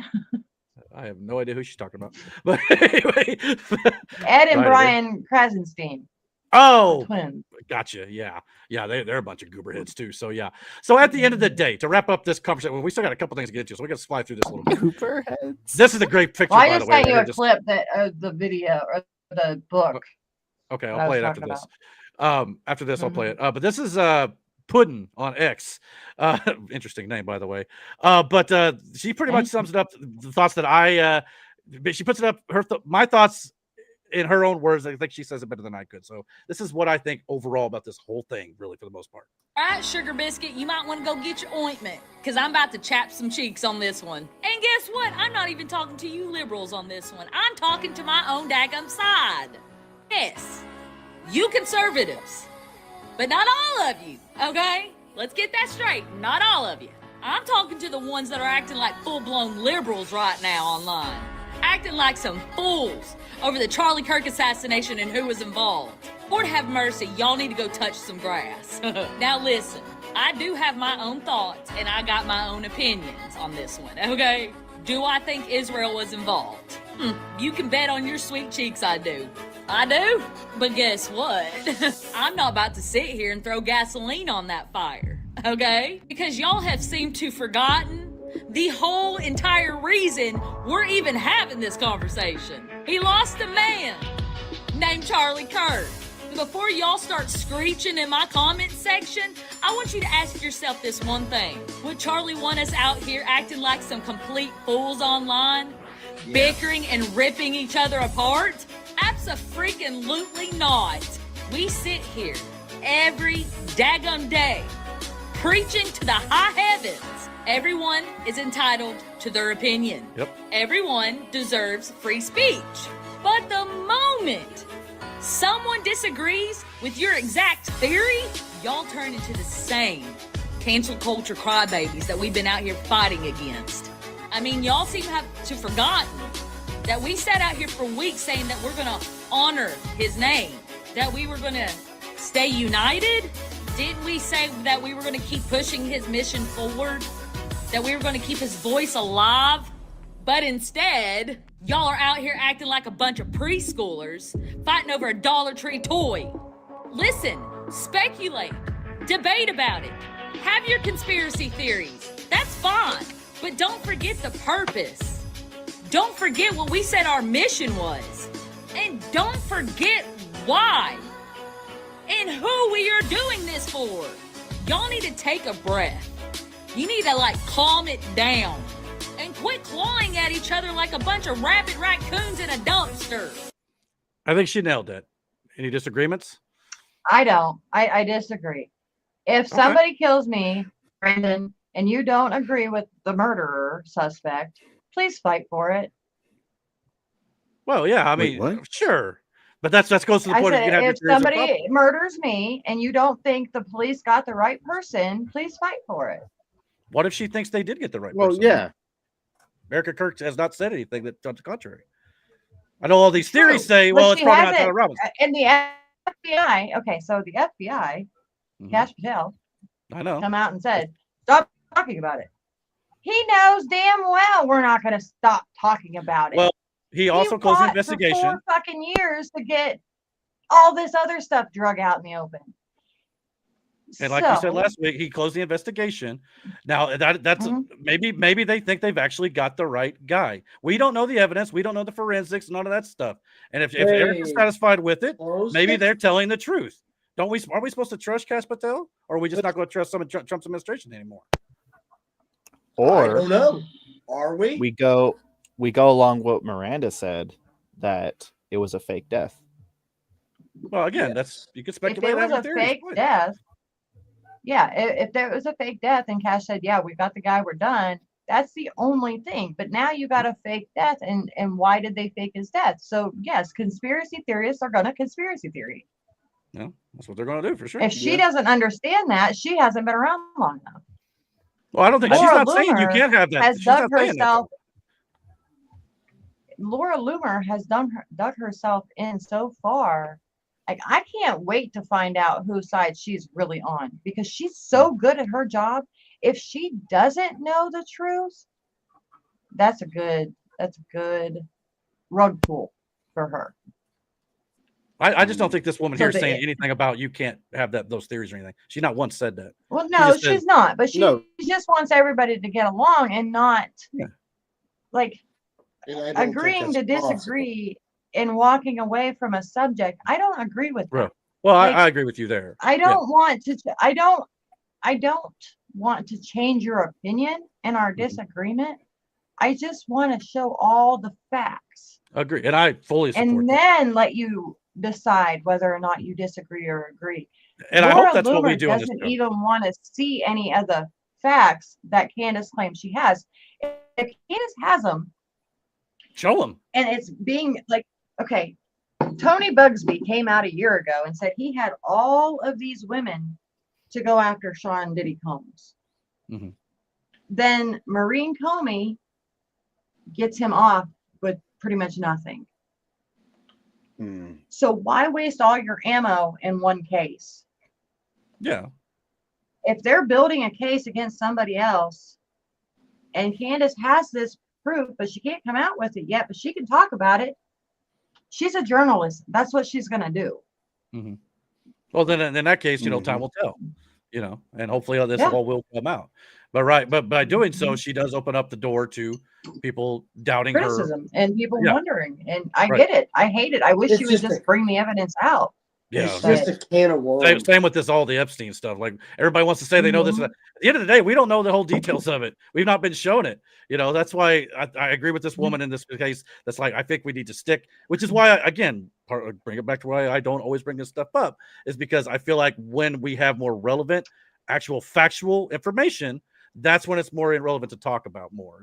Now again, I want to be able to theorize, and I think we're doing a pretty good job after that earlier little friction there. But yeah, I think that's partially where I'm coming at it from. I just want it to be concrete, and I think we can all agree we want truth, and that's what we want more than anything. So that's why no matter how hard it is to swallow, I want the truth. Right. It kind of feels like this a little bit, though, didn't it? Like Charlie Kirk was literally the only one holding back the right, staying focused on what's important in the winning, and absolute retardation. It just felt like everything exploded when Charlie Kirk died in a lot of respects. But that's what happens when you. Yeah. But that's what happens. Go ahead, Matt. Isn't that why we started this podcast? Was to not necessarily tell the truth, but to tell facts. Well, the truth is right. Yes. The truth is the fact. I see what you're saying. Right. Yeah, you're just not saying we it. We did this to talk about the truth, which that's fact. all I want in his life is truth. Right. Yeah. Regardless of how uncomfortable it is. So if Candace Owens is right, all bring I'm it saying though is sometimes the truth, if it's not broadcasted on the mainstream news, like the things that are coming out now, we could have been talking about 4 years ago. Although Eric would have been really mad because we wouldn't have got anywhere. Like, I don't mean to be this snobby bitch, but I know all this stuff already because 8 years of hammering, like Kash Patel, when he wasn't in government, he was going on podcasts sometimes daily, talking about Russiagate, talking about all this stuff that they did to him and the whole administration for 4 years. So for him to play his government role now, it's got to be hard. Dan Bongino, the same way. He had a podcast. He talked about whatever he wanted to. Nobody paid him. Nobody. Could you guys though? Hold on, man. Go on. Okay. Yeah. Go ahead, Matt. What? Could Miranda? Could you imagine what would have happened if this happened under the Biden administration? What, Charlie Kirk dying? Charlie Kirk dying. Trump It would still just Trump did get shot at during the. If Trump died, it'd been even worse. But could you imagine? Like, I mean, by the grace of God, Trump turned his head. That's what I'm trying to get, though. It's not just American citizens trying to assassinate people. We aren't. I don't think we are that evil as a society. It's the brainwashing that is being done to these people. The manipulation, like Tyler Robinson, to be a scapegoat for the actual crime that was committed. Yeah. Whoever was involved, Thomas or maybe. Brooks, Yeah. there was Eric Trump said like- either tonight or very recently that if it's a matter of national security as to why we don't know more about Thomas A. Crooks. Mhm. So who But that was makes you paying go, him? boy, Who was he working yeah. for? Mhm. Yeah. We know the other guy, the weird looking guy from the golf course. That is a Ukraine, good point. Ryan Ruth. You know? Yeah. That is a good Yeah. point, Miranda, that you brought that up. And he was involved, We his don't son know. was involved with pedophilia and all that. So it's just one big club and they're all evil. This is why, as much as maybe we kind of, butted heads a little earlier and stuff, this is why I truly, honestly believe Miranda is one of the vital, important cogs of this political segment, because she sees things that sometimes I haven't or can't. I'm looking at things more of, so when I bring up topics, I look at things like, okay, this is what's happening this week. This is what I think is why it's happening this week. And I try to get your opinion, and it's a vital opinion because you see things, like you said, from like 4 years earlier, things have come in from the QAnon But if stuff or I whatever. mention it from Badlands, you automatically think it's conspiracy. But No, Alpha and Josh will take military type news and articles and integrate that into their conspiracy Q shit, where it actually looks and matches up with the drops. And to be honest, I probably need to listen to that more. That's something I need to do better on. No, think I that would told really help John me. today at his own GART conference, you need to listen to these people because he's black pilling because he doesn't think the right things are happening. And it's like there is so much happening. You can't just go and think you have it all. Oh, I don't. There's no way know? we can. And that's the other thing. There's no way that we could all possibly on this 4-hour podcast. Tonight's a little longer, but on this podcast cover everything that's going on. It's impossible. We just don't have the time and resources. We do this once a week. So it's not, we're trying to, or at least, and I know we're all trying to do this, but from what I'm trying to do every single week is trying to compile the most important things that are happening currently over the last week and try to do like a recap of what's going on in the world.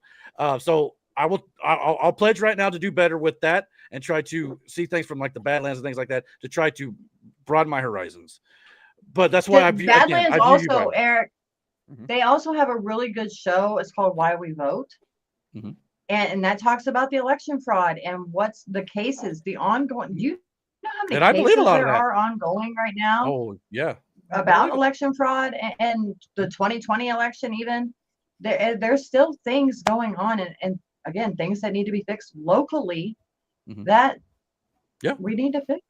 We need to get involved. I don't think we're still isn't there still states that are counting their votes? Like they haven't even got them all in yet. Probably. I thought it was like Arizona or something still had votes to count, and they might. But anyway, I honestly don't think we're. Yeah.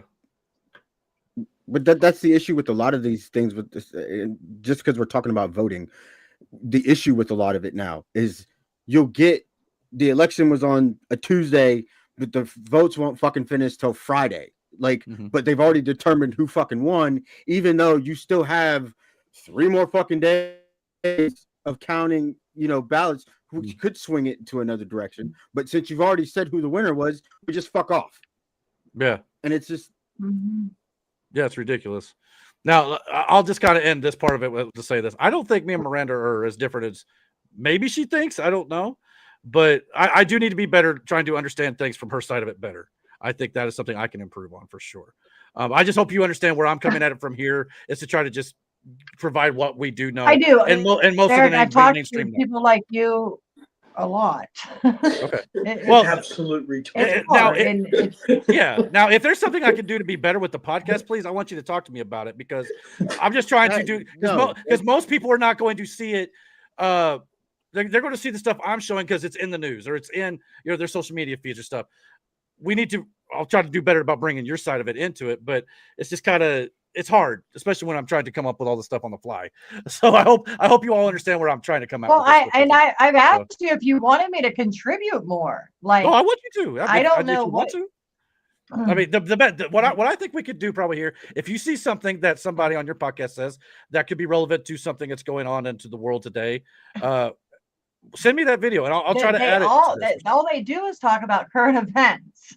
Okay. Well, like I said, I got to be better about it. Then maybe I can pull up some stuff more. So I'll pledge to watch the Badlands like every day or something. How about that? I got time at work. Why not? Okay. So let's move. We still got a couple things. I know it's running late, but we had a lot to talk about. We've kind of been all over the place. But I do think that Republicans as a whole, regardless of all this infighting and stuff that's going on, need to be better because this is what Democrats are doing right now. Democrats won a bunch of elections on Tuesday, but let's keep it in perspective. These were elections in blue states and blue cities. So when you see Democrats claiming that they trounced Republicans, keep that key bit of information in your mind, okay? This is not like they went into red states and red cities and owned Republicans. That's what they're like. Hakeem Jeffries is making videos like, see, we destroyed MAGA and stuff, right? No, this is New York City. They were going to vote blue no matter what. Plus, they had a horrible candidate running against him. It was basically he was a former Democrat, and Cuomo. So New York wasn't left with many options, for one. And not to mention that, we also got this man who was elected Attorney General in Virginia. And we talked about here on the podcast about how this man, during the campaign, Jay Jones, was caught wishing death upon political opponents, all along with their kids. But Democrats did not consider that a non-starter, apparently. They went ahead and voted him in anyway. This is what we're up against. So all this stuff that's going on in fight, I think this stuff is more important right now. And we've been saying it. So we also, you want to talk about voting, elections, and fraud? This guy right here, a leftist Democrat in New York City, flat out admits openly on camera of illegal voting in New York City, voting for Mamdani up to 6 times. I'm here in New York about to illegally vote for Zohran Mamdani 6 times. Yeah. 6. I thought that wasn't happening. But we've been saying it. When they don't check voter IDs in these blue states and cities, this is what you get. Flat out. So, yeah. And by the way, that is a Class E felony, punishable by up to 4 years in state prison per count. So if he indeed voted 6 times, that's up to 24 years behind prison or behind bars. So, but will he be prosecuted for it? Probably not. He won't go to jail for that one bit, because they don't give a damn about that Democrat. This is why voter ID laws, and Trump is pushing national voter ID. Clearly. I mean, but there was, if I'm not mistaken, weren't there some people who showed up to show their ID and they were told that they didn't need to do that? Yeah, we didn't need them. Yeah. And then they said, well, how do you know it's me? Well, we don't need it. Just go on in. So this guy can walk up to 6 different voting booths wherever and just vote as many times as he wanted, as long as he had the time of day to go to these different locations. And you wonder why New York is blue and California is blue. That's why. I don't get this whole fascination with putting your crimes on the internet. Yeah. And he's on camera. So FBI, hello. You know.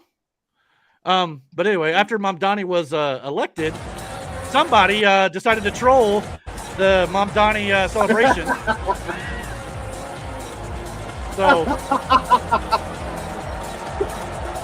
I don't know if this was hacked.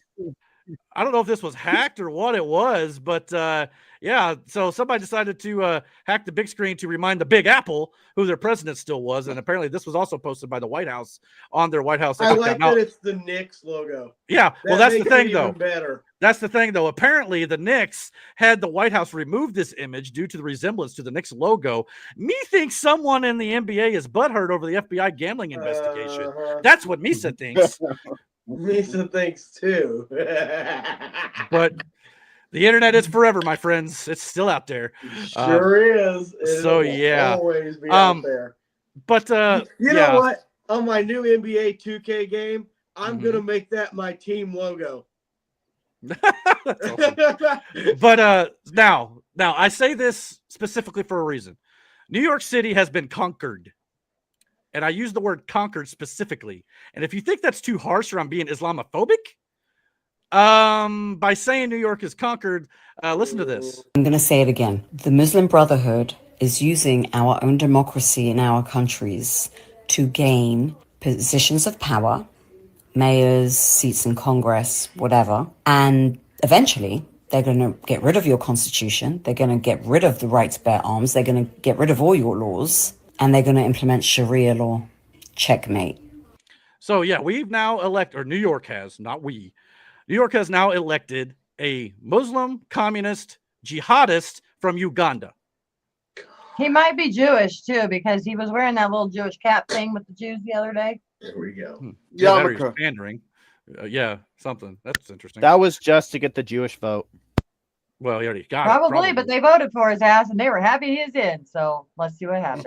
Yeah. Now, if you think, if you don't believe me or her that this is an existential threat, here's just a few videos of the Muslim Brotherhood saying that they are going to conquer America exactly that way. So here you go, through Congress.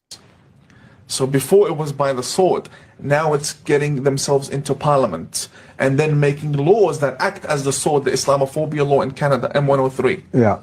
Muslim Brotherhood. I find that there are only two things which are open to our movements. Ballot or bullet, nothing in between. I used to say that democracy is haram. Now I say participation in democracy is our jihad. That's our jihad. We're going to fight not through the bullets, but the ballot. Going to the ballot and voting is now an obligatory action, fard ayn. And it is a jihad that is now needs to be done because this is our modern jihad. You can elect a person who wants the Sharia. Because in the United States, what we do know is that in the past election, just this last election, there have been over 800 Muslim candidates running for office. We may end up with about 50 members of Congress in the next 6 years. That's really the essence of dismantling the system of injustice, is to replace it with the people who represent the Prophet ﷺ. Now it's getting... Okay, so that's one. Here's the second video here of them saying this is how they're going to take over America. There's 2 700 years of our trial to conquer Europe by force failed. They did something wrong, very wrong. They tried for many years to conquer Europe through wars, only wars. This is the soft Islamic conquest of the West. Basically, what the Islamic and again, I'm an Orthodox Muslim. What we couldn't do in the last, say, 20 years, now the West is doing it for us for free and even paying for it. Allah permitted them to live off the infidel while they are subduing them. Think so about it had that. sort of a parasitic type of attitude where they can live off of the host country, where their goal is to eventually eradicate the host culture and supplant it with Islam. Now, again, oh, that's not actually happening. That's not happening at all. That's a bunch of hogwash. Here is New York City just this week when Mamdani was elected. We're done hiding. We're done. We're done being tortured and hurt and judged. This is the correct religion. This is the religion that all of humanity needs to be upon, of Islam. And we will not stop until it enters every home. So I want you to repeat after me. I want to hear it in every single district. It should tremble. Brooklyn should hear it. The Bronx should hear it. Queens should hear it. Say it as if the Ummah depends on this, my brothers and sisters. La ilaha illallah.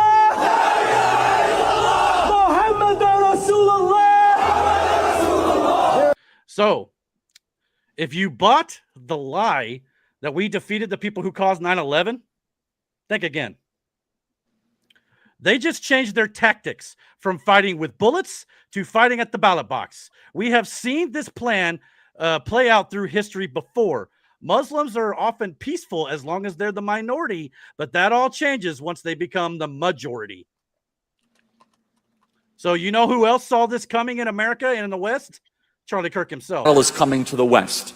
And the enemies are wokeism or Marxism combining with Islamism to go after what we call the American way of life. And the American way of life is very simple. I want to be able to get married, buy a home, have kids, allow them to ride their bike till the sun goes down, send them to a good school, have a low crime neighborhood, not to have my kid be taught the lesbian, gay, transgender garbage in their school. While also not having them have to hear the Muslim call to prayer 5 times a day. That's important. We want the American way of life, which is, by the way, Christendom. Christians, our sacrifice, our toil, our vision, the outgrowth of the scriptures gave us Western civilization. And this is where I think is a great rallying cry. Doesn't matter if you're Hispanic, doesn't matter if you're Asian, doesn't matter if you're black or white. Everybody, if you are Christian and Jesus Christ is your Lord and Savior, these two threats are combining forces to come after us. And it's time that the church stands and rises up against it. Yeah. So he said this also not long before he died. So for all of us who may be conspiracy theorists out there who are currently trying to tie Israel to his murder, while that may be true, maybe, just maybe, I introduce another theory. What if it was the Muslim Brotherhood who took him out? Sure. Well, you said something about 9/11 being Muslims, but I don't believe that to be the case either. Well, yeah, there's some thoughts on that too, sure. Yeah. So, I mean, again, if you buy the story, you know, the official. Somebody in the government of somewhere is responsible for it. And I don't think it was the person they have in custody, the lone gunman. So. Yeah, and you may be absolutely right about that. And you know, and when it comes back to Tyler Robinson stuff and you know, Kash Patel calling him, if all that is true and he is the guy who did it, they feel like they've got the guy. And that, again, if you believe the narrative, but this stuff with the Muslims here, you know, y'all want to talk about climate change as the existential threat. No, this is the existential threat. This Muslim takeover. I don't think. Okay, so you're calling it the Muslim takeover, but not all Muslims are radical. I should say the Brotherhood of Radical Jihadists. Yes. Just like not all Jews would be radical and crazy in that. And I get that pushback all the time on my Facebook. I say are radical and crazy. Of course. Well, yeah, definitely. Yeah. So when I say, or when you say the Muslims or the Jews, I don't mean the people that think they're just practicing a religion. Right. I'm talking about the ones that think they really seriously need to kill off everybody but themselves. And unfortunately, they're spreading, especially with the Muslim extremists. And again, I get this pushback all the time on my Facebook account. But the Muslims and the Jews, what if, but hear me out, what if the evil are just working together? Well, true. Like Charlie said here, the Marxism trying to get Yeah, it's all coming together. Joining forces. To get all the crazies into one pot. Yeah. To turn on us. That's what he said at the beginning of here. The spiritual battle is coming to the West. And the enemies are wokeism or Marxism combining with Islamism. So see, he nailed it. This guy was so good, dude. So he's on the money. And he's still teaching all of us, even with his tweet here. Islam is the sword the left is using to slit the throat of America. You know what? And he got pushback for that, but he was too religious for me, though. I never listened to Charlie Kirk because I don't get into religion like that. I don't care what Jesus said in the Bible. If we're way past that. If you're human and you're decent, you don't deserve to die. Right. That's just my thoughts on it. Yeah, yeah. So well, and everybody's entitled to their if that makes me anti-religion or anti-Christian, like I don't understand religion. Well, that's the why thing we have to fight about it. Nobody should just fucking live. Well, and that's the part I could try to be better about because I know a little more about that side of it. The thing between the Christianity and the Muslim thing, everybody's like, well, how is Muslims different than Christianity? The difference between that is Muslims, or at least the extremists, like you said, not all are bad. The extremists, like the guy said in that video, it will be in every home, whether you like it or not. You will become Muslim. Everybody will fall under Allah, that or Muhammad, whatever. So they want to force their beliefs on people. Christianity, okay, but what are their beliefs? Will present you. Like what is a Muslim belief? They don't believe Jesus was God. I know a Muslim that isn't. They believe Jesus was a prophet, but not the son of God. They don't believe he was the savior. They believe Muhammad is the guy who was more accurate about these things.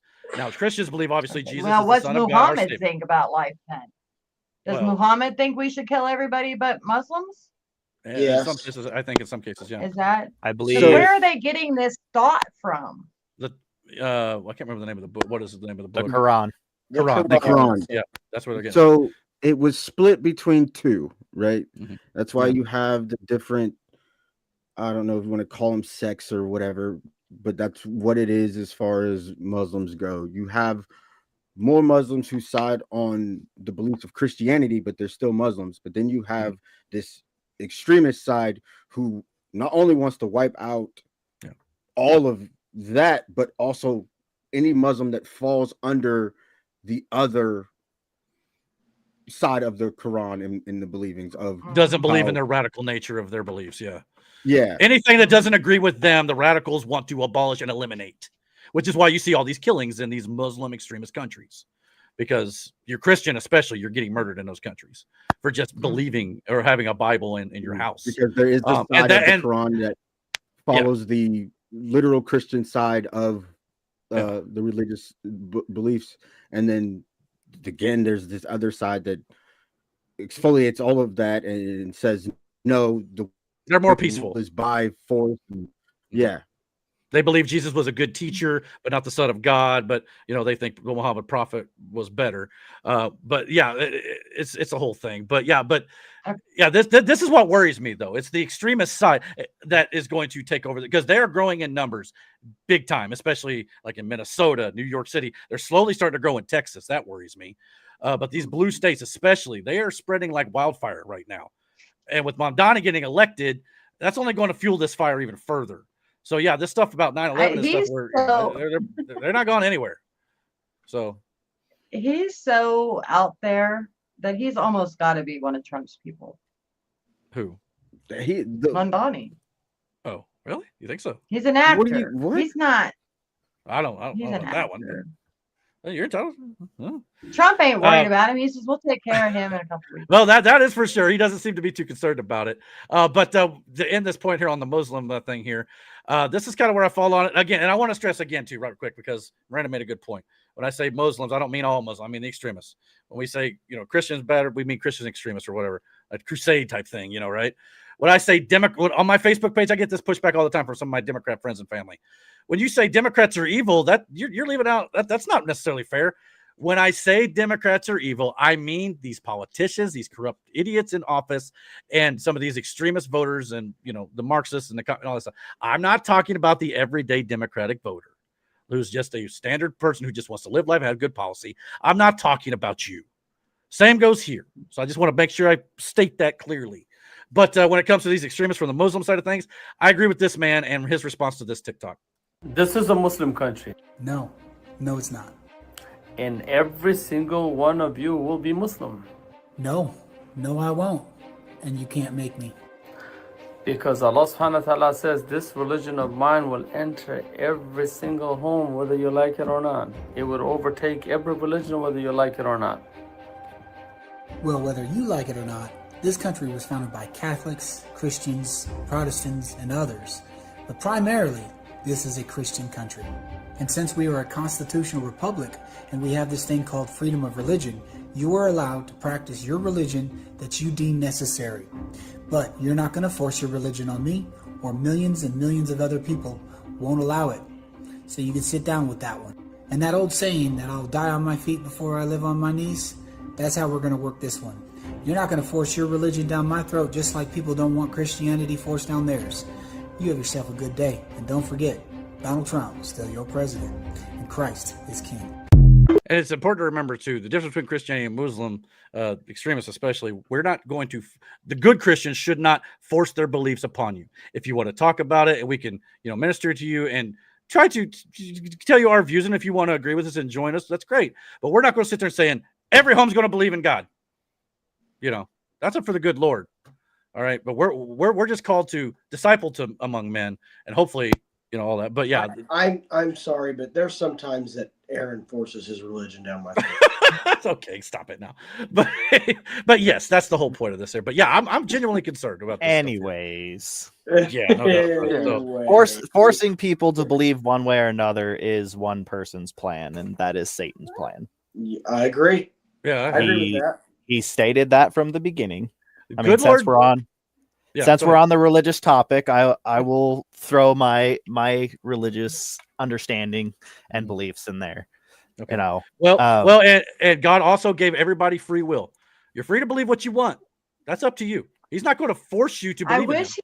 he would give everybody common sense. Yeah, that's more of an acquired trait. Yeah. But I'm serious. Like all these stupid religious beliefs, Mm-hmm. I'm just gonna say it, they're stupid. Like we are so past it. If you can't get along and coexist, remember all those bumper stickers, all the fucking left, coexist. You can't coexist. No. You can't because that's the thing the Bible also says: do not coexist with evil. So what about transgenders? Okay. Mm-hmm. You can't even decide what you are. Yeah. And now you want me to believe that you have the rest of life figured out? Yeah, exactly. I fully agree with you. Yeah. You can't figure out whether or not you want to be male or female, but you got this whole thing nailed down. Got it. Here's the thing. Christ talked about abhorring evil, right? Mm-hmm.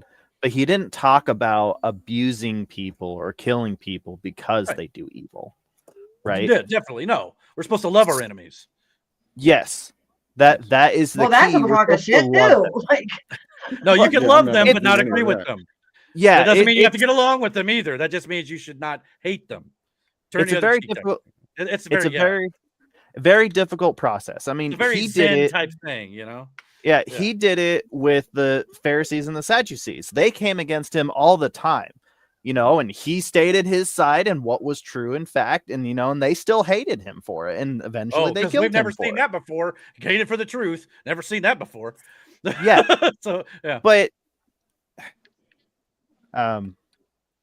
and that's what he asks of us to do, and it is a difficult thing. It's hard to love somebody that just constantly chooses the wrong path, or they constantly choose to hurt you. Okay, and that's he when you have to understands separate that. yourself. Yeah, that's all you can do, and that is that reminds me. And then they have to live with their own consequences. So yeah, what, Matt? That reminds me of the Nineveh thing. God was going to wipe Nineveh off the face of the earth, and he sent Job, and they taught him. He sat there just waiting for him to do it, and he just decided he forgave them. Well, they also started to change. Because Job was supposed to go in there to preach the gospel. Yeah, and was it Job? I think it was Job, right? It was Job in the belly of the whale. No, not Job. Jonah. You're right. Thank you. I knew it was a J. Jonah. Sorry, there's a lot of names in the Bible. Yeah. Jonah was supposed to go and preach the gospel to them, but he ended up not doing it twice. One time he got swallowed by the whale, and the second time he just sat in a shack and just waited for something to happen. Hold on, he got swallowed by a whale? Yeah, it's one of those. Some people have a hard time believing. Actually, I don't know though. I saw a video once of a whale basically swallowing a freaking kayak one time, and so. That kayaker dude got swallowed and spit it back out. So yeah, so I don't know. I'm just saying. But that's why some people look at the Bible like they're just stories to kind of steer humanity. Speaking of stories, don't forget about that book. Oh yeah. So let's play that real quick. Where was my point to that is that when God wants something to happen, it's going to happen regardless if we choose to help him do it or not. Mm-hmm. And in the end, Christ says himself that every knee shall bow and every tongue will confess that Jesus is the Lord and Savior. No, it's a hard call for a lot of folks too, but that's a Bible thing too. It takes a lot of. Look, I don't have time for that. I just want people to have common sense. That's why it's a lifelong process. And it really is. It's not. I don't even know everything either. No one does.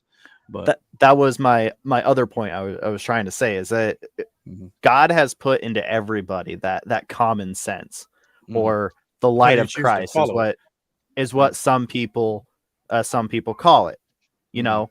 Some But people's the tile more, might burn out or something. yeah, the Yeah. more you choose evil, right, the less The less that God- light Yeah. is going to shine on you, and the more you just keep going to the point that it's not there. But if you choose to start making good decisions, you know, That light can that be, can yeah. that light can start to brighten, and you can start seeing the I errors have of a your bright ways, idea. which some Democrats have. People that were all for liberals, they have seen the errors of their ways. They've seen the errors in their party, and they are seeing that there is a better way, and they're trying to find that better way. Yeah, and I hope a lot of them do that. I just feel like a lot of them are just too far gone, and unfortunately, that's their choice. But at the end of the day, it will be all about your choices for sure. But we got a couple more things. We're done, I swear. Matt, don't leave yet. Where are you going? Bye. Oh, He gone. He left. We're almost done anyway. But this is the book that Miranda was talking about. Let's play this video and we'll discuss it. I found this book at the local antique shop yesterday, and it was written in 1926 by Major General Count Sheriff Spiridovich. The Secret World Government, or the Hidden Hand, Unrevealed in History, 100 Historical Mysteries Explained. This man is explaining that there is a hidden hand, there is a secret government, and they are of the nature of the individuals who are taking over now, the blues with a J, that they are the ones that have been running society because they made a pact with a god. He calls it Satan, but that's his position. But I want to read to you this very specific. I have to be careful about what. I really was trying to debate whether to put this on the internet at all, because it could really get me in trouble. But this particular page, I just want you to see this particular part, where he says right here, he's talking about proof of the existence of this invisible world government, this hidden hand. He says, the world is governed by very different personages from what is imagined by those who are not behind the scenes, i.e., not by kings and ministers. Disraeli said not others, but different, which means not the kings, ministers, or other similar men, but absolutely different, possibly even of a different race. Who they are must be known first of all, and only then can we control them and establish peace, but not before. You know how I'm always saying, I'm calling them creatures and creeps, and I'm saying they're not human. I don't know what they are. And this has been my biggest reason around this I ain't unifying, because I don't know what these things are. This apparently has been known. This has nothing to do with religion. I'm not talking about religion or race. I'm talking about like a species of a soul or something that's on this planet. And that's what he's talking about here. Yeah, he says, Bismarck, the Iron Chancellor, perceived the existence of invisible forces, but could not or did not wish to formulate them, and called them imponderabilia, powers which no one could fathom. I think I saw where you could get this book, like a free PDF, and read it. I didn't try the link, but I did see something come up in my Google search about it, so maybe you can find it and read it. I don't know how available it is to get your hands on, but this is a very valuable book. He says I haven't finished reading yet, but it looks like he's about to tell us why France and Russia went into the War of 1812. He said it was a hidden hand that organized it. He says earlier also that the Civil War was absolutely 100% organized, and nothing about that was organic or true as far as the version of the story that they told. But yes, I recommend, if you could get your hands on this book, if you Google. Okay, Aaron, I kind of wonder if you got the same thought I do on this. Going back to the religious aspect of this a little bit, this screamed to me, we are dealing with powers and principalities and realms and spirits at war with one another and things like that, as the Bible talks about, like Satan controlling this world, the invisible hand, the hidden hand. Is that kind of where you're coming out with this? Who, me? No, Aaron. No, if he's there. Oh, he must not be there. Yeah. Okay. That's what I looked at it. That's kind of what I saw that as. Maybe that's an interpretation of what the Bible says about this sort of thing. You know what I mean? Does that make any sense at all? No. Yeah. No. Yeah. Look, I would like to read this book. Like, honestly. Yeah. Because now I'm curious. I tried to log into the library, but I don't have my PIN, so I couldn't log into the app. Okay. I'm gonna have to see if I can do mine. You don't hear Aaron, right? I'm kind of hoping he's not muted. No. So I wonder if I hope he's not talking and we're not hearing. Maybe he had to go pee. Okay. Well, if Aaron, if we can't hear you, log out and come back in. So yeah, I don't know. That's just the way I first saw this. So I'm gonna she's talking about it. It just kind of maybe that vibe. But it's weird that this comes out now because just a few weeks ago, I can't remember which congressman it was, but it's one of the ones we like. All he tweeted out was reptilian. Yeah, I heard about that. And there's been some other like little snippets and stuff. I really think some of these evil people are possessed or different entities altogether. I believe that. Have you seen like some of these people in Congress? But that's the thing. Like we've discussed this before too about extraterrestrial life. Like, yeah, we don't know. It could be this very may could be a real thing. And again, it's one of those some things best hidden or hidden in plain sight type situations where that just may be the case. You know, like, look, we have movies and books and TV shows and stories. Like, aliens have been a part of our lives, our whole lives. You know, does that make sense? Like, yeah. So again, whether they're real or not, we've all talked about it and speculated and theories and behind every story there is some hidden truth, right? Yeah. Like, I saw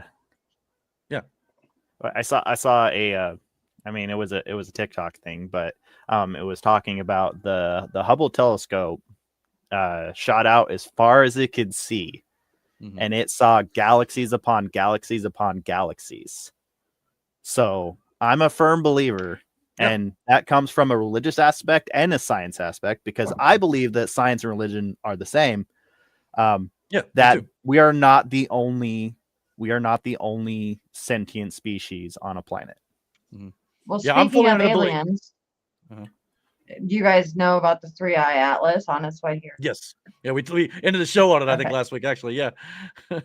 Okay. Well, the other day I stopped at the store, and Jenny knows everybody in this town. So Scott, who is the pastor of a church, was telling us about this comet thing. And I had I've seen it, heard it a little bit here and there. We talked about it apparently, but he went into more details about it. And now I really think it's a craft. Well, that's the theory with the scientists are saying it's slowing down. It's not doing stuff like a normal comet would, you know. And I'm with Aaron. Yeah, with the gaseous tail or whatever. And I'm with Aaron too. There's this theory out there that science disproves religion. No, if anything, science proves the Bible exists and is real, in my opinion. Now, because they've taken the Bible and actually looked at it, you know, archaeologically, and where the Bible said certain things were in the time periods and stuff, they went up and dug it up in ancient Egypt or wherever they might be digging at the archaeological site, and the Bible told them exactly where it was, and lo and behold, it was there. You know, so it's proof like that makes it something that I believe is true. Not everybody's going to believe like me, but I'm sure Aaron probably has some thoughts on that.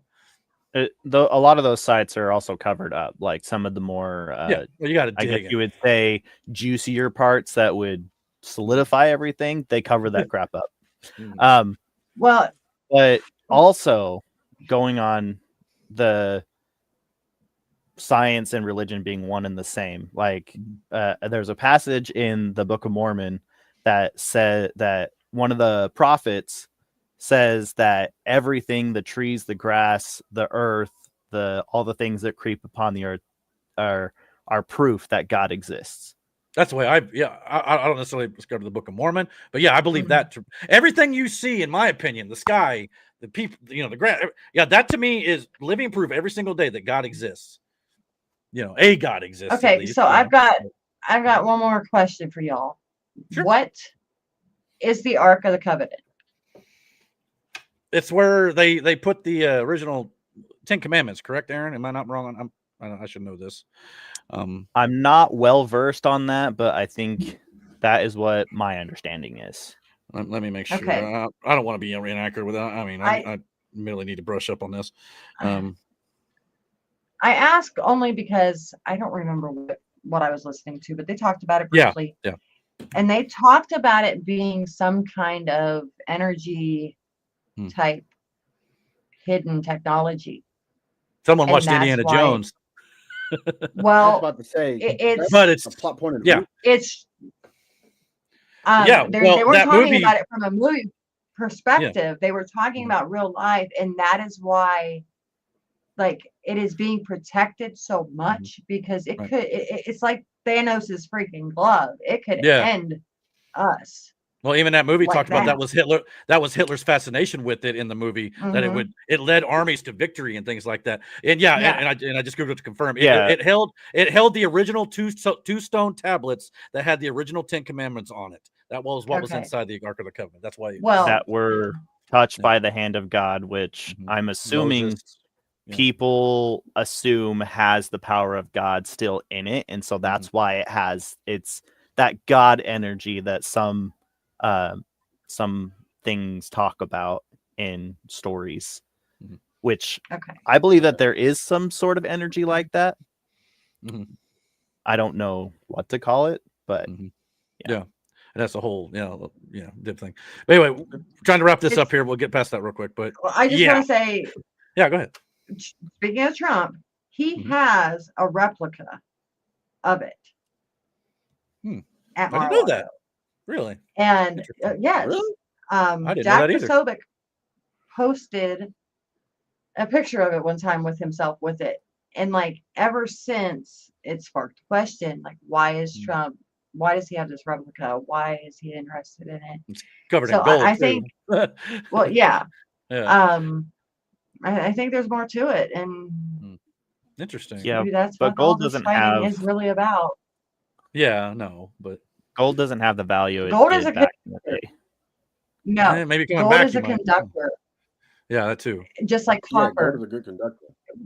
They royals cover themselves in gold and jewels because it's an energy conductor. Yeah, absolutely. Well, Sarah said, I didn't realize Aaron was so knowledgeable in religion. She looks a little shocked by that. Yeah, I mean, you never know about people, man. Don't judge you for sure. But yeah, Aaron's definitely a good one to bounce off of for that. Yeah, I know that I seem like the Well, me too. slacker, dorky, nerdy, but like I don't know what you want to. I'm kind of a bunch of things, but I do have a strong faith, and I do understand a lot of things.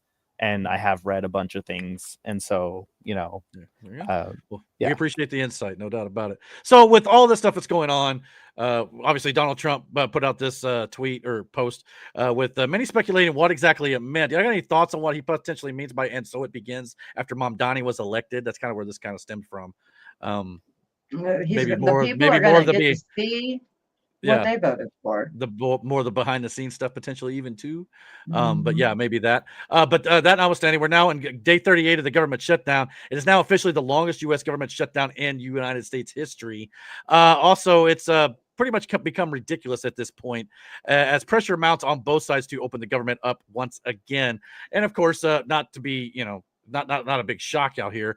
Of course, the media is only blaming the Republicans for the most part, despite how we've clearly laid out over the past few weeks how this is the Democrats' shutdown, as we got 83 statements favoring Democrats and only 12 statements favoring Republicans. Oh, the Republicans control the government. Yeah, but we don't control every 60 vote in the Senate. So again, that they're lying to you in a lot of respects just to cover for the Democrats' ass. But Democrats this week also blocked a bill, which it's interesting. I won't play the video, but they blocked a bill that would have removed paychecks from themselves as long as the shutdown continues. Actually, there's been multiple proposals, and the Democrats care about their paycheck more than they do about the American people's paycheck. So that's just, these scumbags just really need to come together for what the greater good, but they're never going to do that because they're evil, like Miranda said.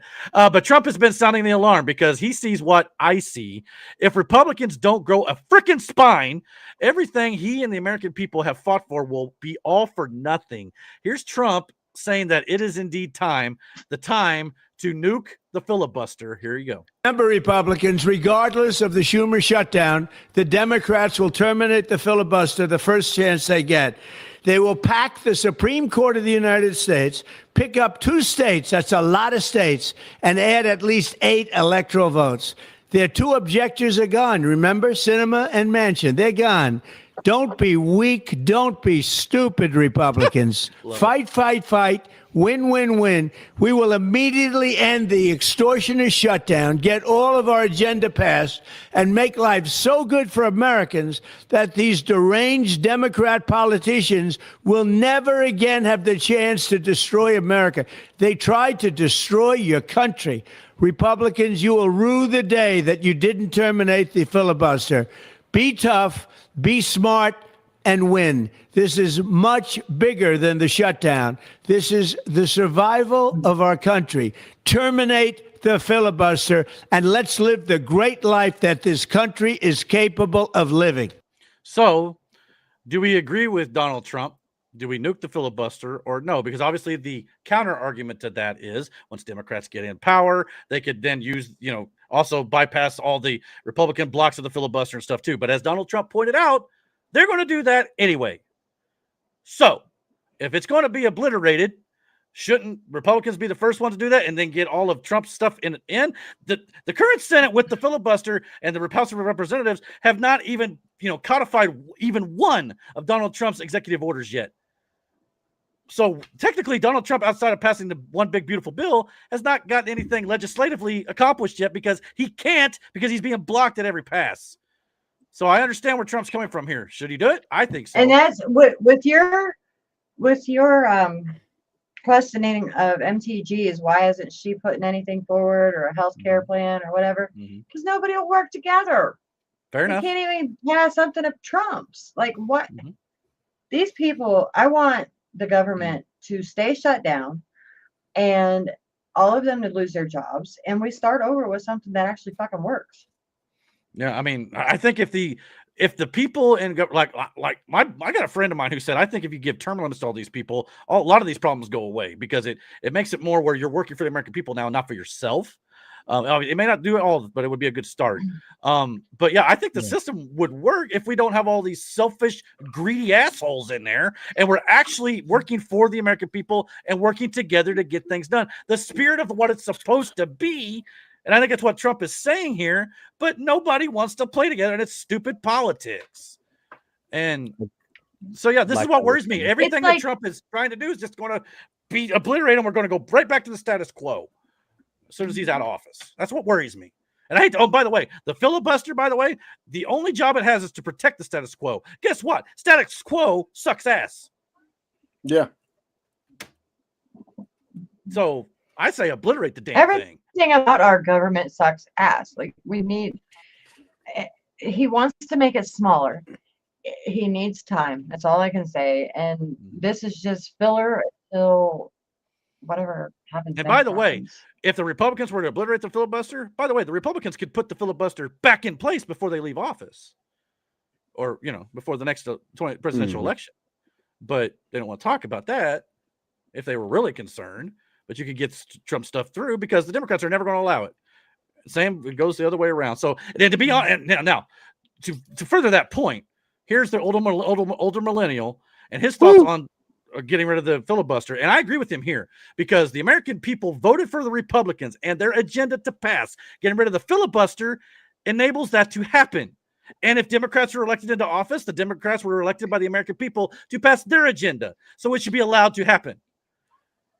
So here's his reasoning. Yes, the United States Senate should end the filibuster and get rid of the 60-vote rule for normal legislation. But not because I want the Republicans to be able to pass shit, but because I'm a constitutionalist and I want the Senate rules to return to what the Constitution prescribes. See, the Constitution does require a 60-vote rule for certain things, and those things are laid out in Article 1 of the Constitution. Like for Article 1, Section 7, Clause 2, overriding a presidential veto. That requires 2/3 in each chamber. Article 1, Section 5, Clause 2, expelling a member of Congress. Constitution requires 2/3 in each chamber for that. Article 1, Section 3, Clause 6, convicting someone at an impeachment trial. Again, 2/3. And there are a few other cases, I'm just not going to go through all of them. But the reality is that the 60-vote rule wasn't what the founders put forward. Not for normal legislation. In fact, the founders were very much against the idea of requiring 60 votes or a supermajority to pass basic legislation. So yeah, get rid of it. Not because I want the Republicans to be able to do whatever they want, but because the American people voted for the Republican Party to be in power and be able to do what they want. Of course, within the bounds of the Constitution. Right. So yeah, I agree with everything he just said. There are certain instances it's required based on the Constitution. But yeah, if Republicans are elected into power, as Trump was with the electoral victory, a popular vote victory, all the swing states, the American people voted for his agenda. And these assholes are not letting it go through. Simple as that. And that's the sad reality of it, is that Republicans are nowhere near as committed to saving the American people as the Democrats are to destroying the country.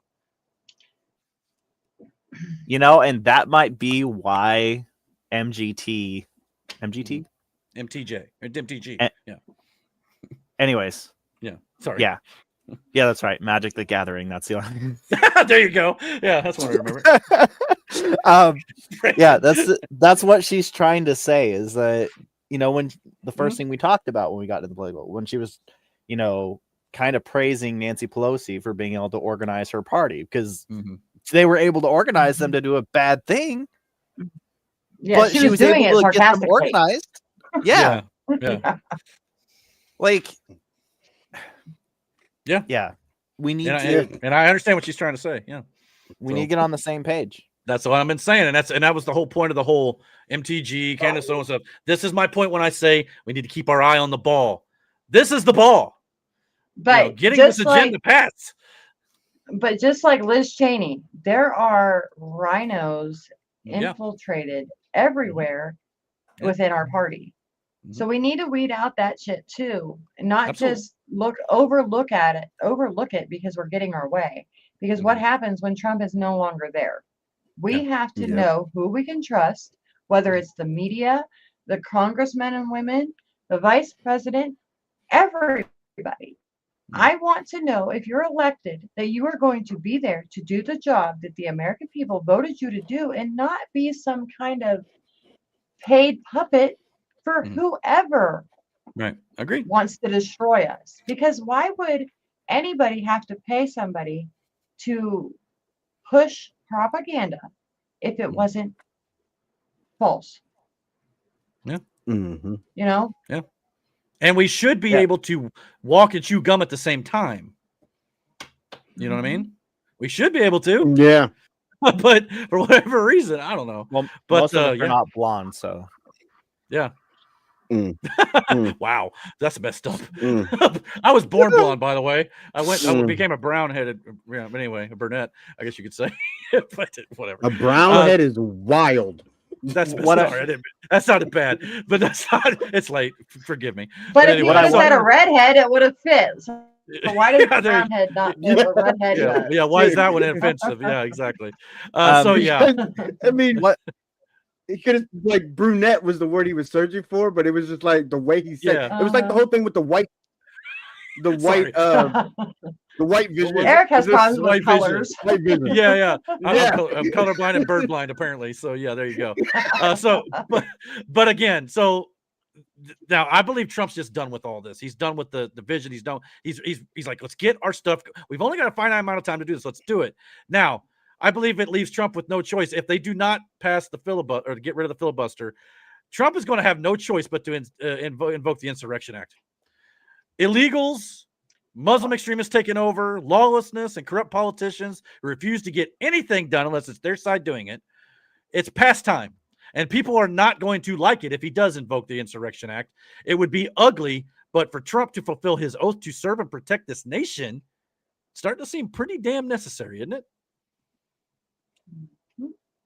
I don't know much about it too. The Insurrection Act is basically going to shut everything down. Trump can do, send in the military to these cities, all this sort of stuff, fix this country. But again, it's going to be one of those things they're going to say he's a king, but he does have the executive power to do these sort of things. Does that invoke martial law? Yeah, I believe so. It would. Yeah. But he has the full authority under the presidency of the United States to use that such act. If there's like insurrection going on, all this stuff that is happening right now. Yeah. Like Eric mentioned earlier about the videos, the pre-recorded, whatever it might be. So you guys remember when they tested the phones, the presidential alert messages? I've heard about it, yeah. Yes, Everybody's the United phone States Senate should end the filibuster. in the warehouse. Everybody's phone in the warehouse would have been going off at the same time. I think it was October of 2023. I vaguely remember it, but yeah. 2024. So that wasn't just an emergency alert message. That was a presidential alert message. Yeah. Well, they tested it, usually because they're going to use it eventually. So just in case is what they say, but yeah, you're right. Yeah. The Insurrection Act, all of that could play a part. You get a text on your phone, presidential alert, get home, we're invoking the Insurrection Act, martial law. Go home, you're under lock and key. Yeah, basically. Yeah. And then the shutdown has all the airports backed up. Like DC is in trouble. The flight delays and stuff. Thanksgiving's coming. Everybody flying home. I don't think we're going to be flying home for Christmas this year. And unfortunately, and I honestly think that Donald Trump is trying to use every arrow in his quiver to not use the Insurrection Act, because he knows if he does, he's going to be accused of kings, dictatorships, all this sort. However, he may have no choice. Yeah, you may not. So yeah, I mean, it's sad, and it's going to be bad. If that happens, there will be rioting everywhere. Yeah, there's so many people that still don't see the writing on the wall. And now he's starving millions of people, keeping their food stamps. That's what they think anyway. Yeah. So yeah, we'll see. Slara had another chat here. I didn't see it. I don't want the Muslim Brotherhood to take over, because if we are losing rights now, we will lose all under the absolutely they would. You think it's bad now with like women's rights or voting rights? No, it's Sharia law or you're dead, and you have no choice in the matter when it comes to that. So again, but remember when that started? I mean, Obama. Yeah. Obama was the first one to get in office, and then. Yeah, and like Aaron said, and you know what? Rights. I'll be the one to say it. I voted for the stupid ass the first time. Well, we all make mistakes. I did too. Yeah. Last two bits of topics, news topic here. As Miranda mentioned earlier, Ozempic and Wegovy and GLP drugs prices have now been slashed with some of these top drug companies to help people struggling with diabetes, heart disease, obesity, and more. It was kind of a shocking turn of events here during the announcement of this. Believe it or not, the director of Novo Nordisk, the man was a man who collapsed named Gordon Findlay. And of course, he passed out and stuff during the actual thing here in the White House, and Trump was even shown concerned over here. Now there's a picture going around of Donald Trump facing the cameras and the press, not looking concerned. Of course, the left ran with that, like, see, Trump didn't even give a damn about this guy falling to the floor, which again, it's another photo taken out just completely out of context. Trump even bent down to check and see if he was okay. RFK Jr. ran out of the room to get help, but he was not running from the scene, or it's stuff the left wing likes to do. But it's kind of a scary situation, but hopefully he's okay. But isn't that a coinky dink, though? The director of Novo Nordisk, who manufactures Ozempic, is the one who just passed out. Kind of sounds like the vaccine type situation, isn't it? Yeah, a little bit. You know that Novo has a $2 billion lawsuit against them, right? Really? I didn't know that. No. Yeah, it's like it's a big one. So there's another thing that the right is fighting about. Why is Trump, doing this? We know the vaccine. We know Ozempic's bad. Well, You can't tell the public the truth. You have to show them. Mm-hmm. Well, not All only these that, people that are on Ozempic that think they need it to lose weight.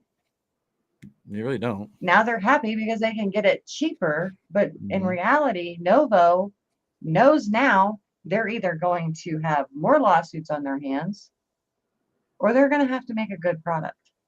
Now, I heard in that speech that they are coming up with a new formula.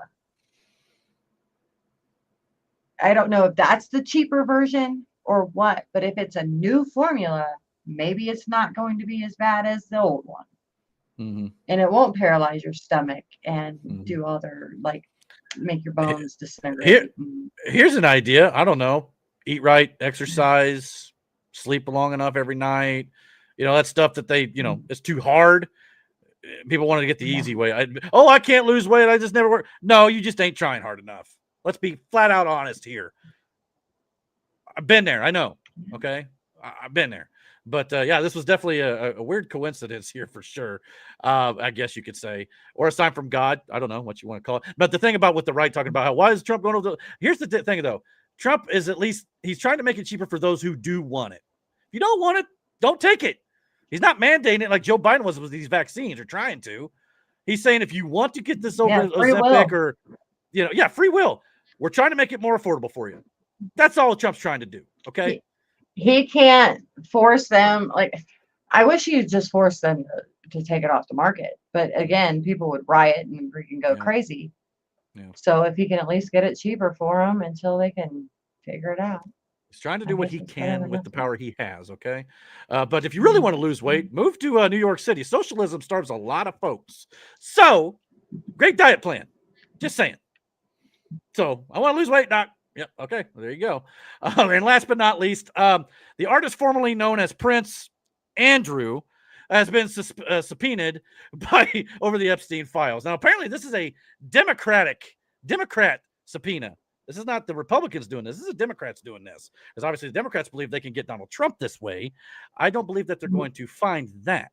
But he's been summoned to, I guess, testify before a committee. So Prince Andrew, obviously, you know, pictures have gone around of him in his younger days with the Epstein files. So again, whether or not we ever see the truth on this, we don't know.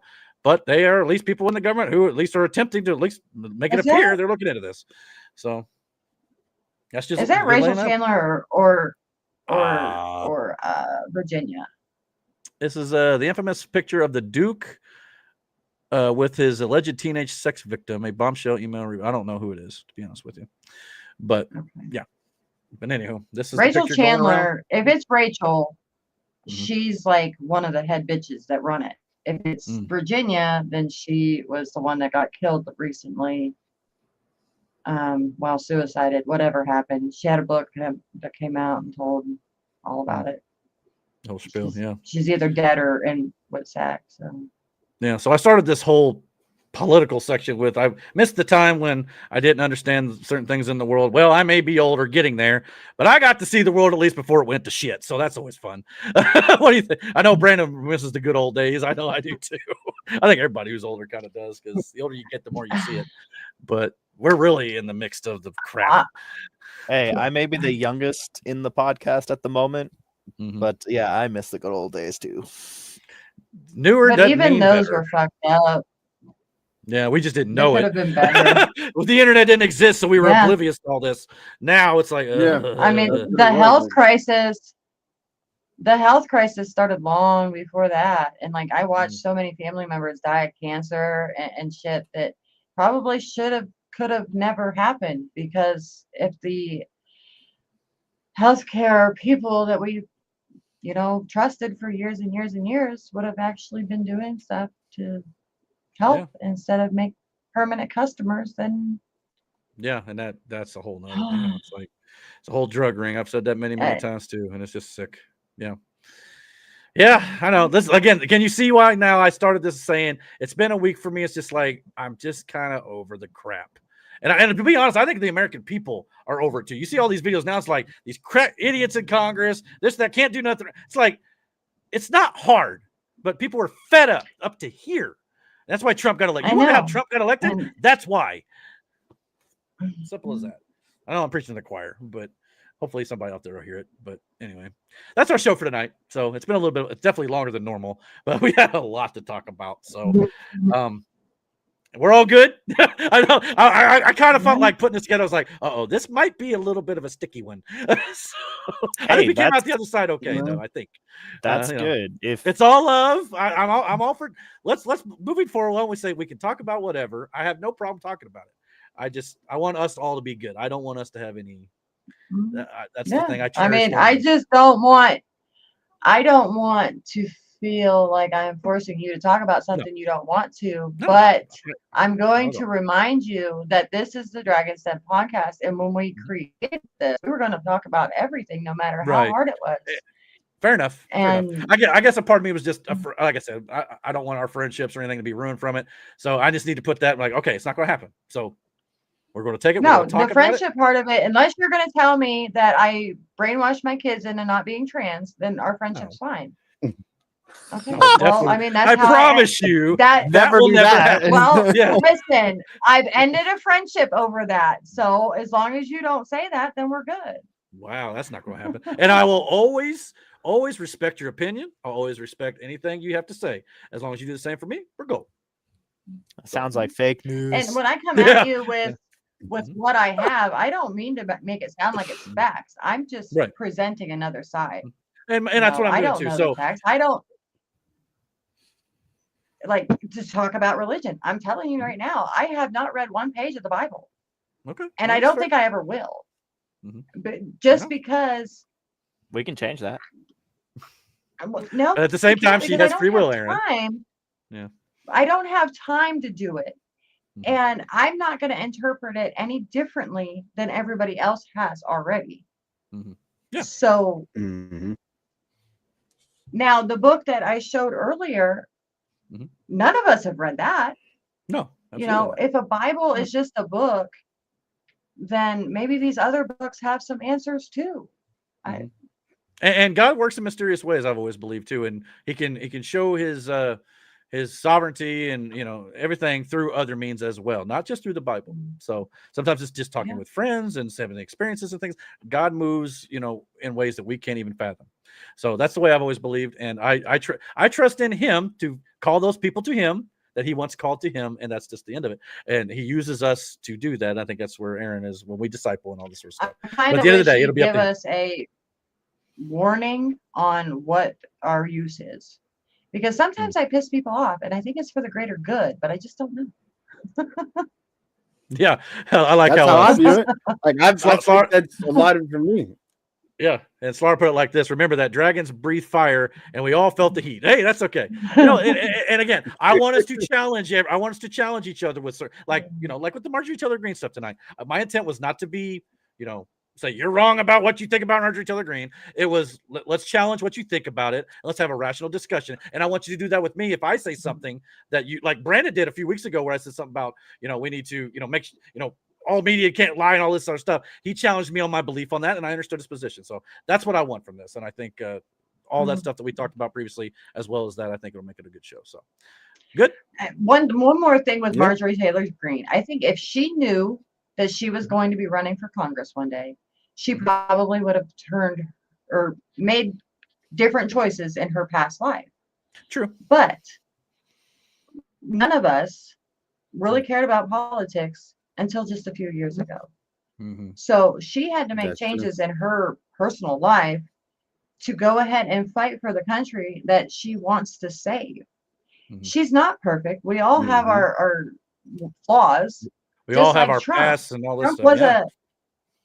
Trump wasn't a drinker, but he was always out partying with the women. He's always doesn't mean he committed a crime. No, it doesn't. Yeah. So it's like when they say, well, Trump said grab him by the P word. Trump said grab him by the P word. Okay, yeah, he said that and it was inappropriate. But at the same time, people forget that when Trump said that, he said they let you do it, which means consent. First so of if all, they're giving it didn't consent, matter. it wasn't that. Yeah, I know, but that is I have but said he has his past too. I have said it heard worse in a party atmosphere.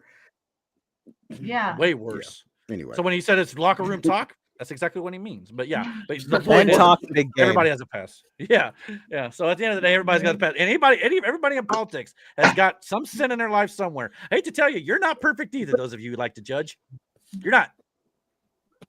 So yeah, that's because you had a about life. Some people have a life before politics, right? So like life happened before you decided to go down. Hell, some people have life before becoming a teacher. Like there is not one person in a position of any fucking position that is flawless in everything. You know what I'm saying? There's a skeleton in somebody's fucking closet some fucking way. Calling it back to the Bible says there is none good, no, not one. And if you think you are, you're a liar. Yeah. Well, none such good other than God. Yeah, you're a liar, and what is it? The spirit is not in you is the exact way I go. So yeah. So kind of wraps all together again. So anyway, we're going to get out here tonight. It's been a long show, a long night. We're going to have another episode next week. Episode number 70 is coming to you right away for sure. So if you guys are finding us for the first time, please click the like, click subscribe. Don't forget to follow us on Rumble, YouTube, all that good jazz, and follow us on our X accounts at the bottom of the screen and in the description box below. And until next week, guys, as we always say around here, take care and God bless. Later. Night. Later. Bye. All right, bye.